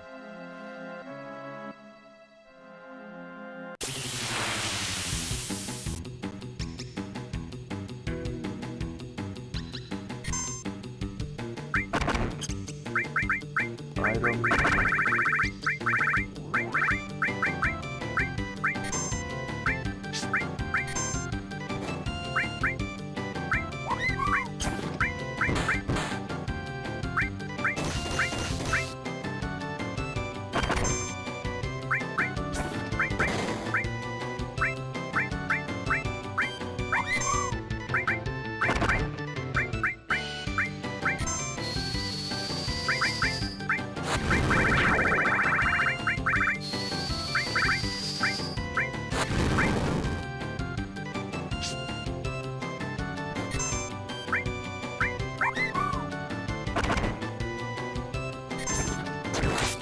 They do chocobo right. That's correct. Get yourself some of the mashed taters. Mashed taters. That'd be good.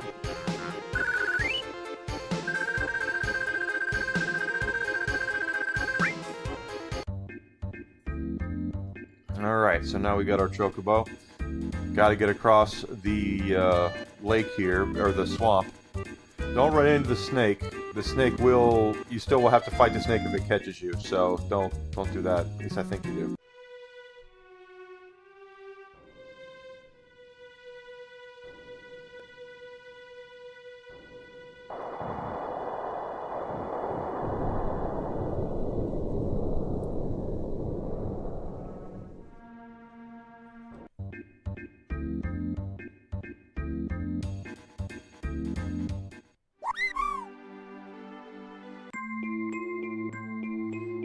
Alright, so this cave did exist in the remake as well.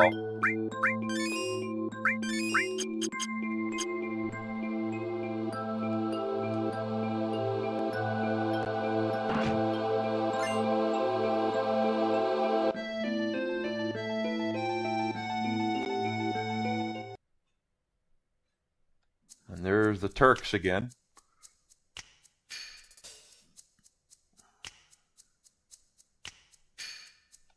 I'm sure it is pretty awesome. You're root of the Turks.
The Turks kind of play the part of Ultros in this game. If you remember Final Fantasy VI, we had to fight the octopus Ultros a lot. Same thing with the Turks. The Turks are going to be all over the place.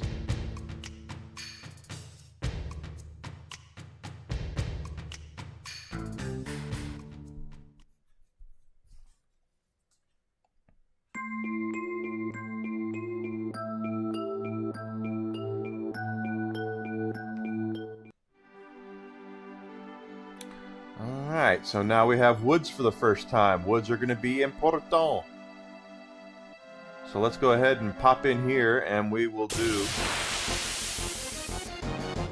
the secret part.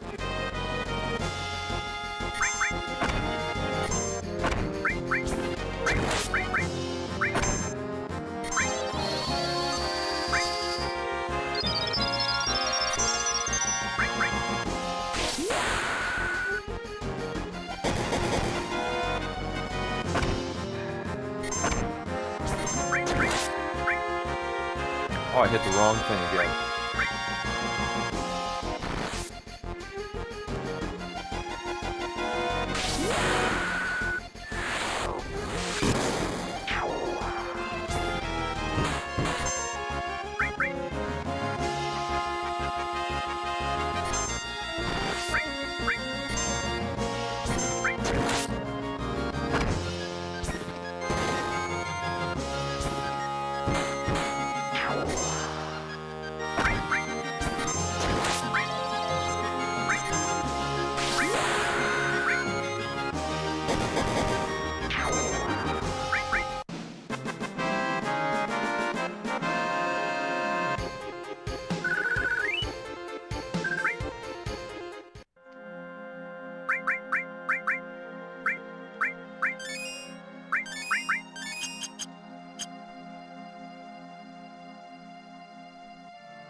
You have a 1 in, I think it's 1 in 16 chance of meeting up with who we're looking to meet up with in the woods.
Now Tifa got her next one, the somersault, by using her limit break.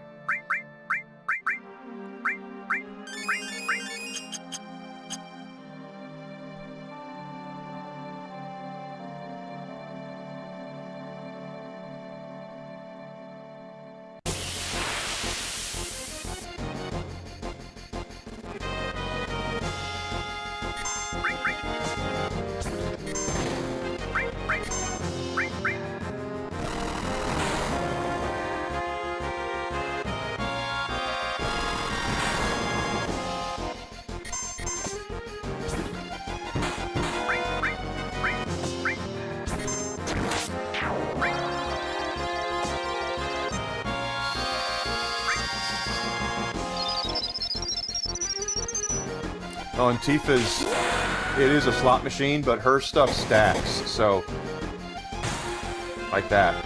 Pretty nice. Even though it should have done more damage.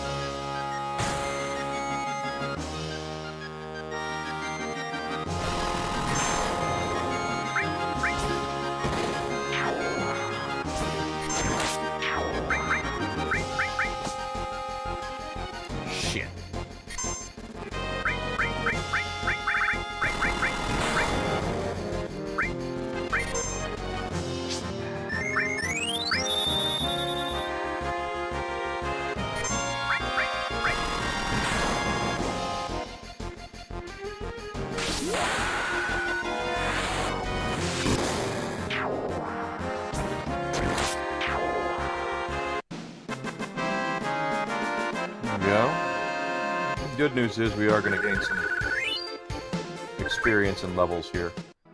I'm actually under level for what I usually am here. I'm usually level in the 20s by the time I get to this point, but we didn't do it this time.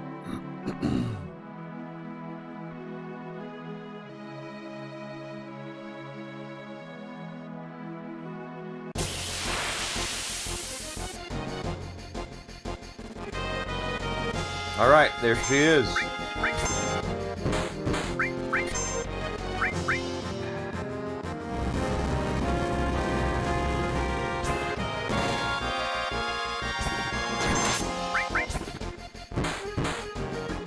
super secret Yuffie.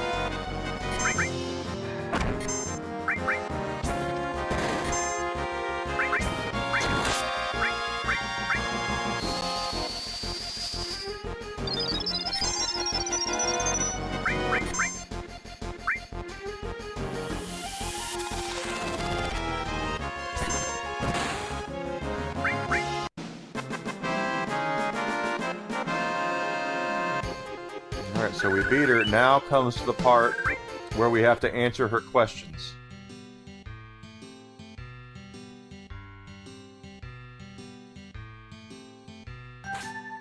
And we have to answer her questions correctly.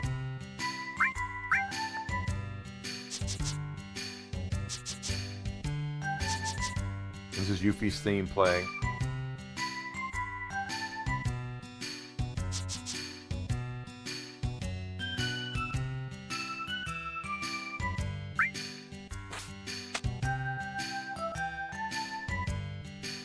Oh, I answered that one wrong. No?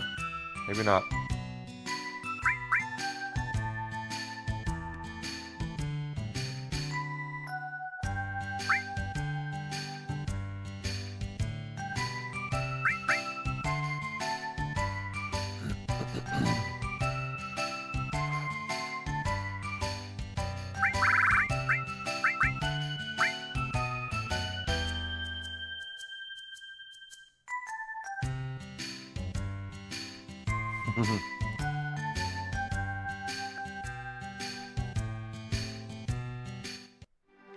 So if we go to our PHS system, we can actually put Yuffie in the party now.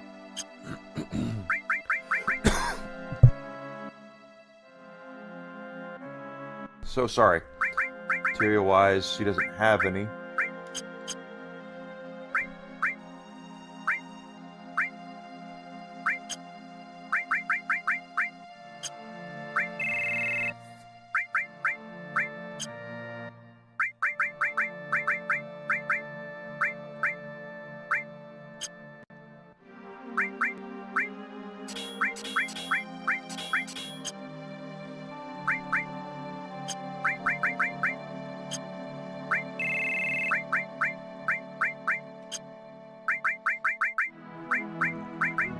Equip her with materia. She's got throw.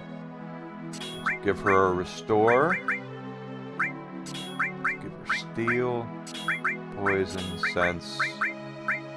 Oh, why not? Okay. And we're gonna save.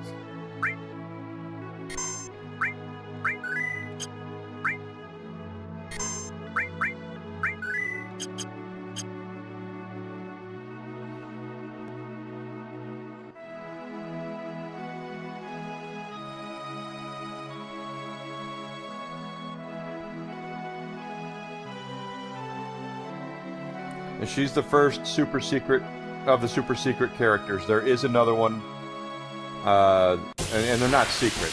They're very well known. They're well known enough to where Yuffie is a regular character in Final Fantasy VII remake. I should say the remakes. She is a regular party member with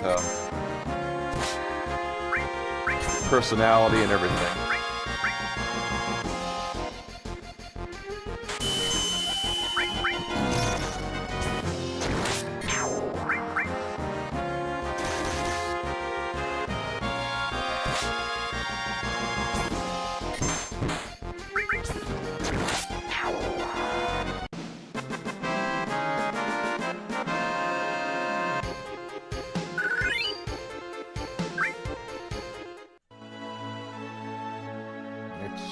Okay, that's Junon. We're gonna go there.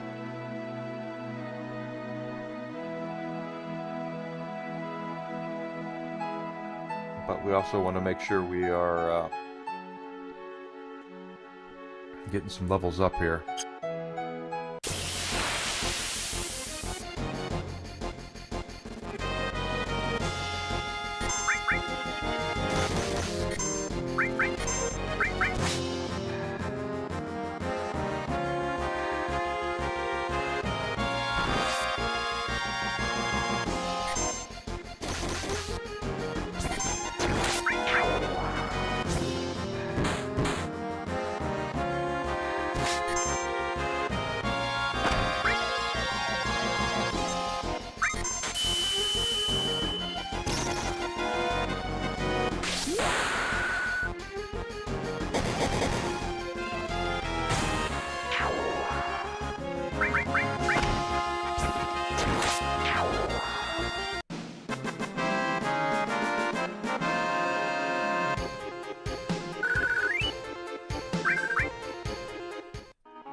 Magic. We need magic.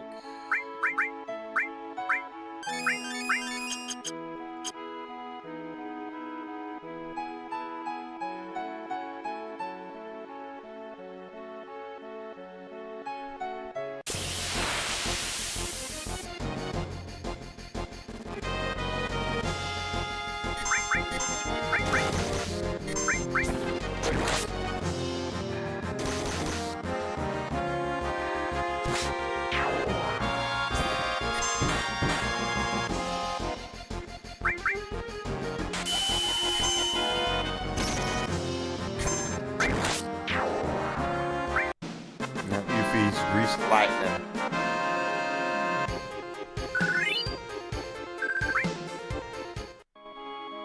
But Yuffie was not... There's a little side part with Yuffie that we will deal with when we get access to the airship, I believe.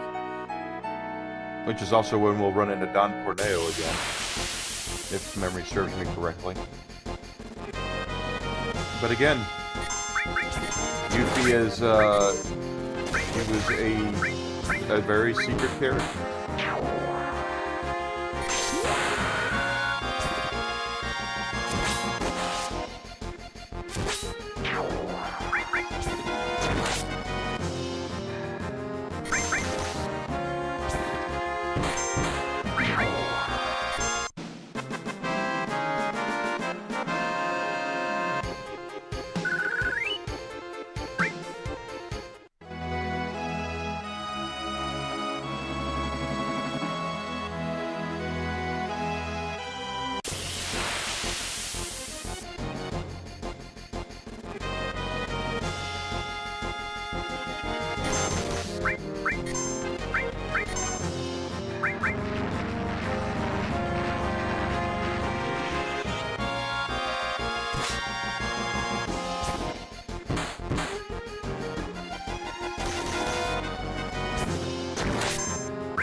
So I guess I'm kind of figuring out what we're going to do with this Rumble thing. It's not impossible for me to get 75 chatters. It's just going to be very difficult for me to get 75 chatters. And then making the shorts, which I just don't know what to do. But figure it out.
I guess I'm just in a situation where I'm trying to figure out the best ways.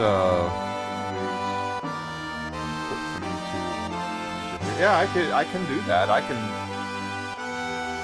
The thing is, this is going to sound really bad. I cannot stand watching my VODs. I just don't like watching myself. I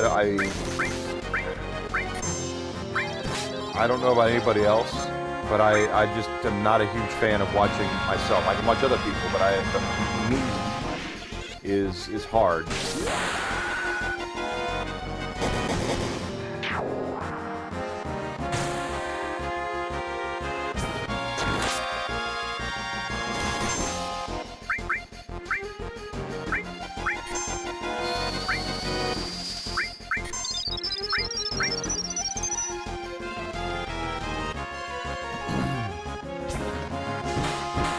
It's going to be really difficult to get 75 unique chatters. I will definitely say that.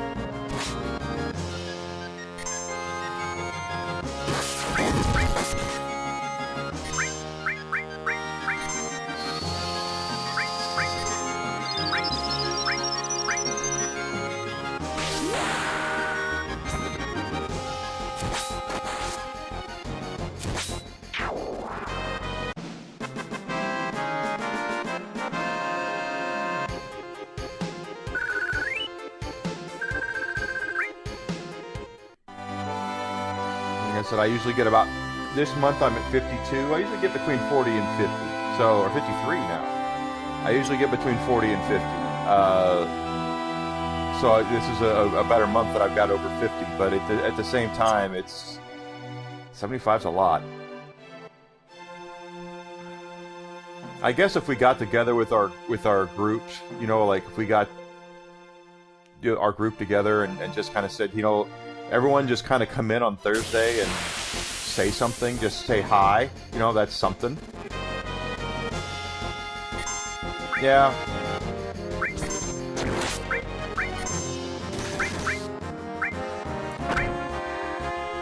I'm just wondering, again, the money part of it is where I kind of struggle with it, because it does... I'm glad to get some money out of this. I really am. I mean, that's the goal always. But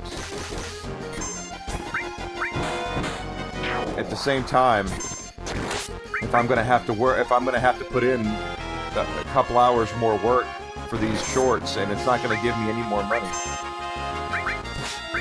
I just wonder, you know, is the juice worth the squeeze at that point? Yeah, I hope so. I hope we can get it to where we just kind of, yeah, time, effort.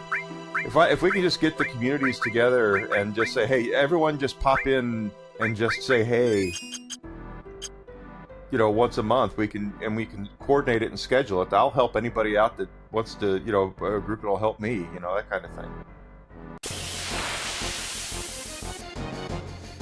But that's my issue with the whole thing, is that it's just,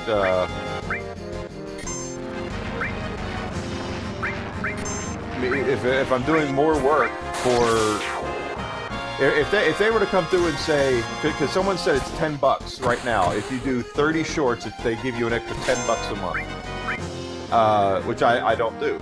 Obviously, you guys know that. $10 for 30 shorts.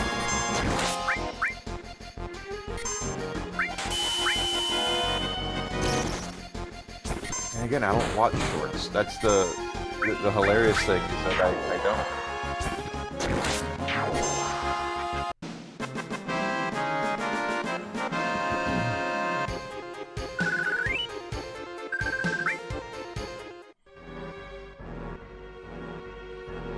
But I guess I can make some short stuff and see what I can do with it on, you know, upload them as shorts and see what happens.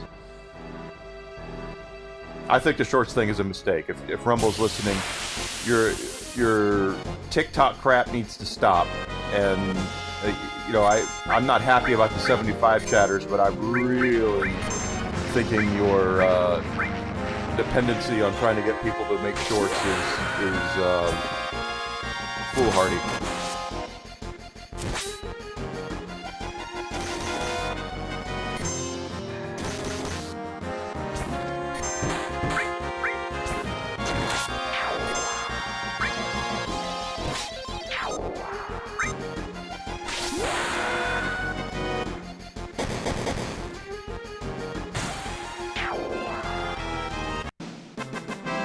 It'll just be taking some time on the weekend and doing it.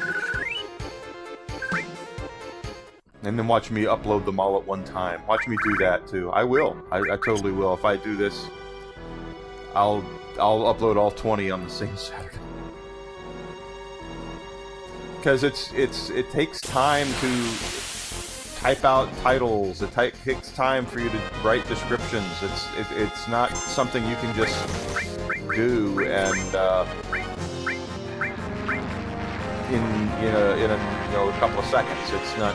It takes time to get that stuff. Then you got to upload it. Then that kind of stuff.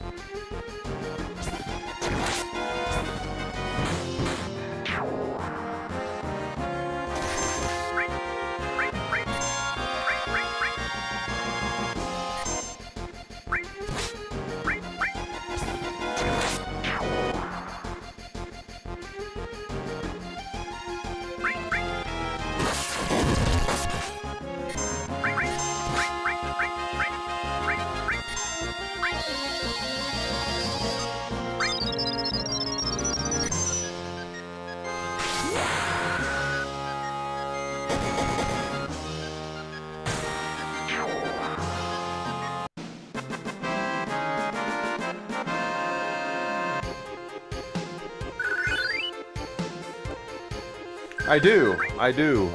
And I could go back and do all that, or I could just record some other stuff.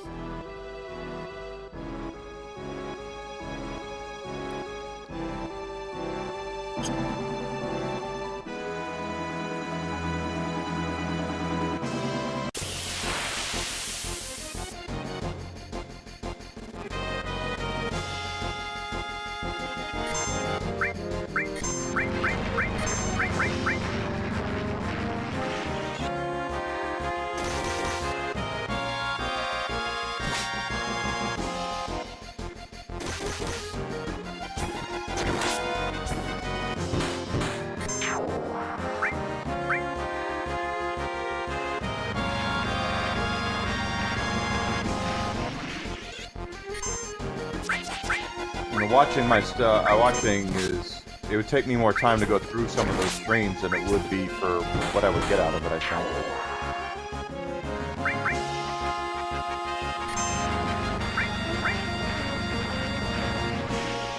think. But I gotta think. I just have to think about it, that's all.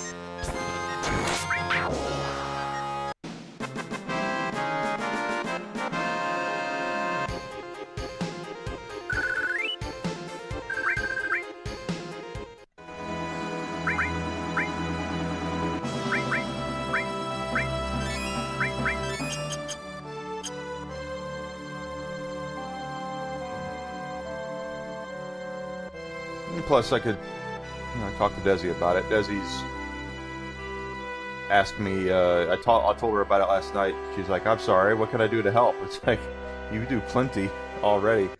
But, I mean, we'll see. Getting people to set up Rumble accounts just to come in and say hi is, everyone's got a YouTube account, that's different. But most people don't have Rumble accounts.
Oh, I missed a second. Oh, well.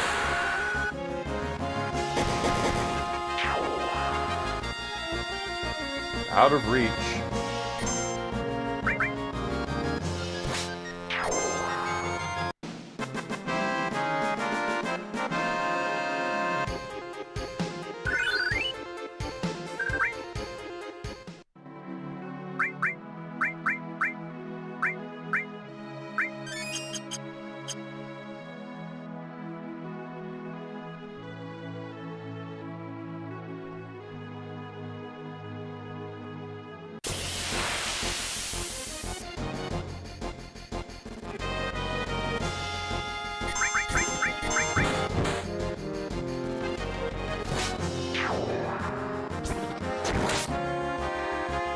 It's so funny because it feels like we got through that Midgar quickly. I can remember first playing it that it was like getting out of Midgar was like a 20-hour thing for me.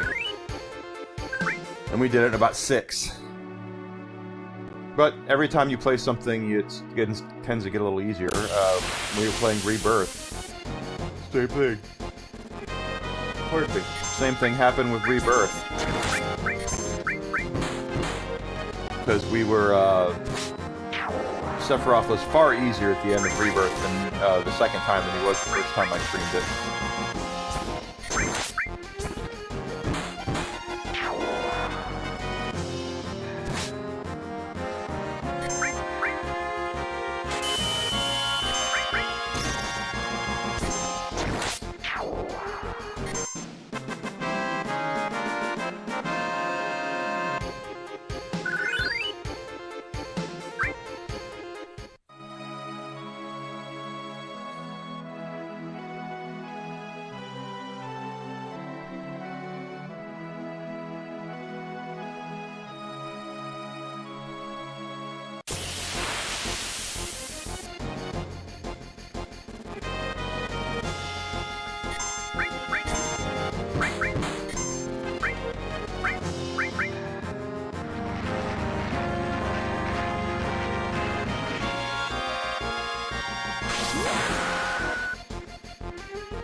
Trying to get some levels here so we can get it a little better.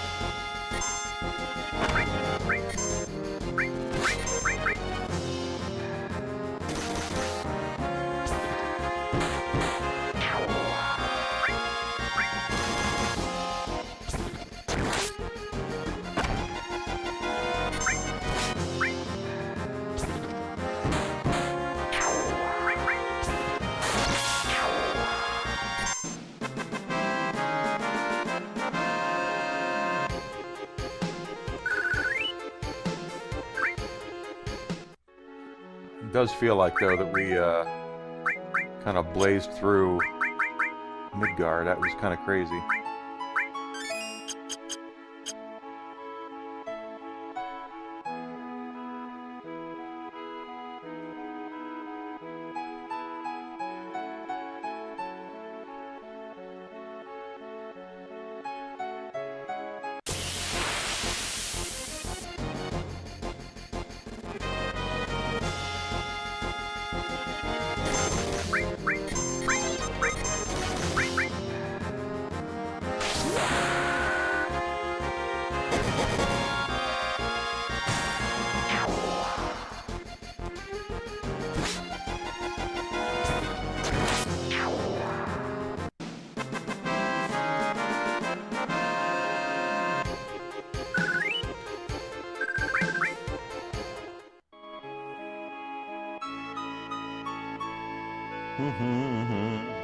But that's what happens when you're dealing with Final Fantasy and JRPGs back in the day. They're grind fest. I was talking about it last night. I know something that Square USA did with Final Fantasies before this one is they added a progression system that made it easier to not grind.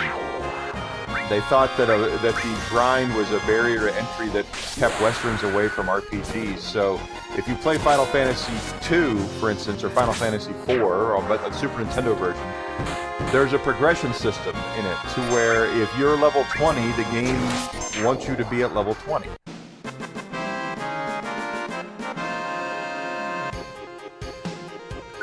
With 7, they removed that. They kind of made it more of a the experience you get out of the Japanese version.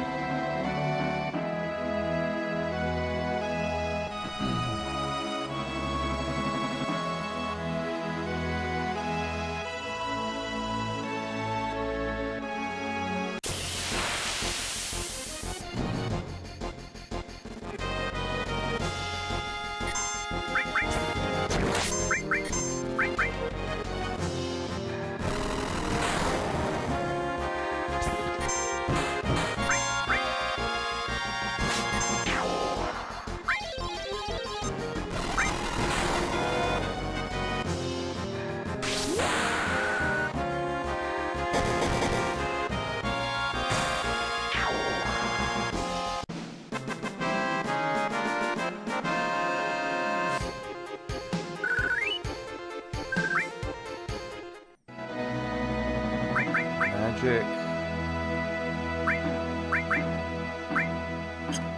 Need it there. We're okay. How close are we to leveling? Tifa's gonna level soon, so that's good.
Attacked from behind a lot.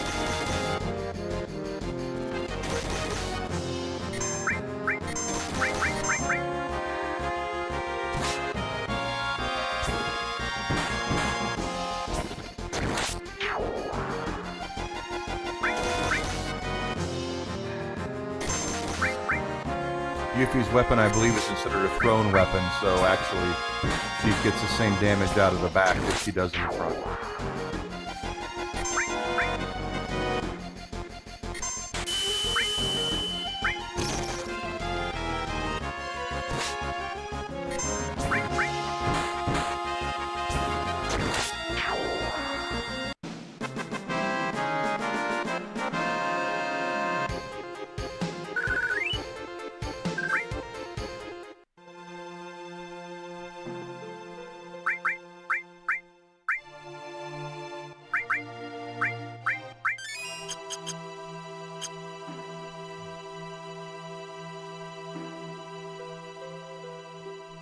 Tifa level up here.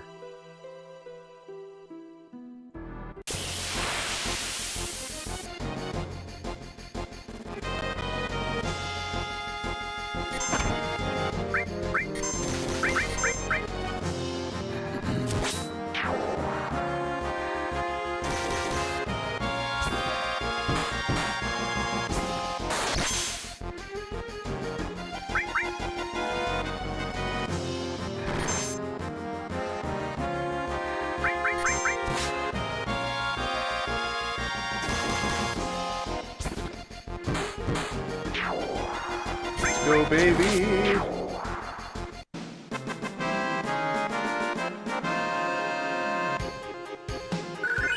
There's our level up for Tifa.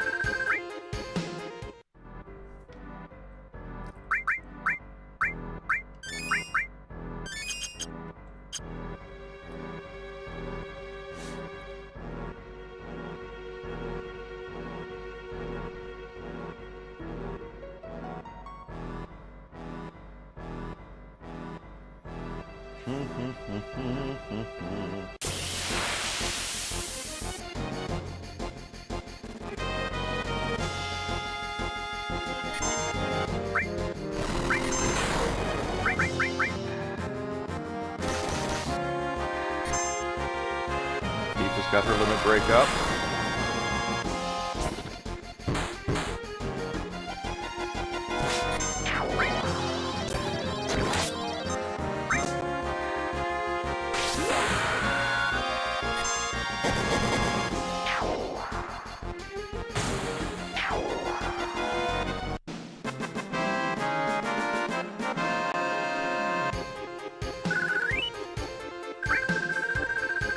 If I'm not mistaken, and I could be wrong, of course,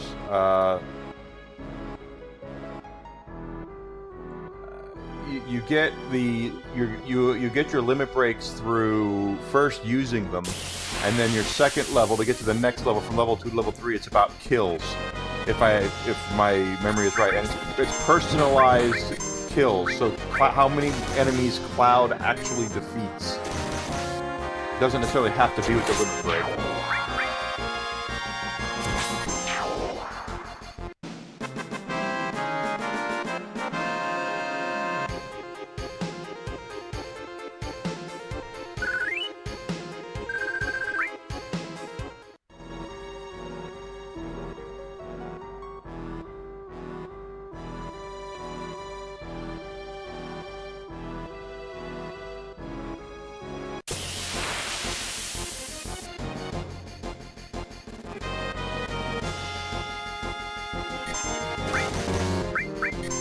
Wait on that.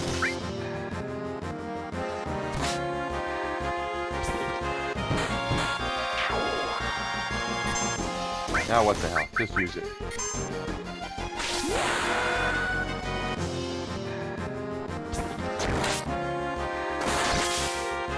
Mind is taxing. We can stock up on items and Gil. Yeah, cheapskates that want to have the Gil. That's true. Just say the Gil. Gotta have the Gil. Because you do buy weapons and armor in this game like crazy.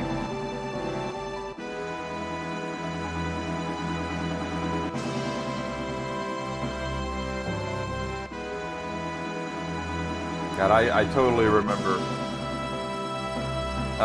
when they announced that it was coming out, there was a lot of rumors that were coming out around this game. I remember I was friendly with the Sega fans as well at this point when they announced Final Fantasy VII. The Sega fans were very much against Final Fantasy. They loved Phantasy Star and Lunar, but they could not stand anything with Nintendo, anything at all. But when they announced Final Fantasy VII was coming out, the Sega people were like, "Well, it's going to be called Final Fantasy IV," and it's like no, it's not. And then they turned around, and the next thing was Cloud's name would be changed to Claude, which also didn't happen. But that was, there were a lot of rumors and speculation about what they were going to do with this game when they were breaking it out here.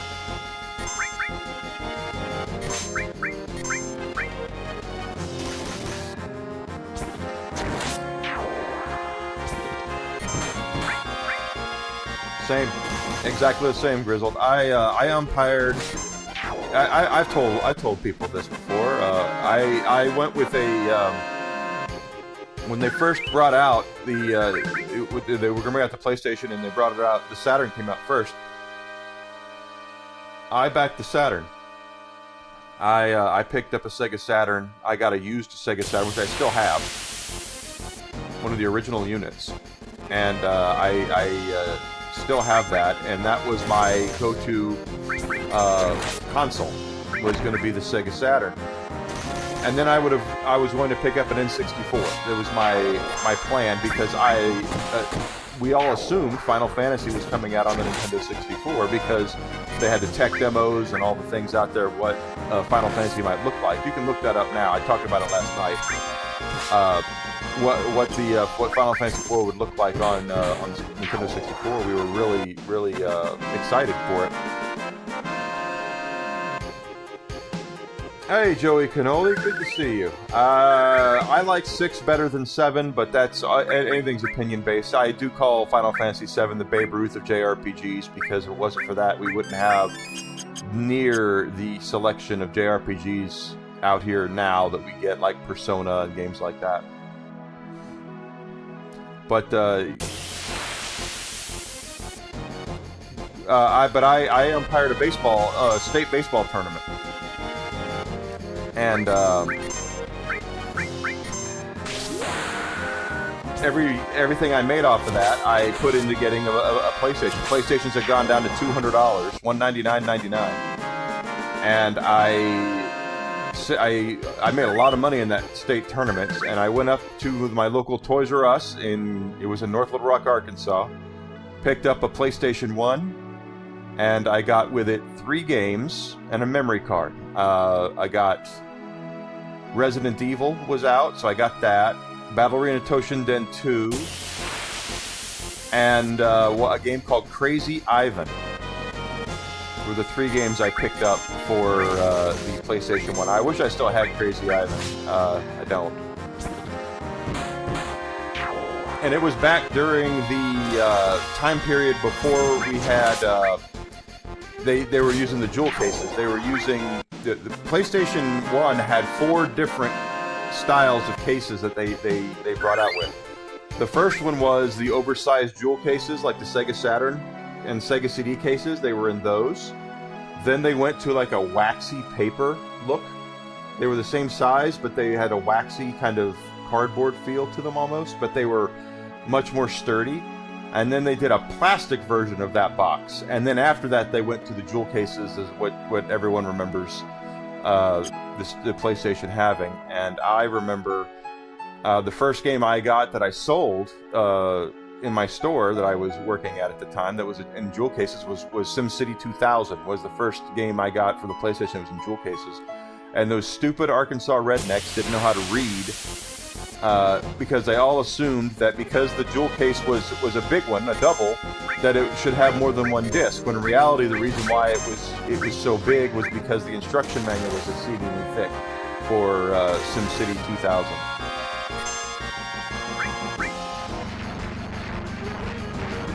%% true.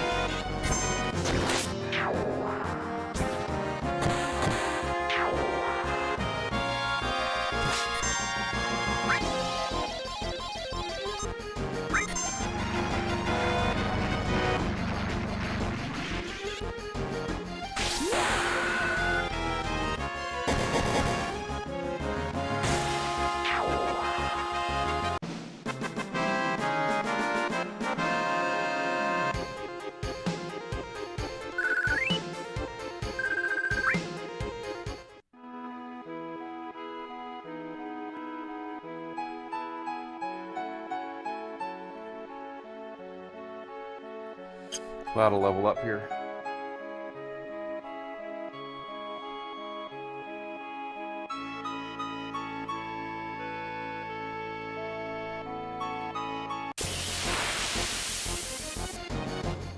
Yeah, right. Yeah, and the magazines ruined the game for us too.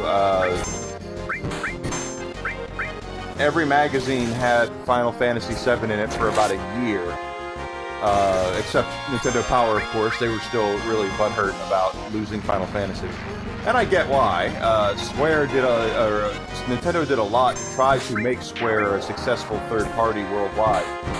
And they had failed, basically, on every turn. So it was up to, when Square had their opportunity with Sony, Sony basically said, hey, let us publish Final Fantasy VII and a handful of other games. Cobalt Number 1, Saga Frontier, Final Fantasy Tactics, and Bushido Blade, along with Final Fantasy VII, I believe, were the games. There might be one more, but I know those were the games that were included in that.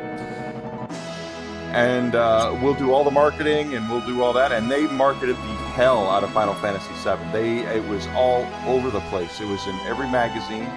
Guys, they sent out VHS tapes. If you sent in your warranty card for PlayStation, they had a mailing list they called PlayStation Underground, where they would send you demo discs and stuff like that, which I wish they still did, quite honestly.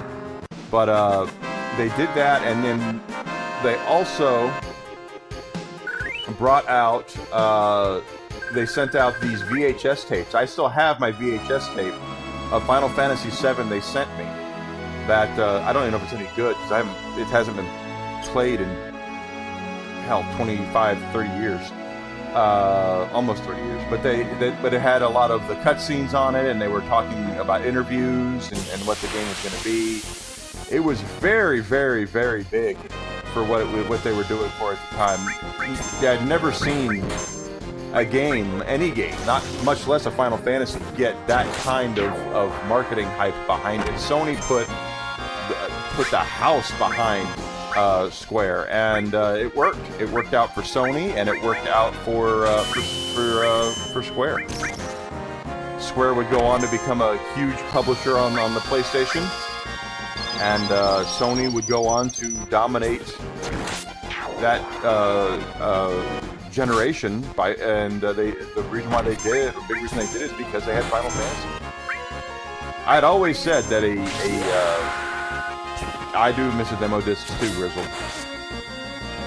The PlayStation Underground was really cool. They didn't only have demos, the discs also had save files on them. So if you, like, I have one that I know, I gotta find where those things are, but one of them was a save file where you could, you would load it on your memory card, and you would have Resident Evil save with, you could have like the Magnum with unlimited ammunition. There was really cool stuff like that they would put on those demo discs, the PlayStation Underground stuff. Very, very cool.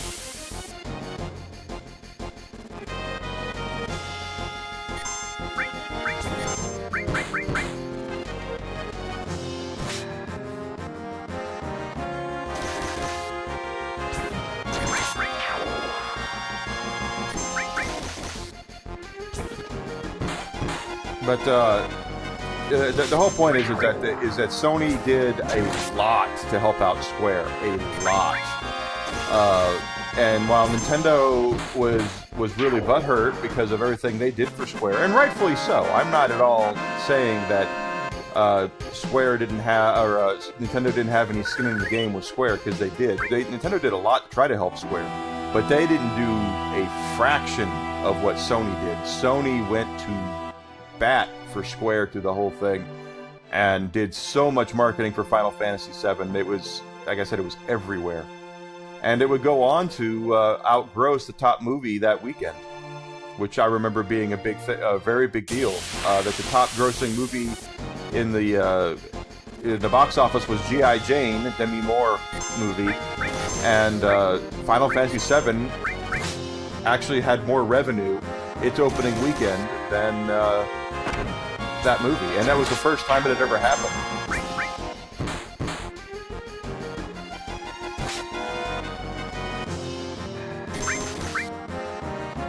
Ever. No, it's happened a lot since.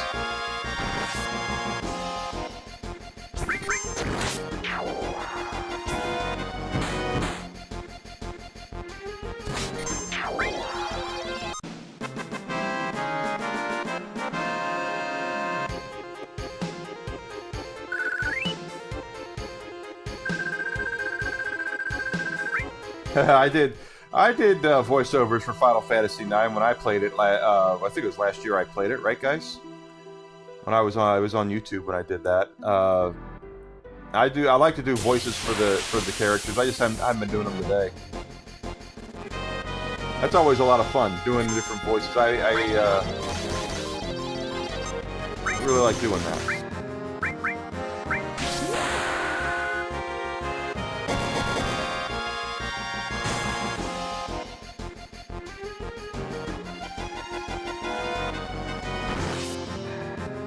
It's like with Cloud, I would do a New York accent. That's what I would do. Hey, Tifa, come over here. What you think you're doing? Forget about it. I only do one female voice, though, so obviously Yuki, Aerith, and Tifa would all have the same voice.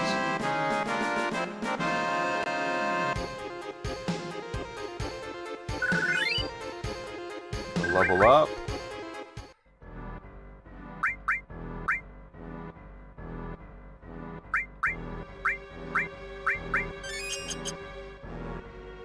$19, $19, $18. Good, good, good. This is what I wanted. Final Fantasy IX is excellent, though. In fact, I think 9's better than 7, but that's just my opinion. That'll get me in trouble with some people, I know, but...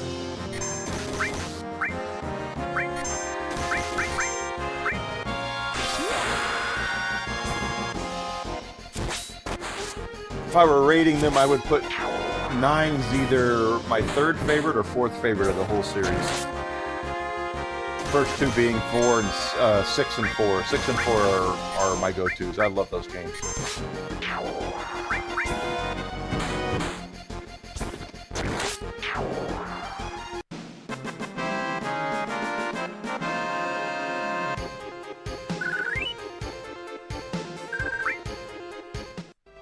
How much gold gil do we have? 226,000. 26,400.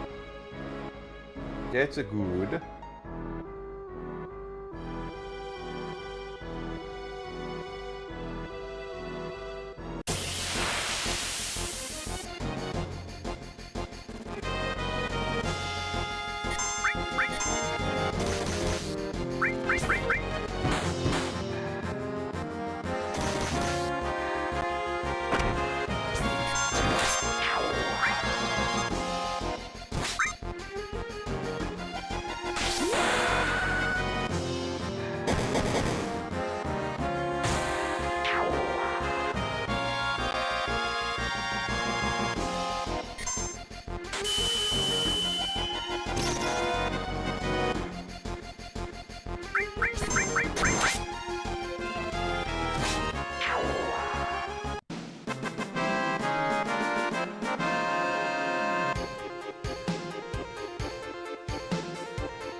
I hope Desi's gonna make it home okay. She's, I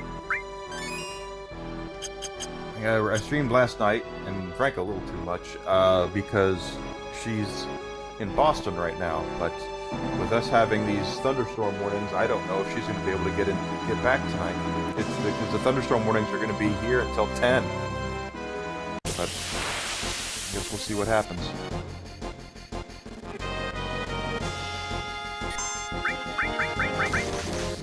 Alucard, you made it. Got an extra hour. Now you're home. Okay, good, good, good, good. Or you're on your way home.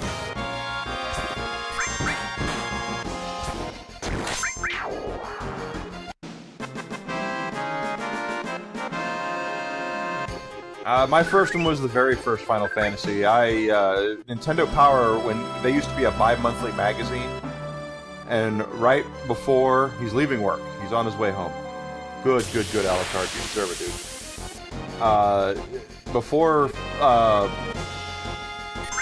they went monthly, every other month they would give you a strategy guide. So I have some strategy guides, or I had strategy guides from Nintendo Power, like Super Mario Bros. 3, Ninja Gaiden 2, stuff like that. And one of the ones they sent me was Final Fantasy, the very first Final Fantasy. And I read that thing from cover to cover. I memorized everything out of that I could, because I could not wait to get that game. And I was, of course, not that I have money now, because I don't, but I grew up dirt-ass poor. I was lucky to get 1 or 2 games a year. And I had to wait until Christmas to ask old Santa Claus to bring me a copy of Final Fantasy I, which he did, which I did end up getting a copy of it for Christmas. But by the time I had gotten it, I had memorized exactly all the maps. I knew where I was going, what I wanted to do. I was all over it. And then they did this is going to sound really bad, really stupid, but when they did Final Fantasy II here, it was on the Super Nintendo. Our Final Fantasy II that we had initially was Final Fantasy IV out of Japan. And I saw that in Nintendo Power, and they had... Yeah, I got get something off the porch. 56, 56, 52. I had...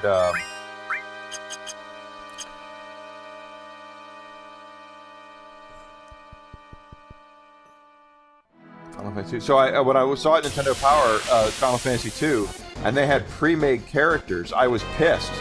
I was like, I like making my own characters. And then a friend of mine let me borrow his copy years later of Final Fantasy II.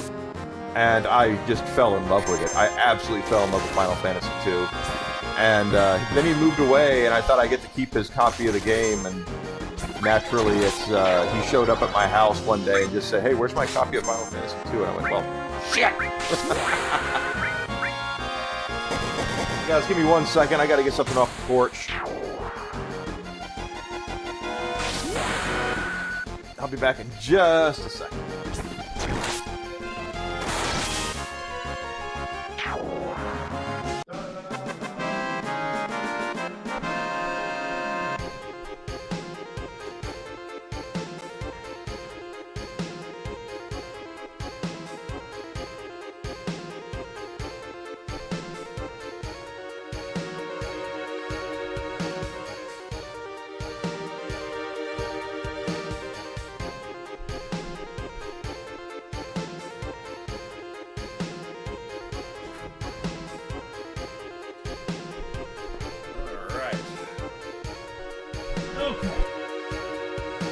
J'arrive back.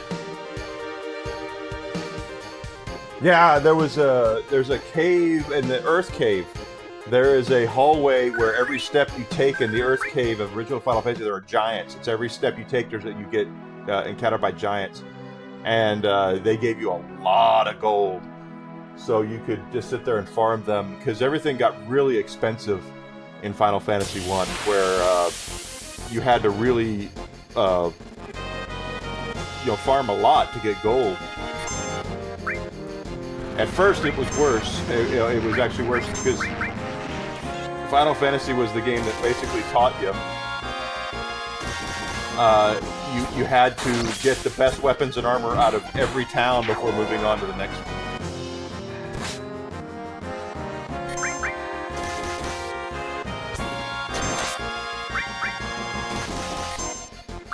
Joey, which Final Fantasy II? The Japanese one, the actual Final Fantasy II, or the Super Nintendo one we got over, that we got here in the West? That's Final Fantasy IV. Alucard says Final Fantasy IV is first. It's a good one. It's one of my favorite games. Final Fantasy IV is one of my favorite games. I would say behind 6. It's right. It's always behind. 6 is my favorite game ever, and then 4 is right there after it.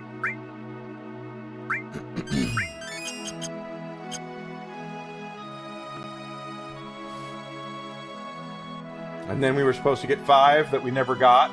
At least we didn't at first. Dang it, my thing just fell off. I got this plastic shell on my MacBook that I use, and it keeps falling off. But we had Final Fantasy 5 that was supposed to come out, and it didn't. And then they put in Final Fantasy 6, which was our Final Fantasy 3, and then when we got that, I was like, oh my god! I called my local game store that I had, that I ended up working at one point, constantly. Do you have Final Fantasy 3? When's Final Fantasy 3 come? $5 off. Okay, well, better than a sharp stick in the eye, I guess.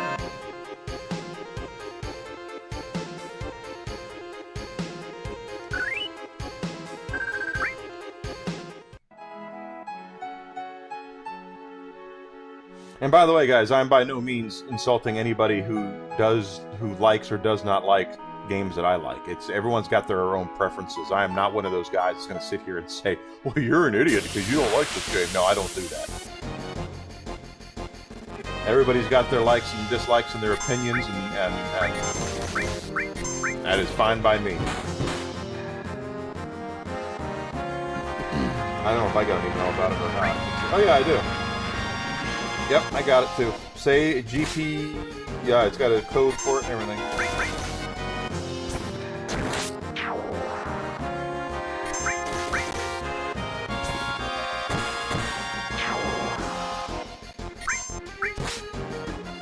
But it's different now. Nowadays, when you say Final Fantasy II, everyone's got the same Final Fantasy II. But back then, you didn't. Oh, we got enough AP for his fire material to level up. That's cool. We had I could tell you when I was first online in the mid '90s, when I was in IRC and all that, we would call Final Fantasy II, our Final Fantasy II, Final Fantasy II, and then we would call Final Fantasy II out of Japan FF2J because it was in Japan. Now they've corrected the numbering for all of them, so Final Fantasy II is actually Final Fantasy II. But back then we didn't have that. We missed out on the original Final Fantasy II, the original Final Fantasy III, and the original Final Fantasy V. We missed out on all three of those.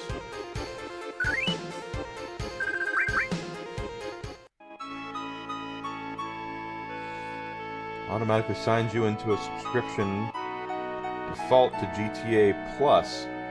Oh, well, they just keep giving me reasons not to buy Grand Theft Auto 6. I'm not interested in Grand Theft Auto 6.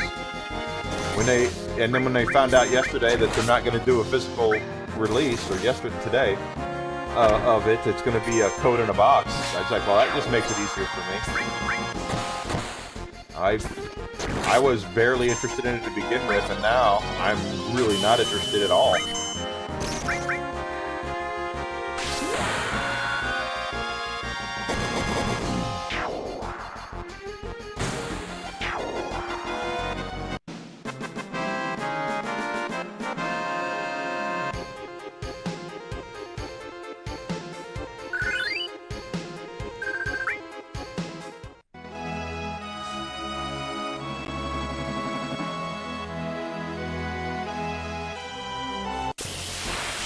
That was back in the 90s, guys. We didn't have the internet existed in the mid 90s, but it wasn't like it is now, where any company does anything and it's going to make news. Okay, Square cannot get away with releasing a Final Fantasy game without us getting it.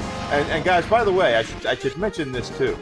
A lot of people have a rose-colored glasses look at Square Enix games, and I understand that, but we got the best of the best over here.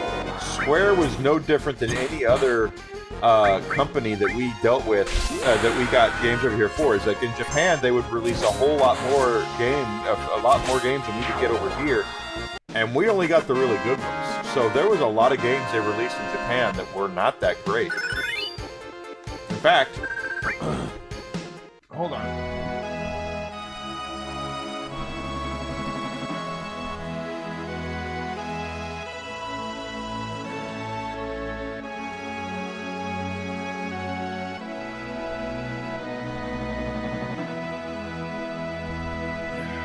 Here's one of them. Let's look at this. On the PlayStation. This game right here. We never got it. It's called Sugaki? Sugaki? 3 discs. Here it is. Not very good. I really wanted it to be good, but it was. So a lot of folks do have that rose-colored glasses look darn. That rose-colored glasses look at SquareSoft. That Square could do no wrong in the 90s, but the answer is they did do wrong because we didn't get all their games over here. We only got the very best of the best.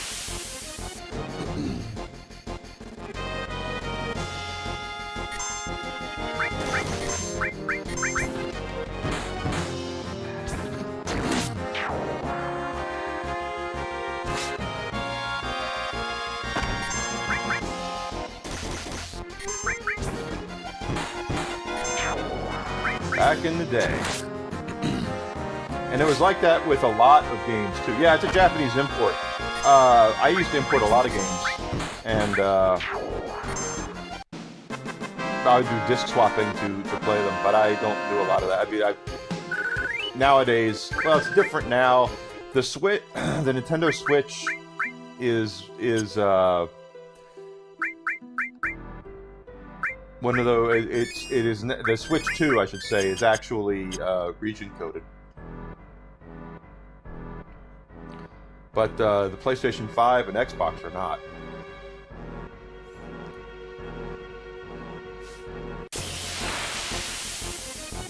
Well, it's on my mind.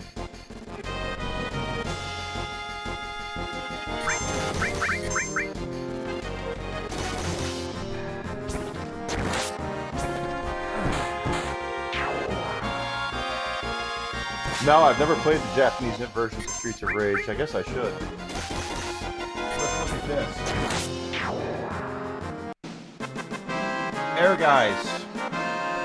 Guys, God bless the ring, okay? Now this was published here by Squaresoft, as it says right down there. See that? Squaresoft, or Square EA, actually. But with all the stuff that people were talking about with Tifa being in Street Fighter VI, it's really not that big of a deal because she's in Air Guys. Cloud, Tifa, Sephiroth are all in it, and I believe, yeah, we have Yuffie and Vincent as well are in the game. That I always thought was Red 13, even though it's not. So Air Guys is actually we called it the Final Fantasy fighting game because it was such a big deal. What is Alucard telling me now? GTA 6 locks, tattoos, and other customization behind the $100 version. They are profit maxing. No physical disc. $80 to $100 if you want a customization. You know you'll buy it no matter what. They want all of your money in the process, and they don't care if you notice. Yeah, that's true. And the sad thing is they're going to get away with it because it's Grand Theft Auto. He's exactly correct. If this were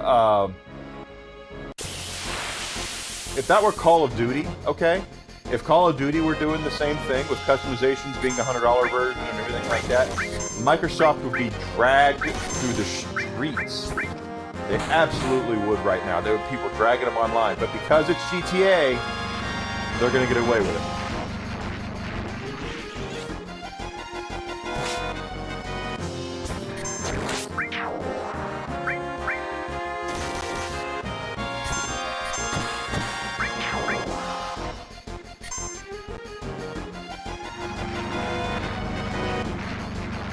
Yeah, Nintendo's watching too.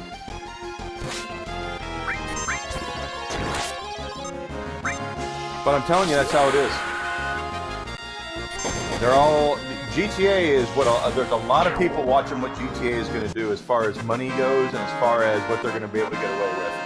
And if GTA goes completely balls to the wall gangbusters, which it's probably going to, you're going to see a lot of other companies try to do the same exact thing. That they're going to try to do digital-only releases. They're going to try to do $100 for the full game. All that stuff. Mark my words. People are watching it. And by the way, Grand Theft Auto right now is the only game that can get away with it.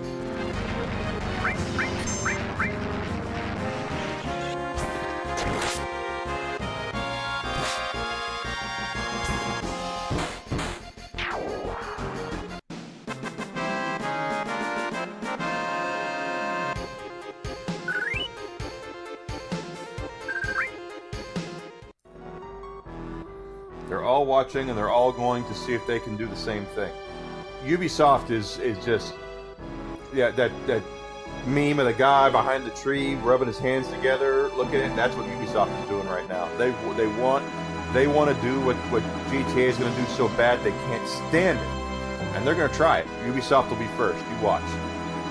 The next Assassin's Creed or whatever it's going to be, they're going to try that. They'll try doing the exact same thing that Rockstar is going to do with GTA, and they'll fail. because Ubisoft is not Rockstar.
If y'all want to see some of the other imports that I've got here, for PlayStation, here, let's look.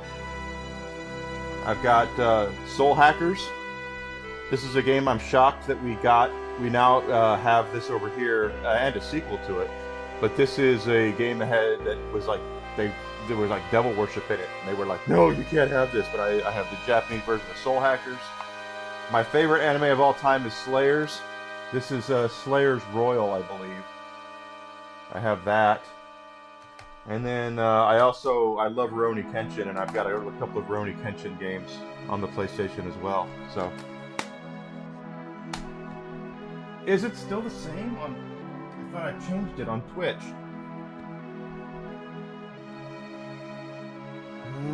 I probably forgot. Let's put this back here. Yeah, you're right. Thank you, Alucard.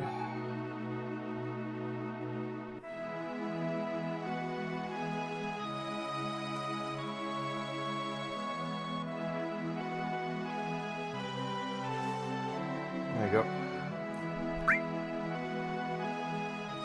We don't potions, magic, 20, 19, 20. Let's just go into town. Let's save all that progress too, because I don't want to have to do all that again.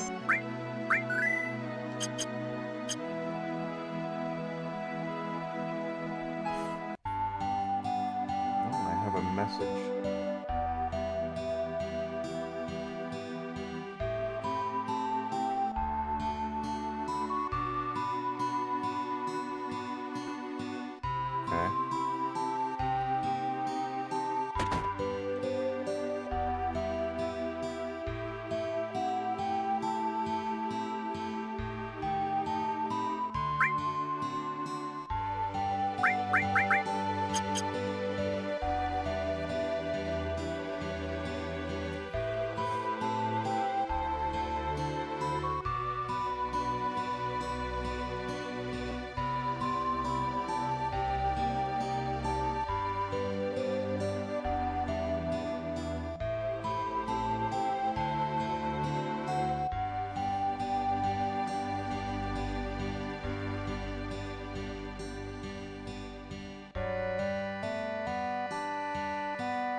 Don't be snooping around here, boys. You can't go up there.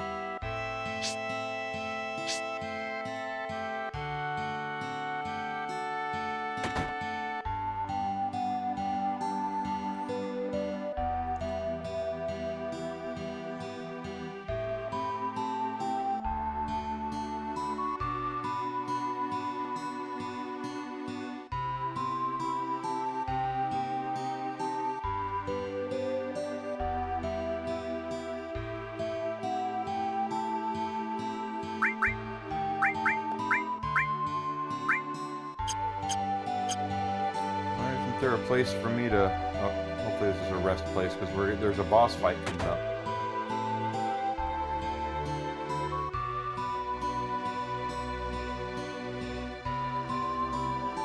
No place to rest, huh?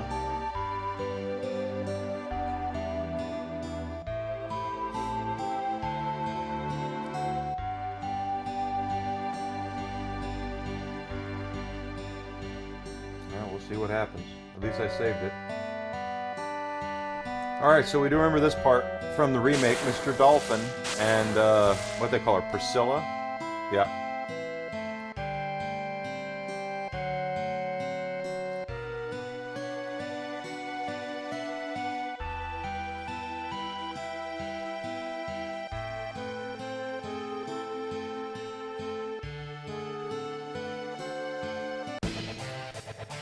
I also have import Saturn games. The Saturn is much easier to play import games on than the PlayStation because of the cartridge slot in the back of the Saturn.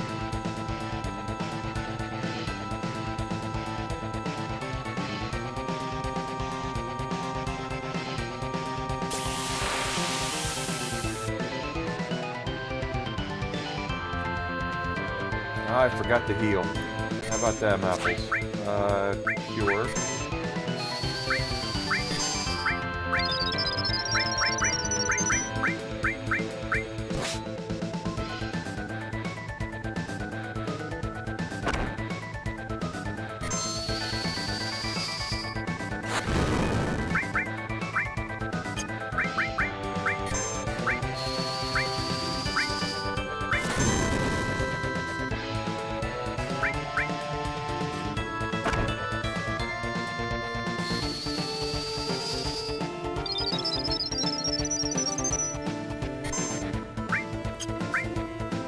Yeah, I was so kind of pissed off last night about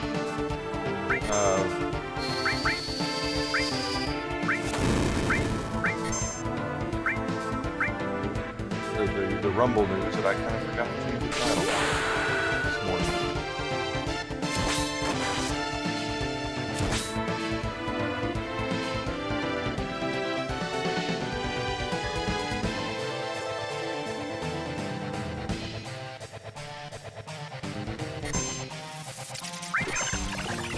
Disc is the license. No, it's not.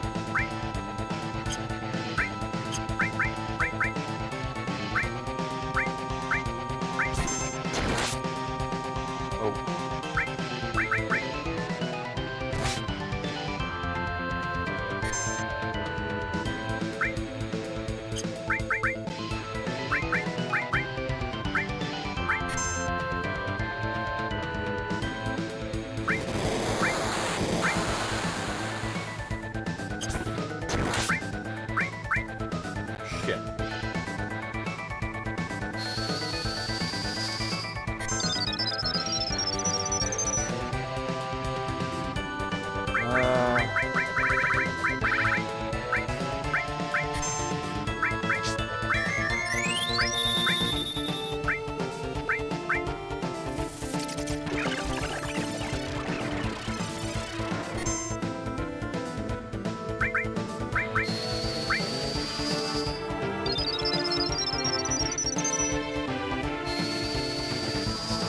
I agree. 100%.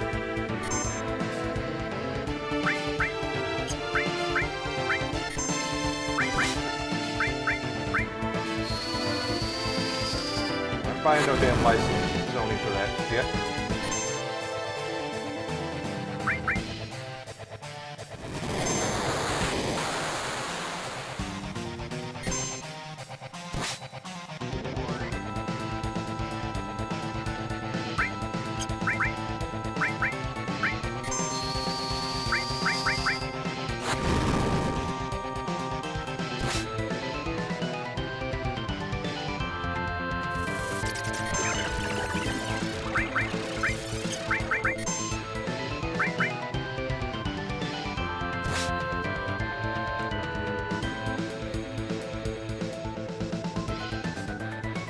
Might have to redo this.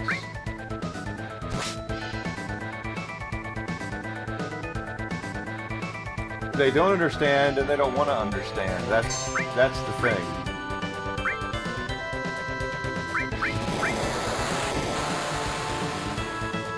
They have no interest in understanding what we want and what we go through.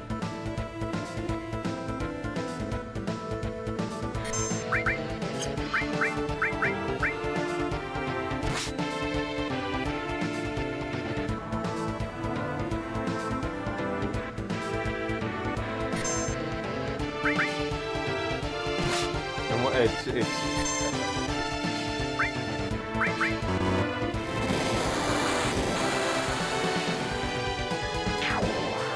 we go. We win.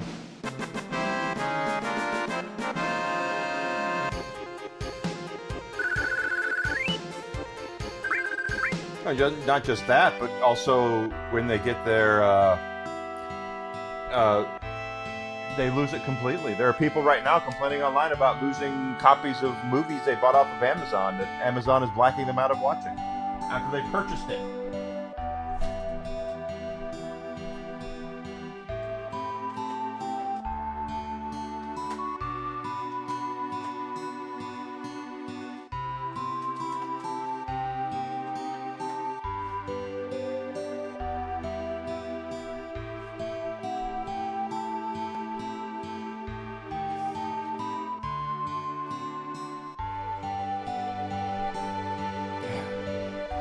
That's how it was back in the day. Are we ready for a mini game? We're gonna have a mini game. Yeah, delisting it, but the question is, do they take it away? That's the whole thing. You can delist things. Like right now, 99% of everything you get off of Steam, if you buy it, you can always download it and play it. But there is that 1% where they take it away from you.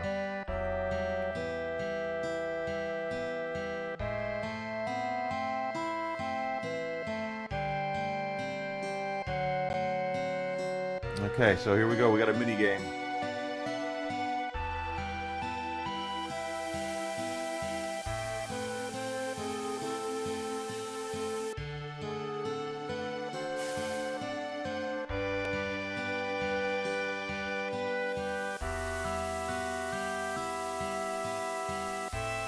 They took them out of the library completely, so that's where the bad stuff happens then.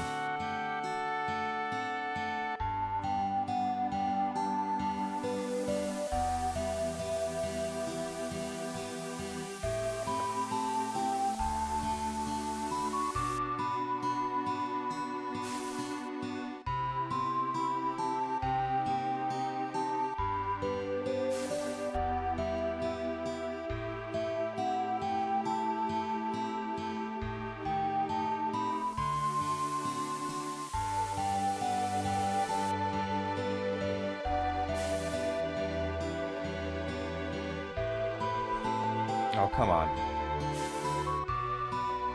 I need to take a bio break here in a second. Oh, I did it again. Didn't mean to.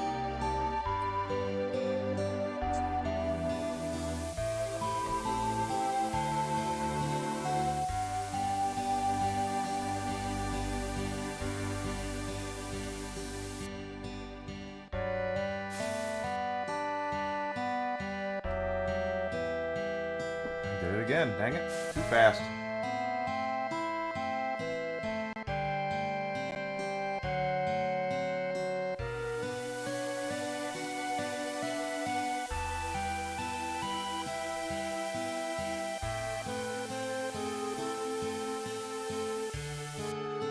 Oh.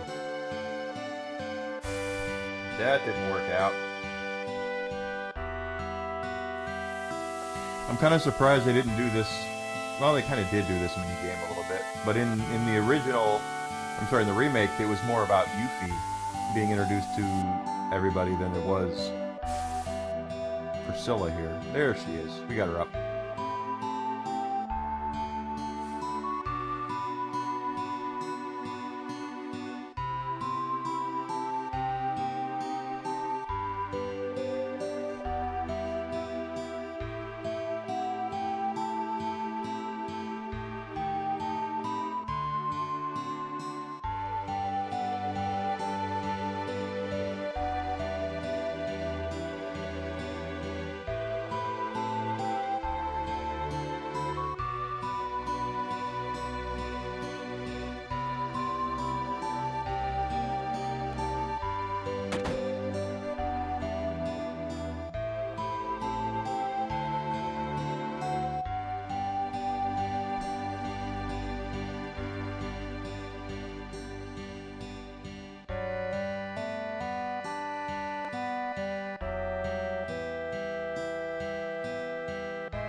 Make yourselves at home.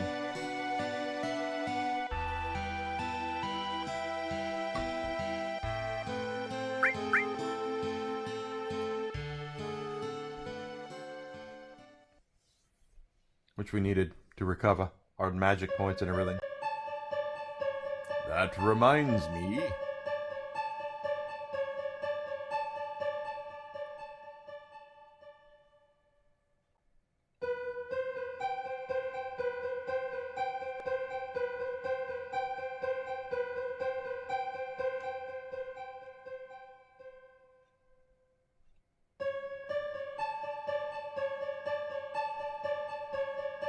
So this is the voice in his head, which is actually kind of like Sephiroth saying, when we saw where Sephiroth in the remake is the one who's questioning Cloud, like, Cloud, where was Tifa? There's Alucard on Rumble. Welcome in, Alucard.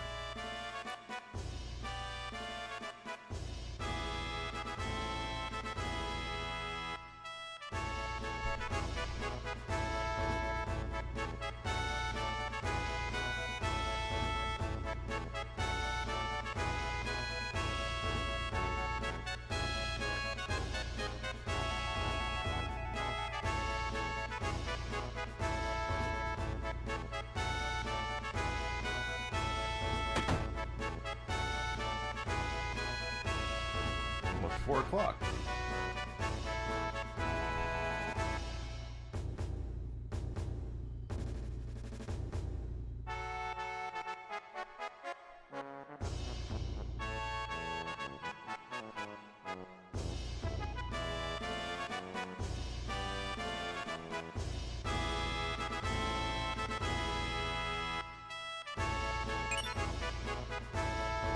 And she gave us the Shiva summon.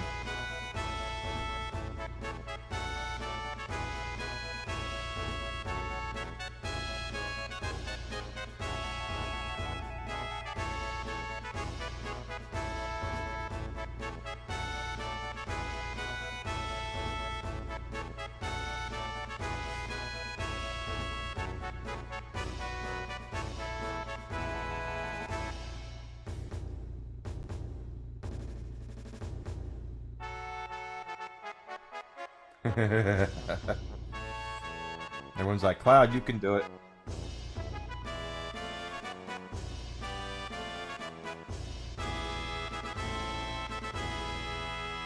Dun, dun, dun, dun, dun, dun, dun, dun, dun. And this also happened in the remake as well. She gets the dolphin to help us get up over the high voltage tower.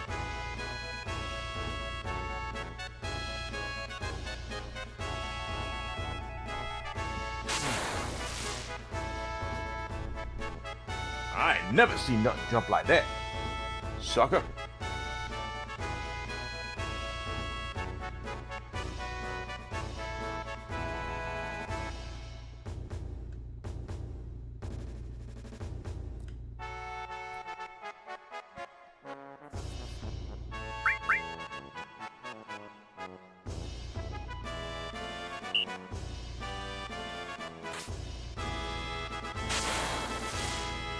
Almost.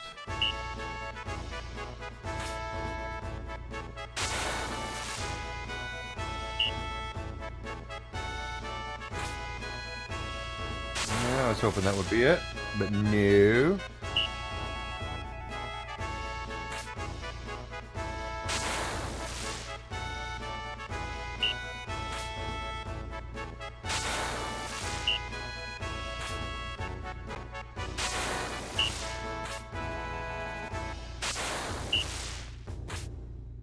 There we go. I forgot.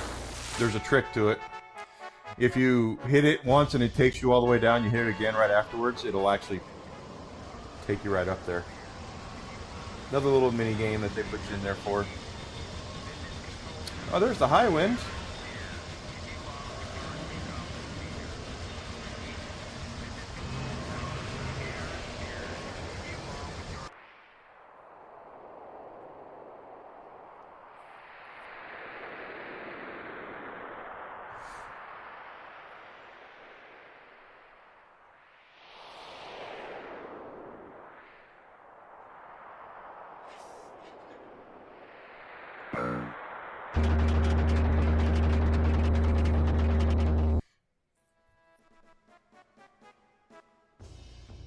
So just like in the remake, they are having a parade to celebrate Shinra, Rufus becoming the president of Shinra.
Hump day!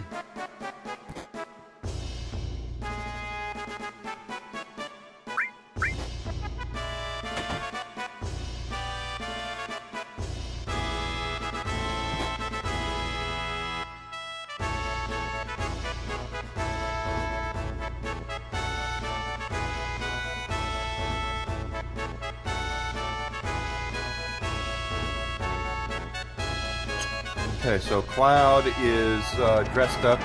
This is the Junon proper, just like we saw in the last game, in Rebirth.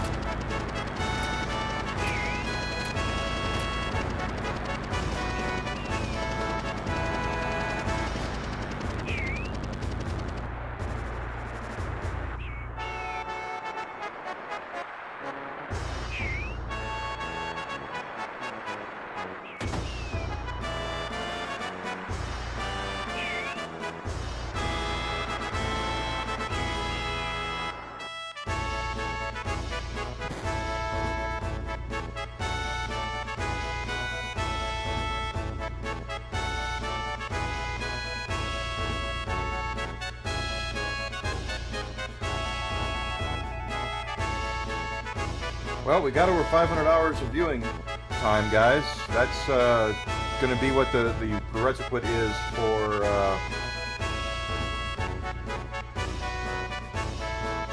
to work. I'm sorry, Alucard.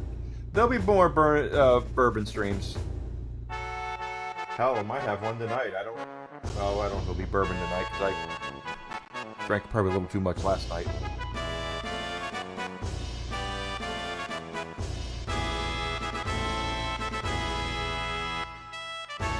But there'll be other drinking streams. I do know that.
Rufus, New Age, President of Shinra.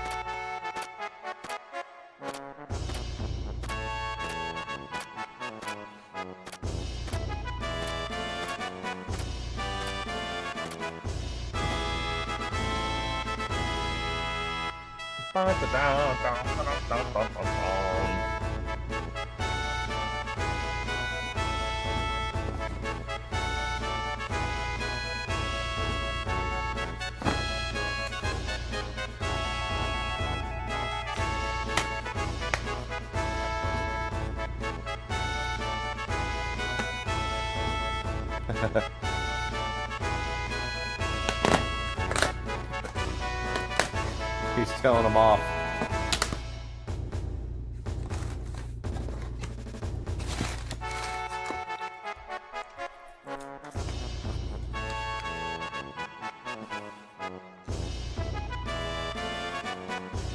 I'm glad it has people in an uproar. It should. One of the things I picked up yesterday that I just got delivered, Epic Mickey. My favorite Epic Mickey story is we have this guy up here at top. That's Oswald the Lucky Rabbit. And for those who've been around my channel for a while know the story I'm about to say. Oswald the Lucky Rabbit was the very first animated character Walt Disney came up with. And basically what happened with it was the property of NBC Universal. And when about 20 some odd years ago, the NFL was trying to, National Football League was trying to make it to where they had a representation on every major network. Fox, CBS, ABC, and NBC. They wanted to have it everywhere. Well, ABC was taking games off of Monday Night Football and putting it on ESPN. Because I own ESPN, it's Disney. Al Michaels was the dude that...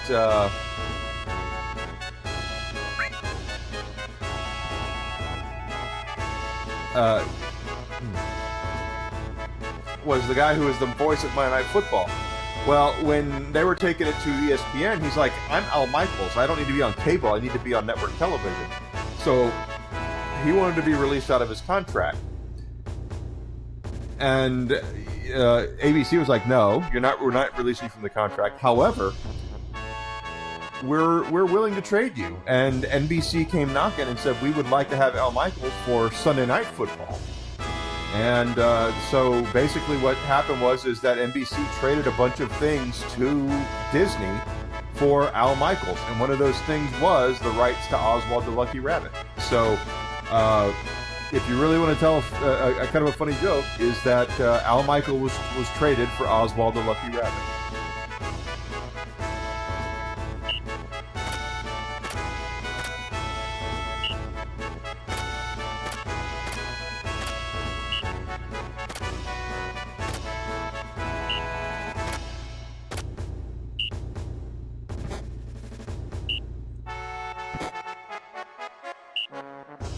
Okay, okay.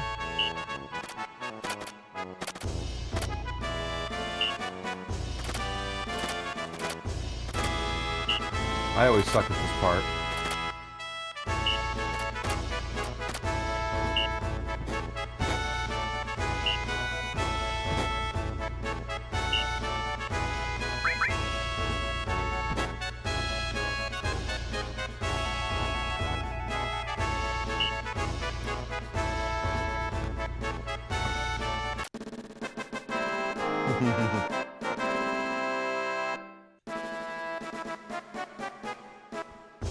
Practice that. Yes, it's awesome.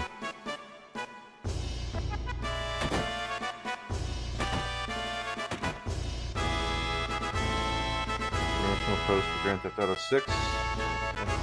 Claim the game. Well, it's going to play best on PC. I'm not stupid. We're all pretty smart when it comes to that stuff. It's going to perform best on PC.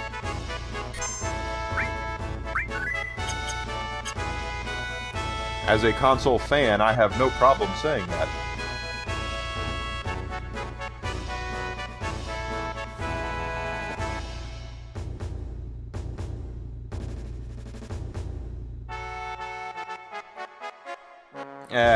Yeah, whatever. Jason Schreier is a tool.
sun.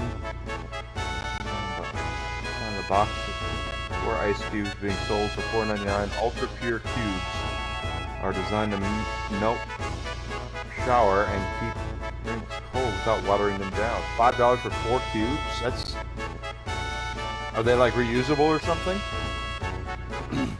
So Rude, we saw Rude, and actually there is kind of a funny little part here that Rude is here with all the bald people.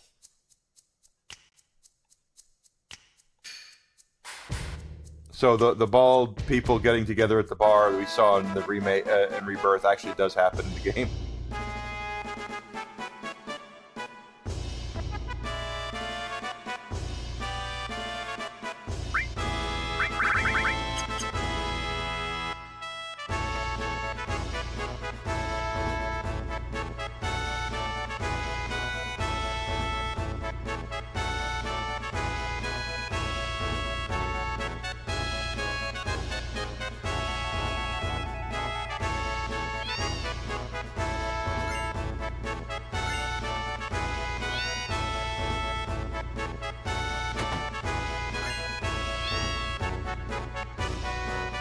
Kitty cat's up there.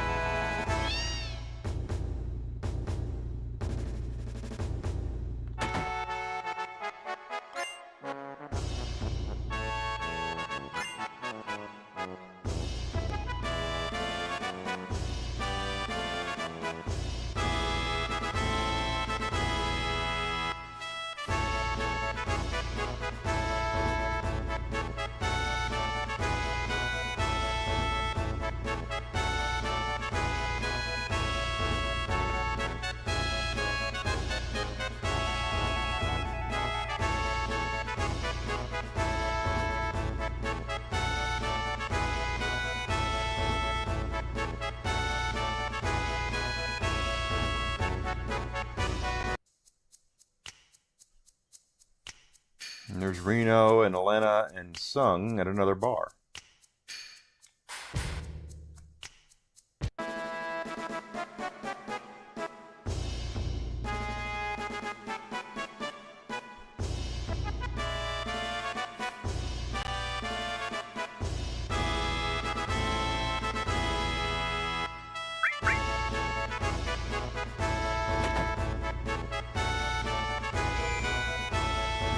Gotta make sure we're saving often. Probably good that we have that limit break up, because I think our next fight is actually a boss fight.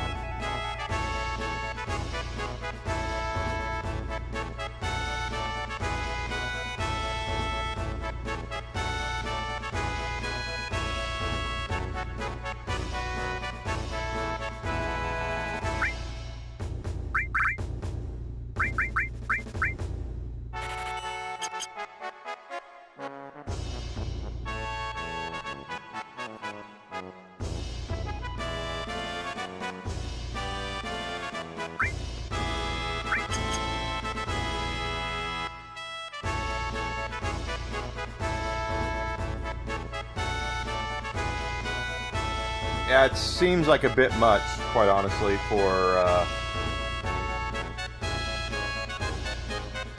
that. Quite honestly, the ice cubes are ice cubes. I don't have the kind of money to drop $5 just for a drink like that. No.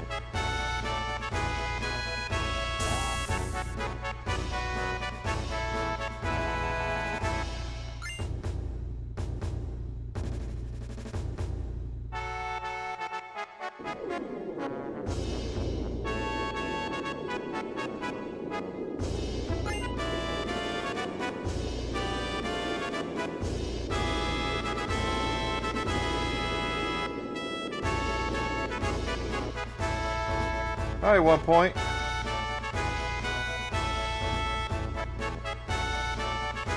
Yeah, when Red is trying to get on the ship, that is get on the ship, and he's trying to act like he's in, you know, he dresses up in human clothes. That is pretty funny.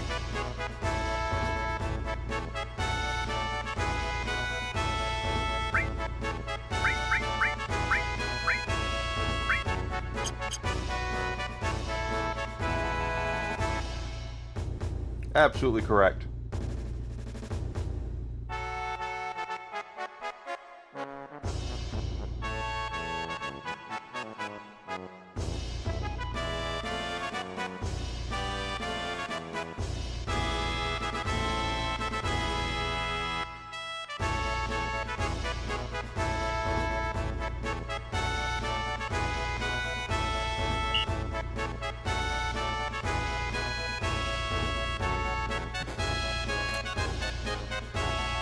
Alright, so Shinra is going to watch us perform. Let's see what happens.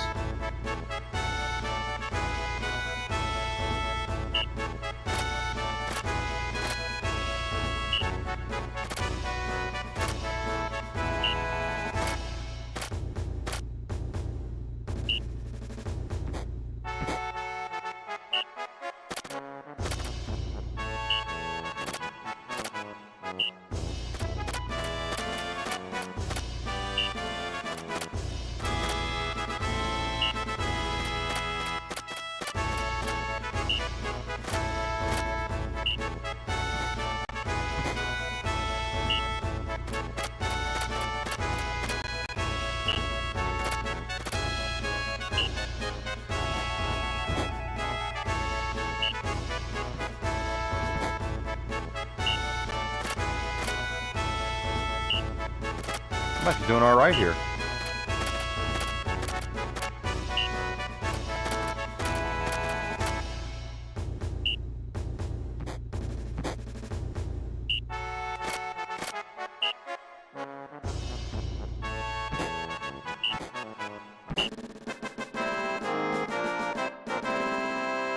That's probably the best job I've ever done on that game.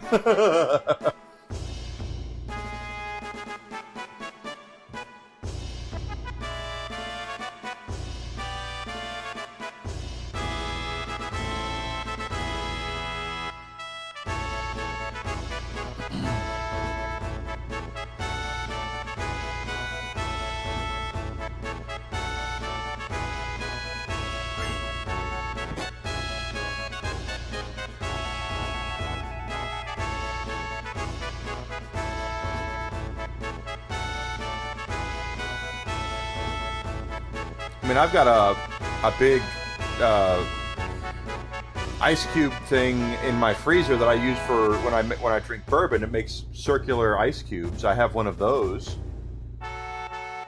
that takes a while to get anything out of, but I do have one. But I'm not. I don't get it.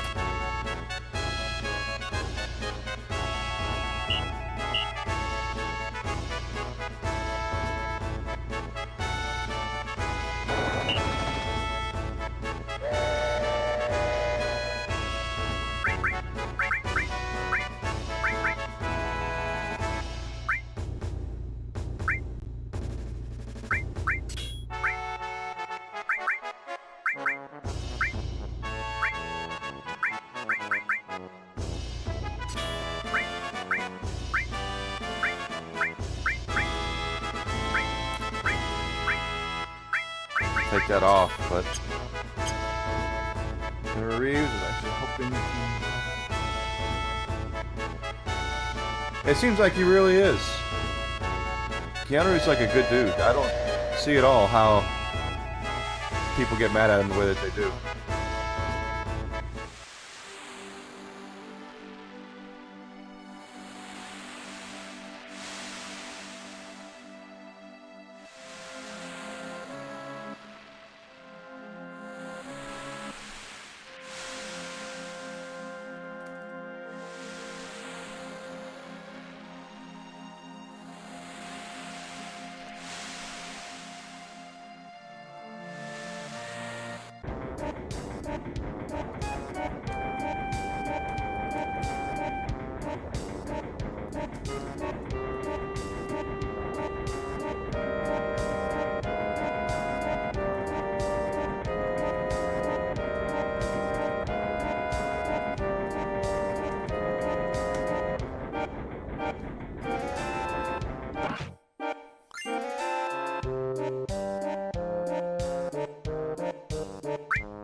Piece of materia there.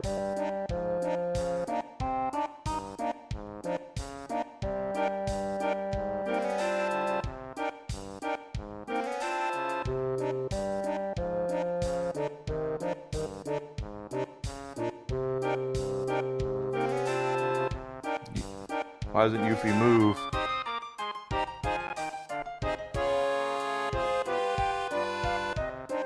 Yes, I'm playing on the Switch too, actually, at one point. For argument's sake. Covered up playing before. Yeah, well, it was bad.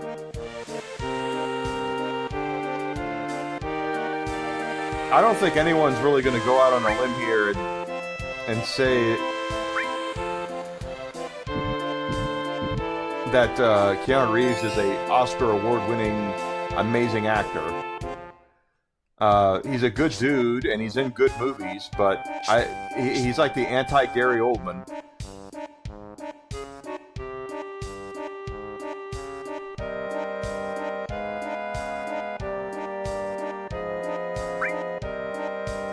It's Tifa.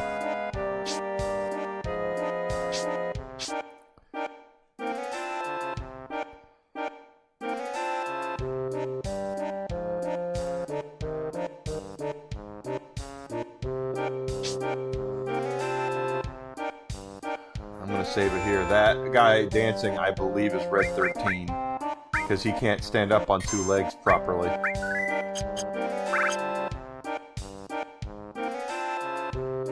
Yeah.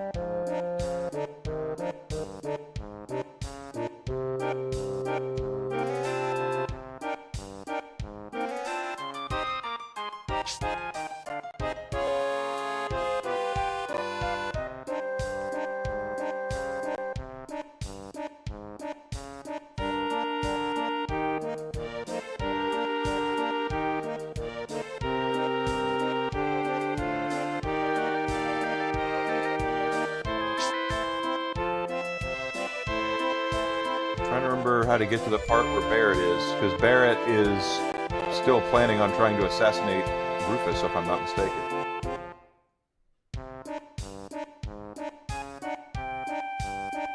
Yeah, at one point I agree exactly. He's not like the best actor on earth, but he's like a supremely nice guy, and he's got a great agent. let's just be honest here. He's got a hell of an agent, because he's always got the movies he's in tend to be pretty good.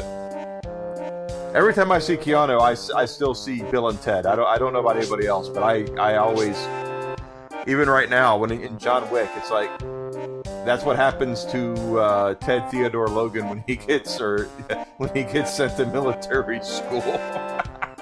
He comes back with a vengeance.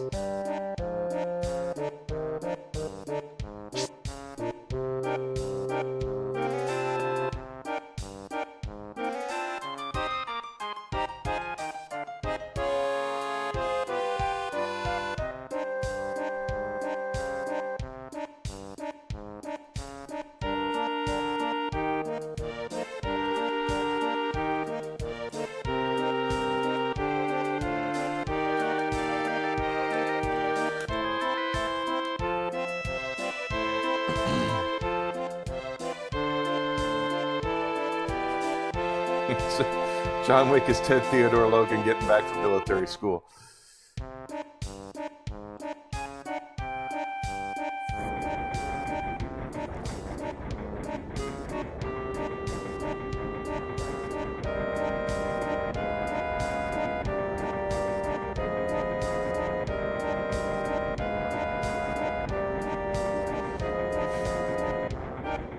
I hope Barrett's not doing anything stupid. So in the in the Rebirth and FF7 Rebirth, this is a pleasure cruise, and in this game it's a military cruise. That's why we're still in uniform. But in Rebirth, also Red 13 dresses up like a Shinra soldier, so that's actually kind of fun. And Barrett's dressed like Popeye the Sailor Man. Hey, Wild Arms, good to see you, man. Thank you for coming in. Hope you're having a great day, a great week. Barrett, I'm gonna get you, sucker!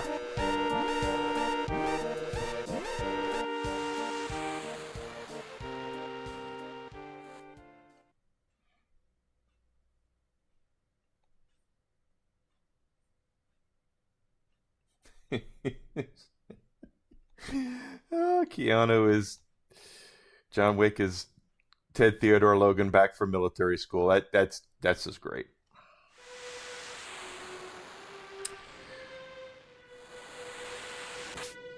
Here comes the party. Everybody all right?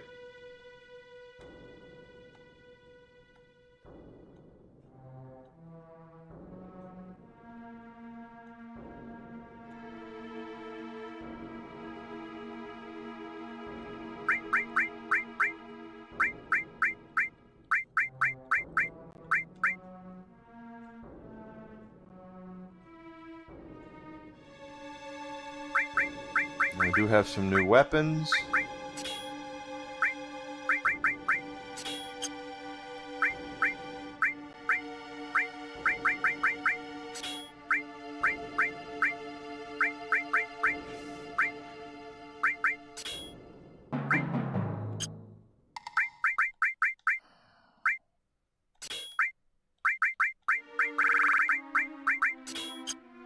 Oop.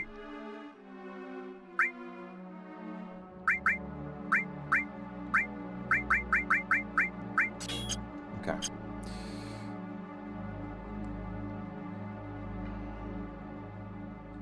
You ever played Knights of the Republic? Oh yeah. I have them on the Switch, and I have them on the original Xbox as well. Here's a piece of materia.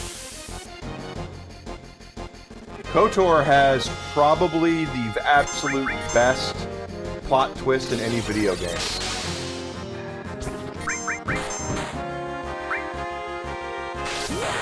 Oh, I did not. I shouldn't have done that.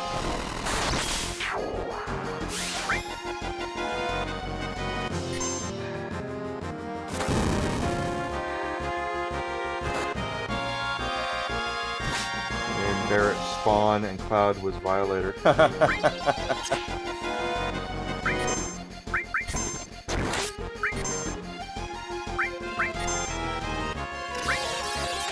I don't want to waste this, but because I know we're about to get into a boss fight. But hey, whatever.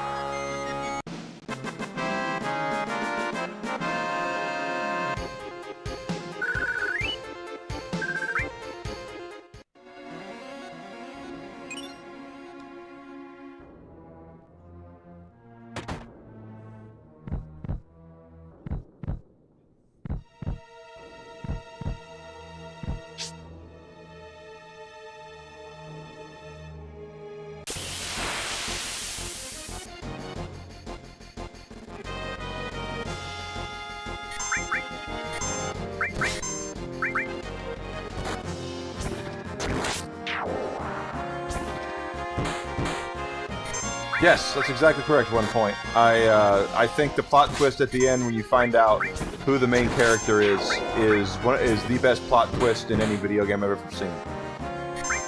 It's very, very good, and you don't really see it coming. Even though when they show you all the stuff that was leading up to it, you're like, oh, well, of course. How did I not see that? Just really well done story.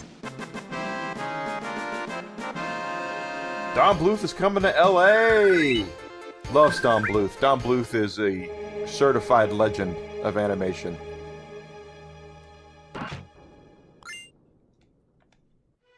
Wind Slash.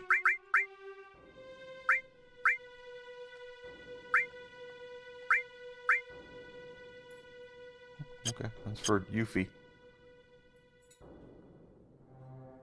And yeah, KOTOR's at least 2 playthroughs because you can do it light side and dark side.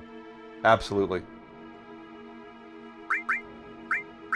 Alright, Cloud, let's go ahead and cure Tifa, and this is going to be our boss fight, I believe.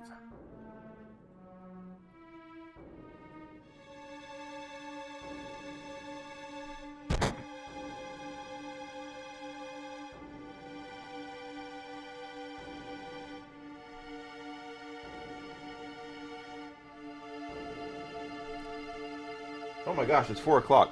Guys, give me 1 second to medicate the dog. I'll be right back. No one go anywhere. I just got to go medicate him real quick, and then we'll continue the playthrough. I'll be right back. Whiskey, you want a treat? Let's get a treat. Whiskey deserves a treat.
Hi to everybody.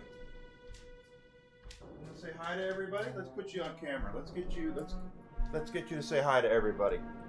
There's Whiskey, everybody.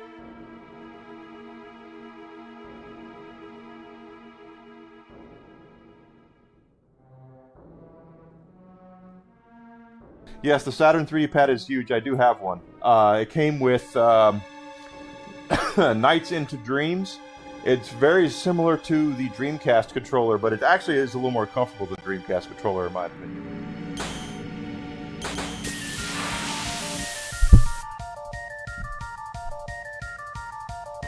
This is the boss fight. I knew it was coming.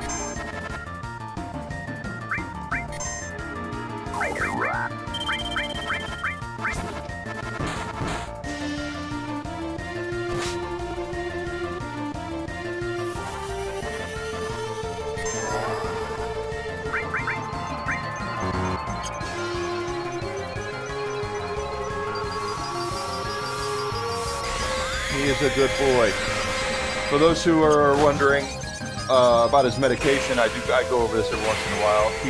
He's got a hypothyroid, is what he's got, and an hour or so before his next meal, half hour to an hour before his next meal, he needs to take some medication. So I take a piece of kibble and I crush it up in a mortar and pestle with his pill, and I give it to him as a treat, and he likes that. So. And his hypothyroid is completely normal. He just had a blood test last month, and they came back and said, hey, everything's cool. So, whatever we're doing is working.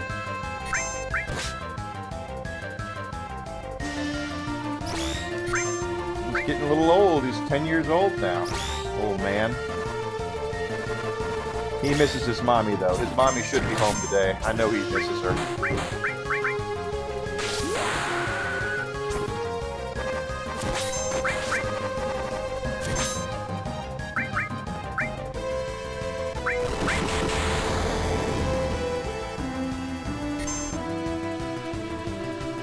Hit me with that tail laser again. Ah, don't do that.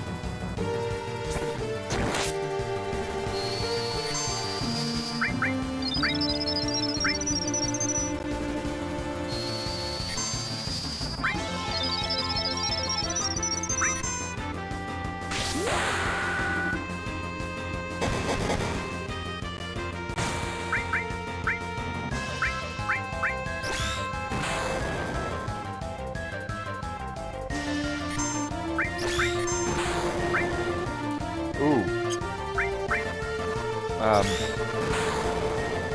That's not good. Damn, he hated Tifa.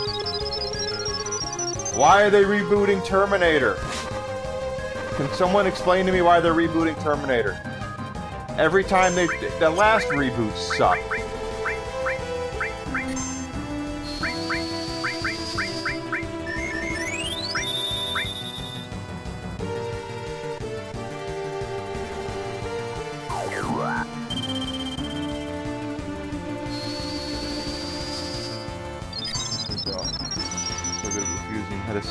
Wrap it in cheese.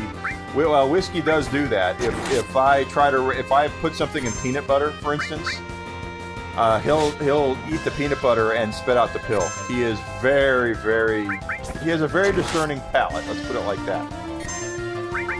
He knows when you're trying to medicate him, except that's why I use the mortar and pestle to give him the pill. Because it mixes it up with a piece of kibble, and we don't even feed him kibble anymore, but we use the kibble as like a treat for him. He is a healthy boy. He's a pretty good boy.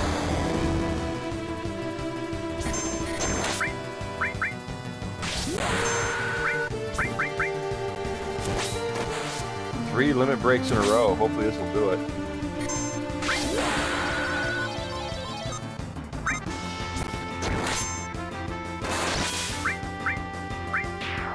There we go, we got it.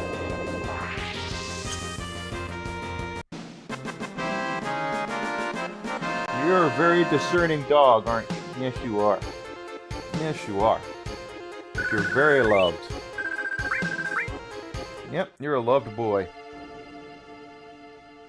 And it dropped a piece of red materia.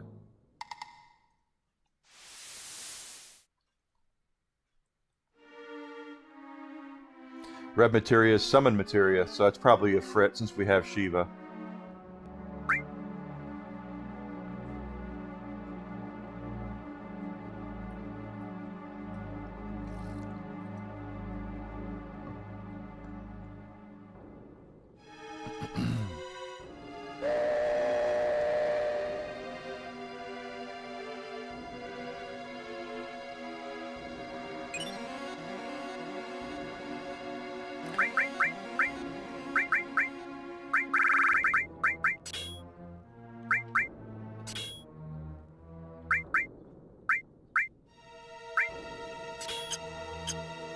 Steam Machine sold out in 3 hours.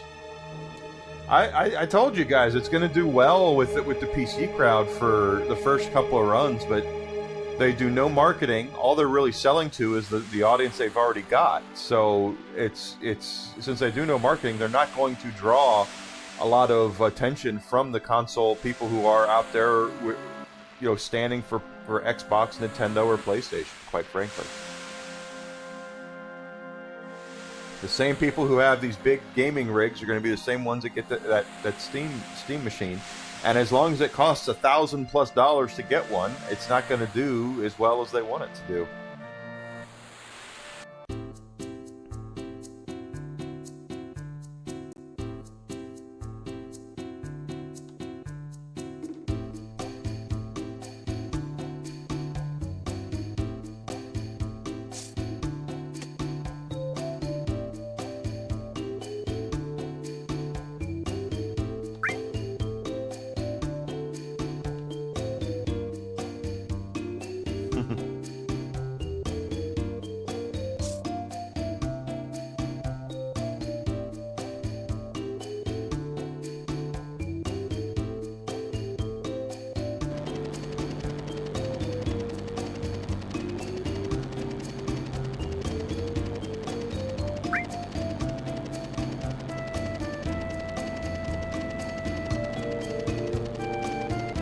Red 13's like, get me the hell out of here.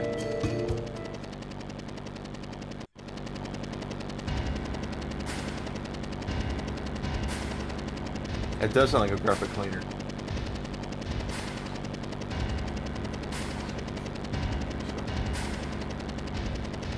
Well, they have, honestly, at one point they have no choice since they don't sell physical copies of games or really anything with it. That's the only way that they're going to make any money off of it. Even if they're not making a profit off of the machine, it's still too expensive. Is the point? Everything's got to come down in price. That's why when I read, oh, Sony is going to do the PlayStation 6, it's like we don't need the PlayStation 6. We don't need the Xbox Series whatever that's going to be next. The only console I could see them actually doing an update for to make it better because of the hardware is the Switch.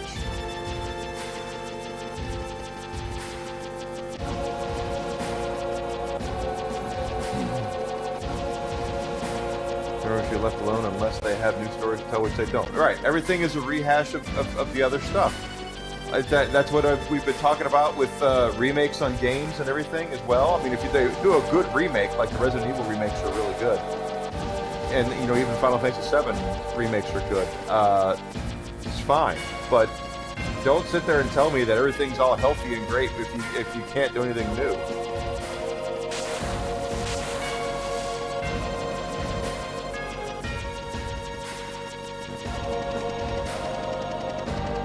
Yeah, the Steam machine's too expensive.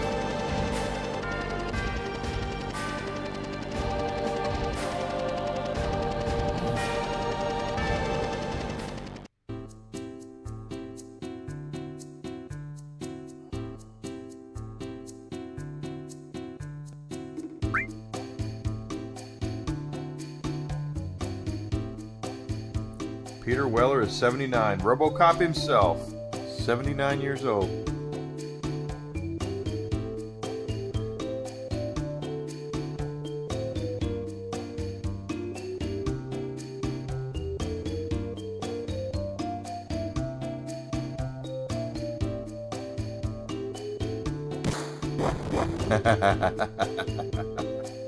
Poor Red.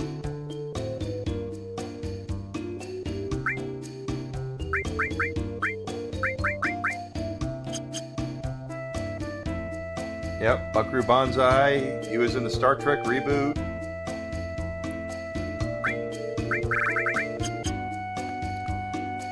And who could be on Costa del Sol but everybody's favorite scientist?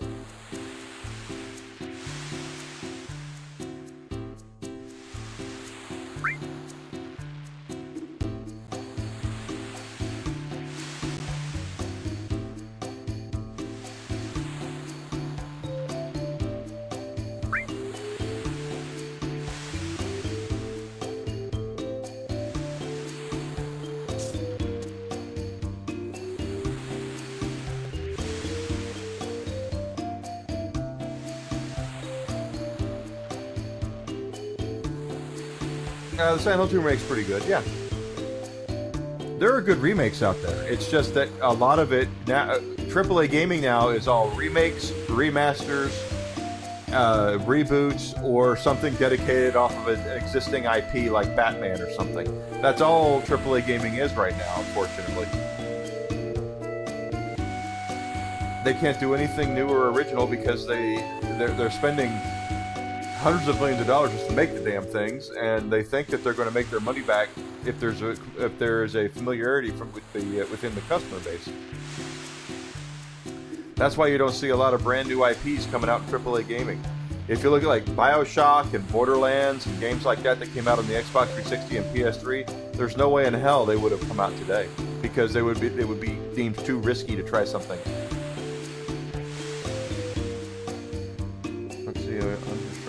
Says gaming is becoming unaffordable.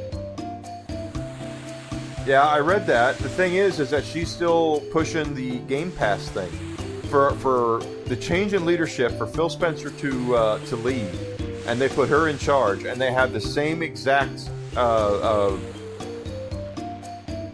brag, the sales pitch to gamers out there. They're gonna die on that Xbox Game Pass hill is what they're gonna do.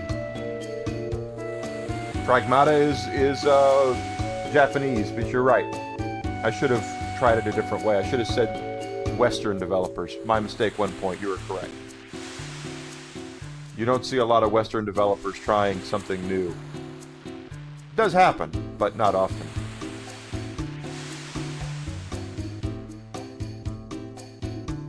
You are 1,000% correct, though. I should have prefaced that.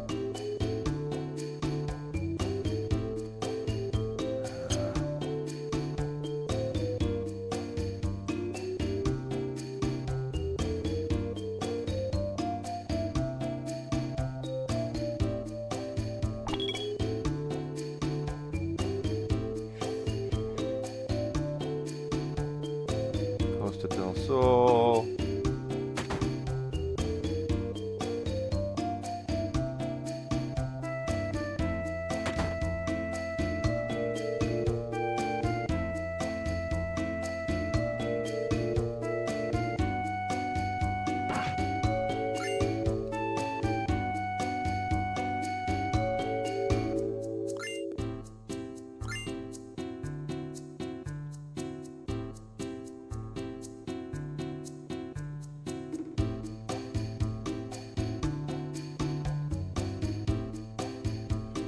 They didn't shut them. Oh, they did get rid of them. But really, what they did, they sold most of their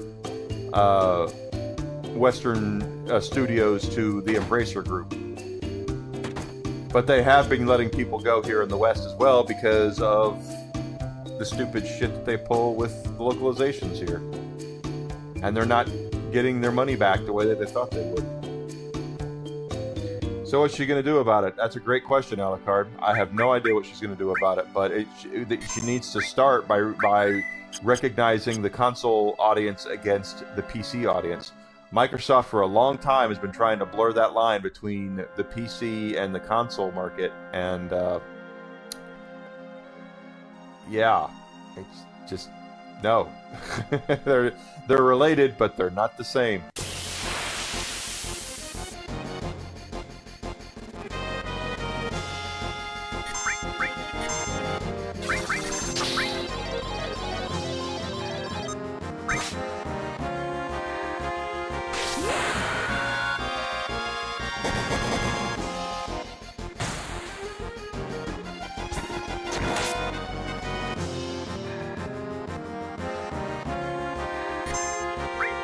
Exactly. That's why when you see a game like the Laufey, God of War Laufey, it might be a fine game. It might be a really good game, but I'm sure I'm sure it's going to be fine because it's, you know, the pedigree behind it.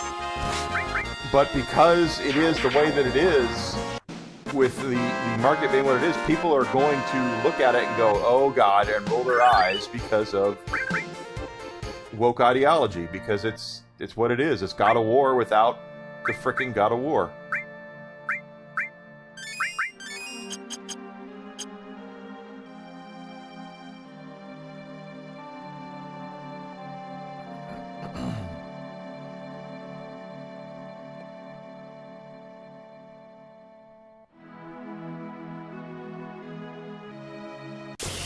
That's what they have to. They've got to come up with the what to do. They're the ones that are going to have to course correct, or Sony will make them course correct.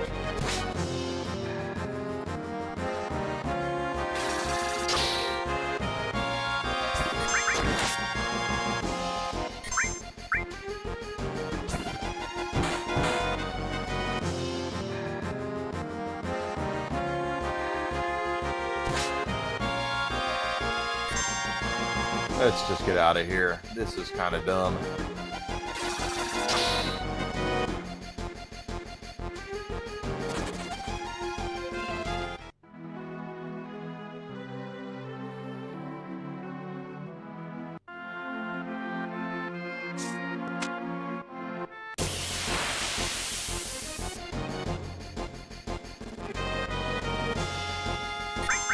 But Game Pass is not going to be the answer because, as we've discussed, it's way too expensive right now, way too expensive. And most people who go to Game Pass are there for one or two games. You know, they're there to play Halo or Gears or Forza or something like that, and they're not really there to play the lesser-known stuff that's on there. And sadly, it's a lot of these companies that sign on are not making any money off of it.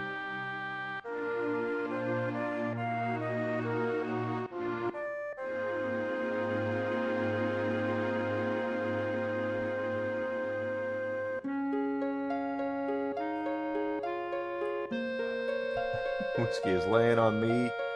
He is just a happy, happy boy. I hope he's happy. I hope. Well, let's see if I got a message from Desi.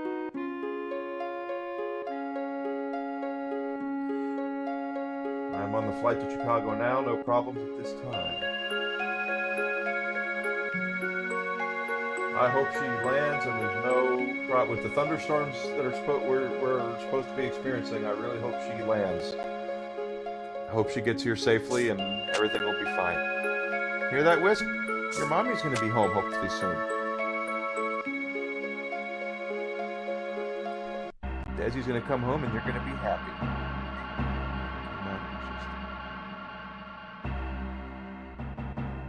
That's true. hell, I remember the when they started charging for certain games too. You know, you had your EverQuest, your Asheron's Call, Phantasy Star Online. Those games all had like, you know, $5, $10, $15 fees to play them online. But a lot of online games, like X-Wing versus TIE Fighter and stuff like that, completely free to play online. There was no decal or anything. You just get your friend's email address, codes, and you swap them, and off you go. Do more subs is not the cost of subs and increase games in the library. Lower cost leads to more use. You're correct, Grizzled. You're exactly correct. The problem is that before he left, Phil Spencer threw in a whole bunch of stupid shit that nobody wanted into Game Pass, like EA and Ubisoft and all that, and the Game Pass subscribers are like, I don't want that. Why would I want that?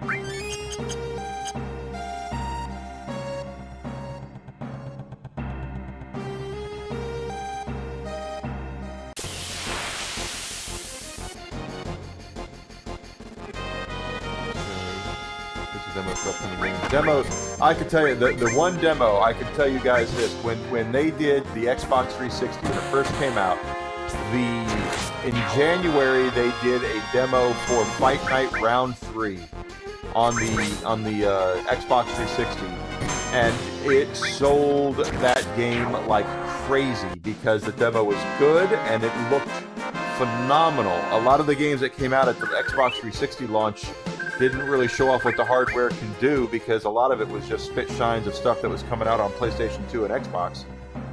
And then they turn around and they get Fight Night Round 3, and it's like, holy shit, look at how good this looks. And it sold. I remember selling a whole ton of that game because I told my customers, go home and download this demo. And they were into it, completely into it.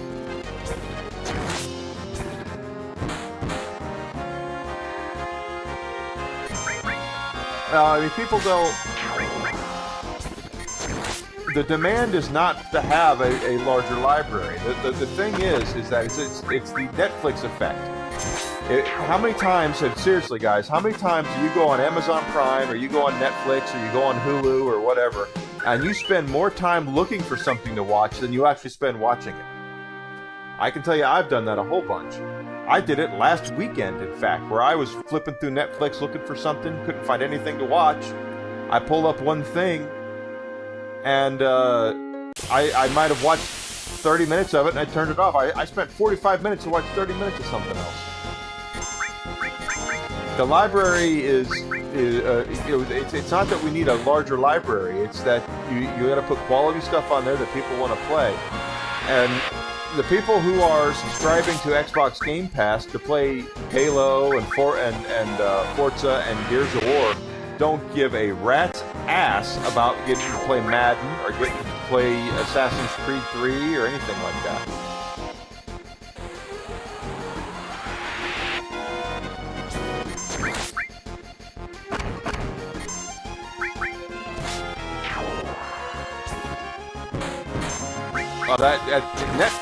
Netflix was the first, and what happened with Netflix was a lot of companies realized what they had with what they were doing is they were piecemealing their stuff out to Netflix, and Netflix was paying them to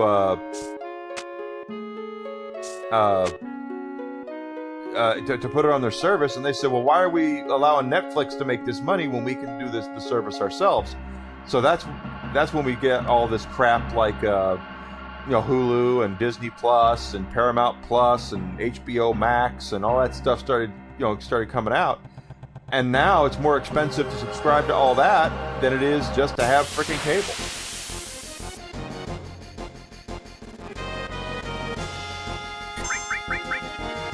Sports games are redundant, you're right at one point, because people want sports fans that play sports games want the latest updates. They wanted the latest team. I had an idea many years ago back on the PlayStation 1 when I was working in the industry, and I said, what if instead of them releasing a Madden every year, that they just release a memory card that has updated rosters every year? I thought that'd be brilliant. But they never did it, because why charge $20 when you can charge $50, you know? Or $80 now. But yes, today sports games are very redundant and they don't update them nearly enough. John Madden Football, they'll update the engine probably once every 3 or 4 years.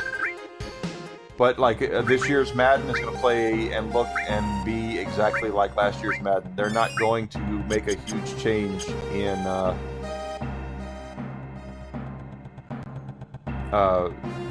the hell?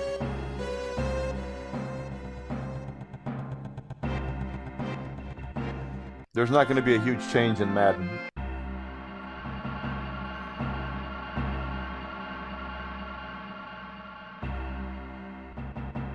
Why isn't it not working?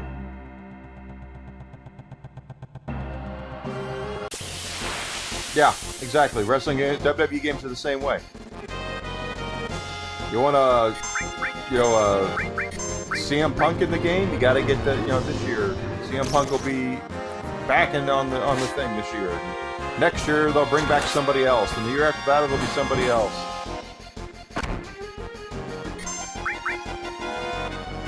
Yeah, that's what I'm saying. At one point, that's exactly what I'm saying.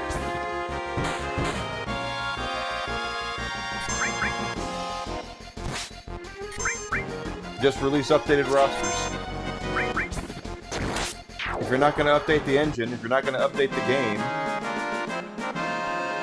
just release updated rosters, and you can charge $20 for it, or whatever, $25. People will pay for it, and they'll be happy to be able to play as their new favorite players.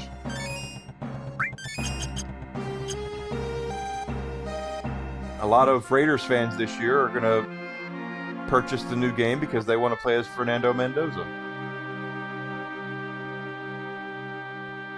I think I have to take that. But it is exactly the same with wrestling. Wrestling and football and hockey and basketball, even baseball, soccer or football. It's updated rosters. That's all it is. Now they'll do some sort of thing online or put out something about Madden this year where they're going to say, we have the most accurate Madden ever. We can do this and we can do that. And we can do this, and it's like, yeah, just like we did last year. I think we need to run around the train tracks there. Yeah.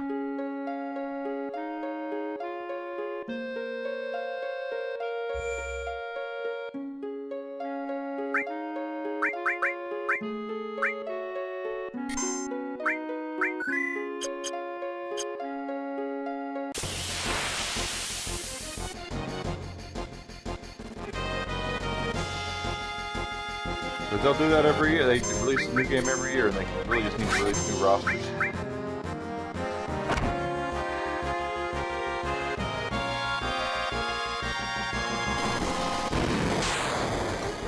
And then when they do make a change, it starts out to never be popular. I can flat out remember when they did the quarterback vision update for Madden, which was you had to have the quarterback had to be looking at the receiver that he was throwing to, and different quarterbacks had different vision. Their had a different line of sight. And that went over like a fart in church, to the point where they don't use it anymore.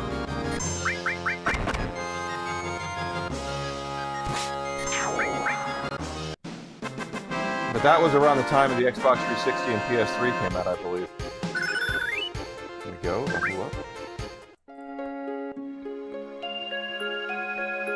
That's because of the price. Price and quality.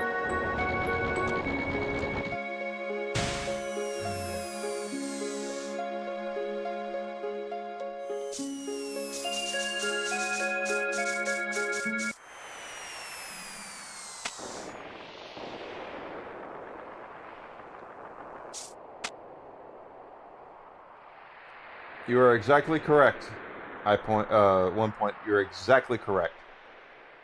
People are playing old games, and it has to do with quality and it has to do with price.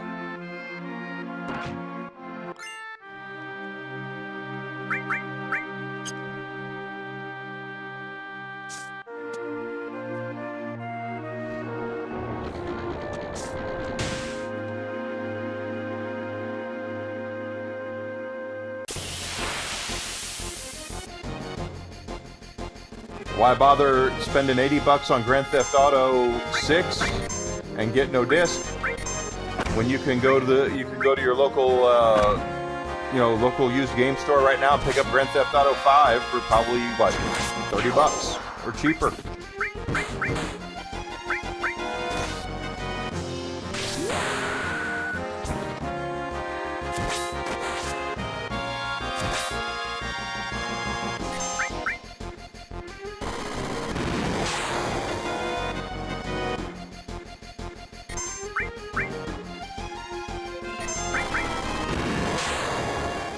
I mean, hell, I'm streaming a 30-year-old game.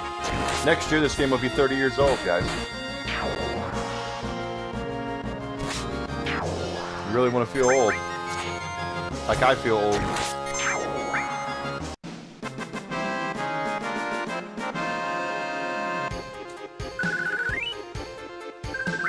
And yeah, if you think about it, these are brands in decline right now as well. I talked about this on Twitter about Final Fantasy. It is a brand in decline, and you know it is because of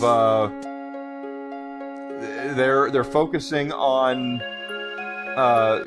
re-releasing old games right now instead of making new ones. Where the hell is our Final Fantasy 17 reveal? We have no... Are they even working on it? They are, but we don't know anything about it.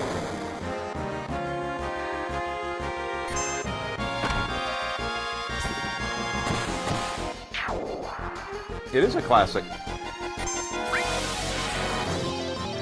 That's why when I see people who talk about, like, best games ever, and they're like, oh my god, Lego Batman Legacy of the Dark Knight is the best Batman game ever made. And I'm like, it's really good and I like it, but the best one ever made? That's proven over time. It's not proven over, it's been out for a month. It's not proven in a month, it's proven in years.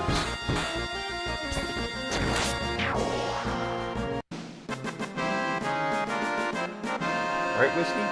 Yeah. Whiskey knows. That's when the official Xbox magazine was out there and they kept saying, like, Halo was the greatest game ever made. And I was like, and it was back when Halo was still somewhat new. And I'm going, really? Halo? You know, it is one of the best games ever made. Now we can go back in retrospect and look at it, but it wasn't the best game ever made.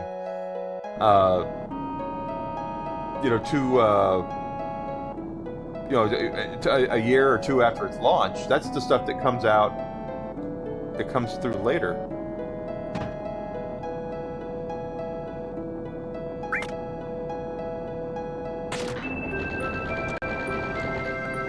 Final Fantasy VII brought an entire genre of games to the world that was only popular in Japan. What it did is undeniable.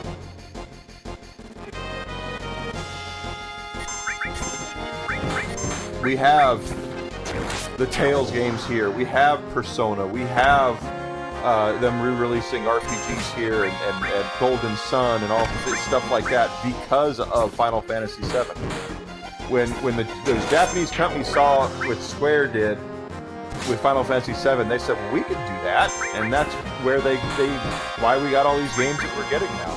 This is the Babe Ruth of JRPGs because of what it accomplished, what it did. It put RPGs in the hands of the West, and it's something that they didn't that a lot of companies didn't think was possible.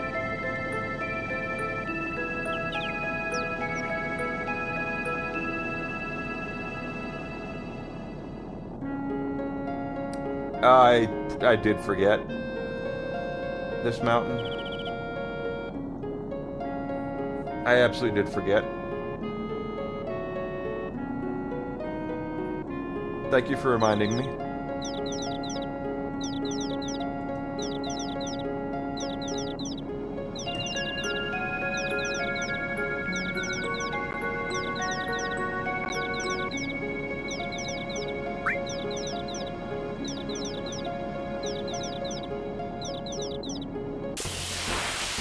Oh.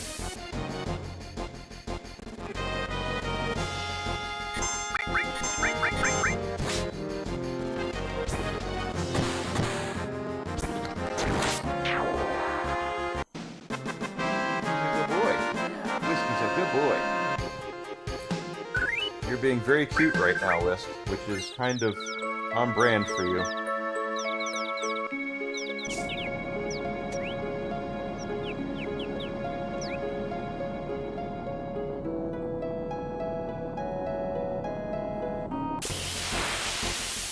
Whiskey now is like, yeah, I'm just waiting for another 20 minutes so you'll feed me.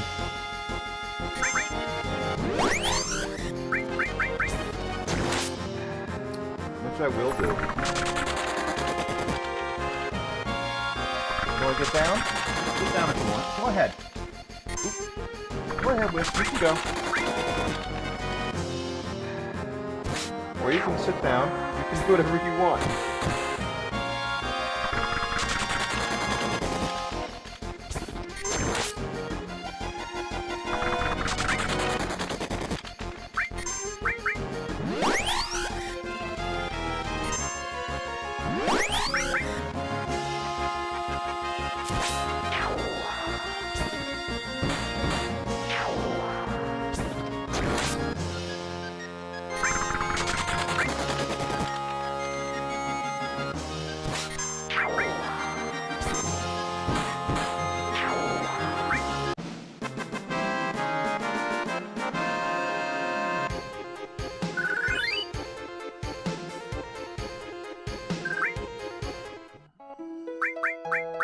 Nothing wrong with grinding a little and getting your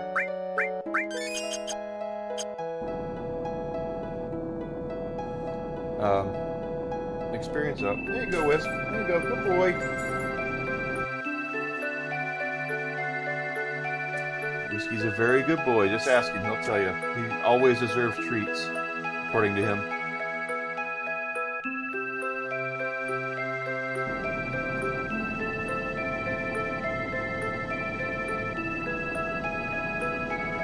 Nothing wrong with that. You love a game, you love a game. There are games I love to watch people play as well. I love watching, I tell you something I love watching is people play a Street Fighter game. Because when you get people who are really good at Street Fighter, it's like watching a painter paint. They are so good. I like watching that stuff.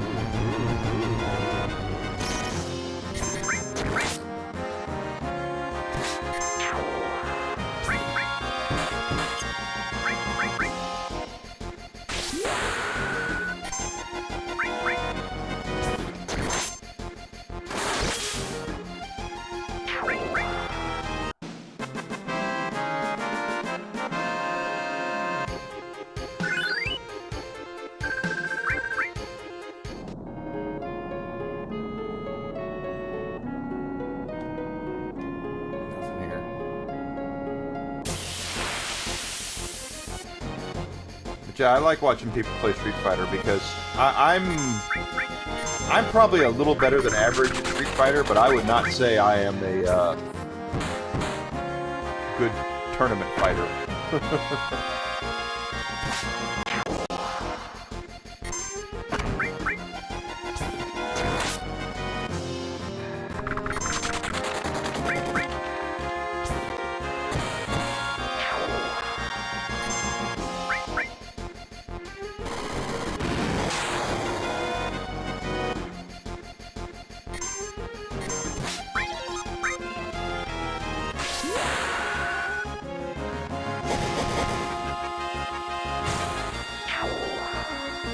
I can tell you this, Alucard.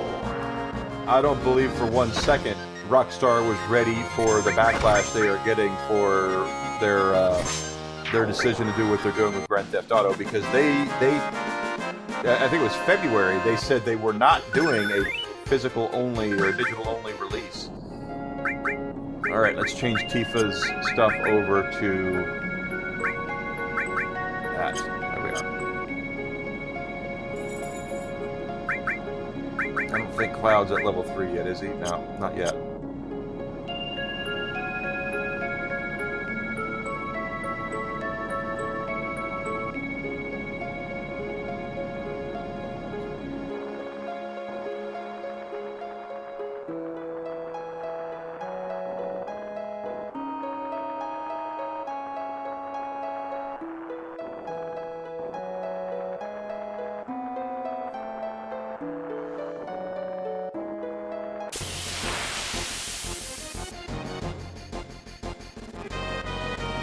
Ah, the bomb.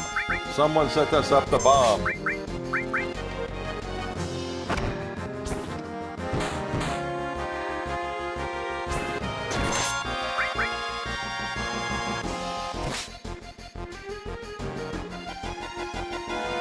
Oh, crap.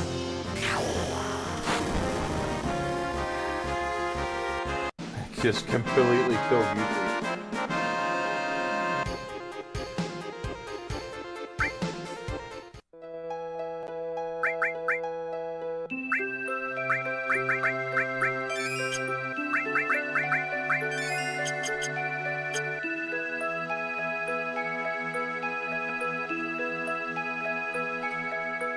Because a penny saved is a penny earned.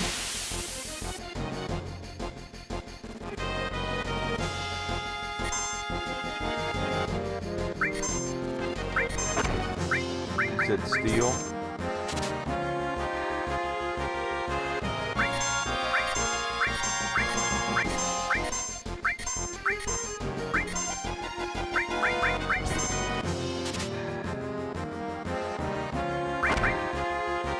Now let's go. These things are gonna blow up. There's no sense in me fighting them. But you're right. It's you can press a Blu-ray for pennies on the dollar. You absolutely can.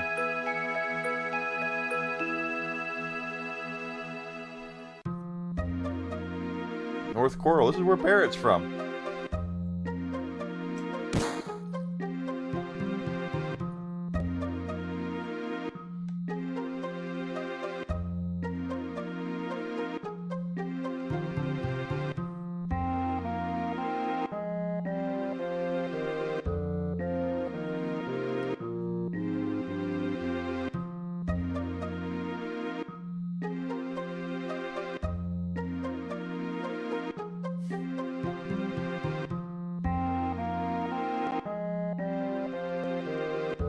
And Barrett is very similar to Barrett in the remake, where he's mad. He hates Shinra, but he's much more mad at himself.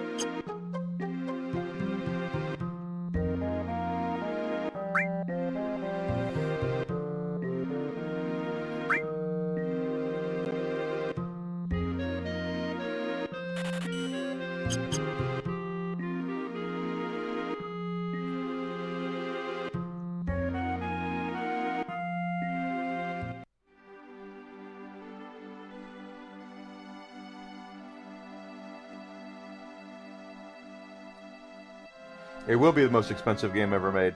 I have no doubts about that whatsoever. Is there where we can recover?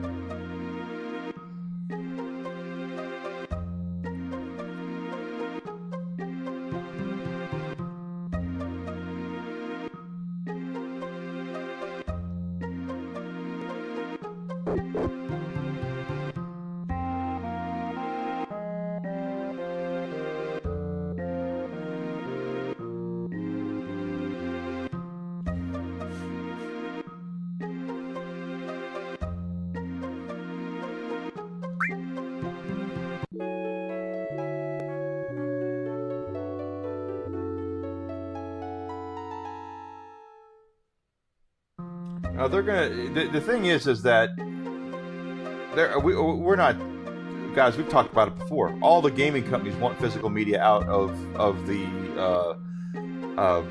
They don't want there to be any physical media because they want it to where it's.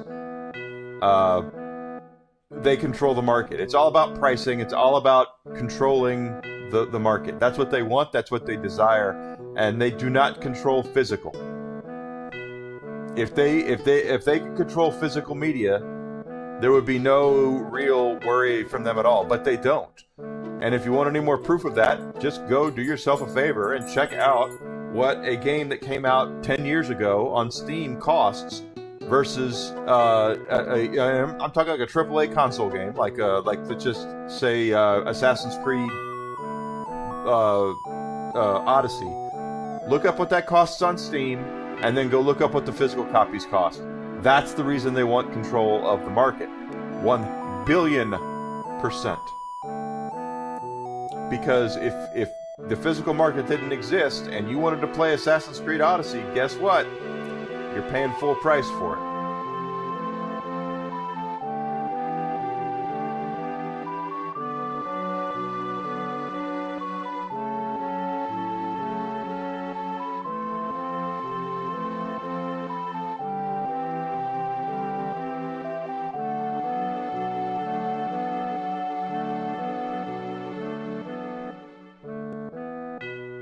And I'm sorry, that's just the fact of the matter. They'll sit there and gaslight you and tell you it has to do with availability. That's going to have to do with making sure of this and lowering costs for you and all that.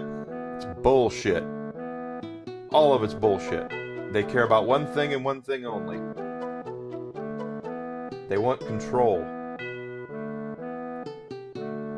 And the less control you have, the more control they do. The secondhand market is not theirs, and they can't control what people do in the secondhand market, and that's where the issues are coming in with them. That's it. They want to be able to sell their games for whatever they want to sell them for as long as they want to sell them for that amount, and prices will stay artificially higher longer than they would if there was nothing there to make sure that there was a secondhand market to keep the prices lower.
So just like in Rebirth, I almost said in Rebirth, we are going to the Gold Saucer, which is Disneyland for Final Fantasy VII.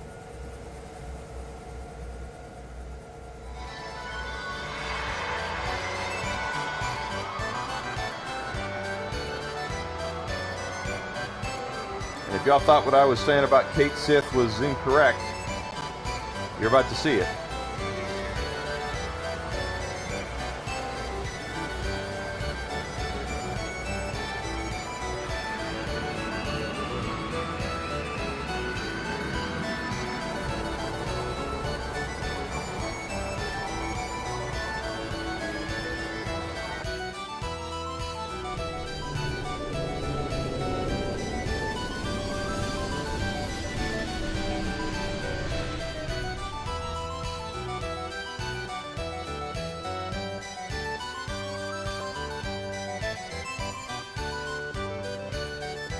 save first. I see we're getting close to... Oh,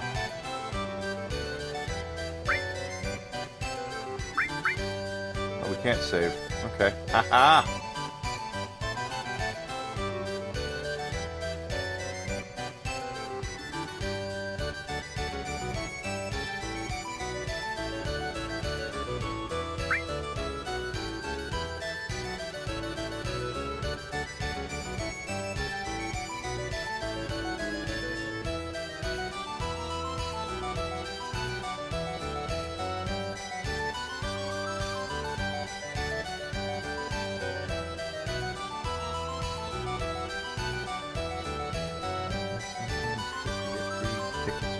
Yeah, probably. I remember spending so much time in the Gold Saucer was my first playthrough. Yeah.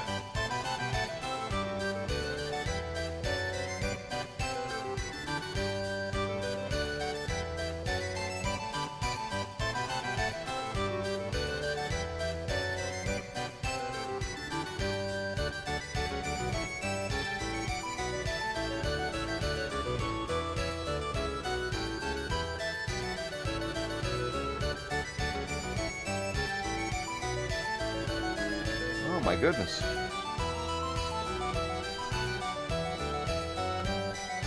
I'm gonna go to Wonder Square.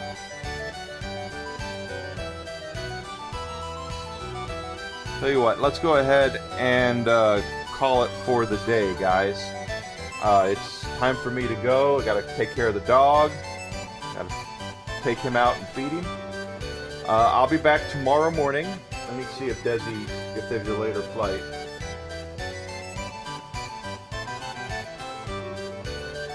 No, they took off, so they're on their way back. So this is good.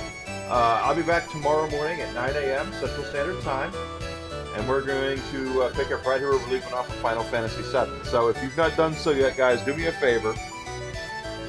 Grab PG-30 at the mall game.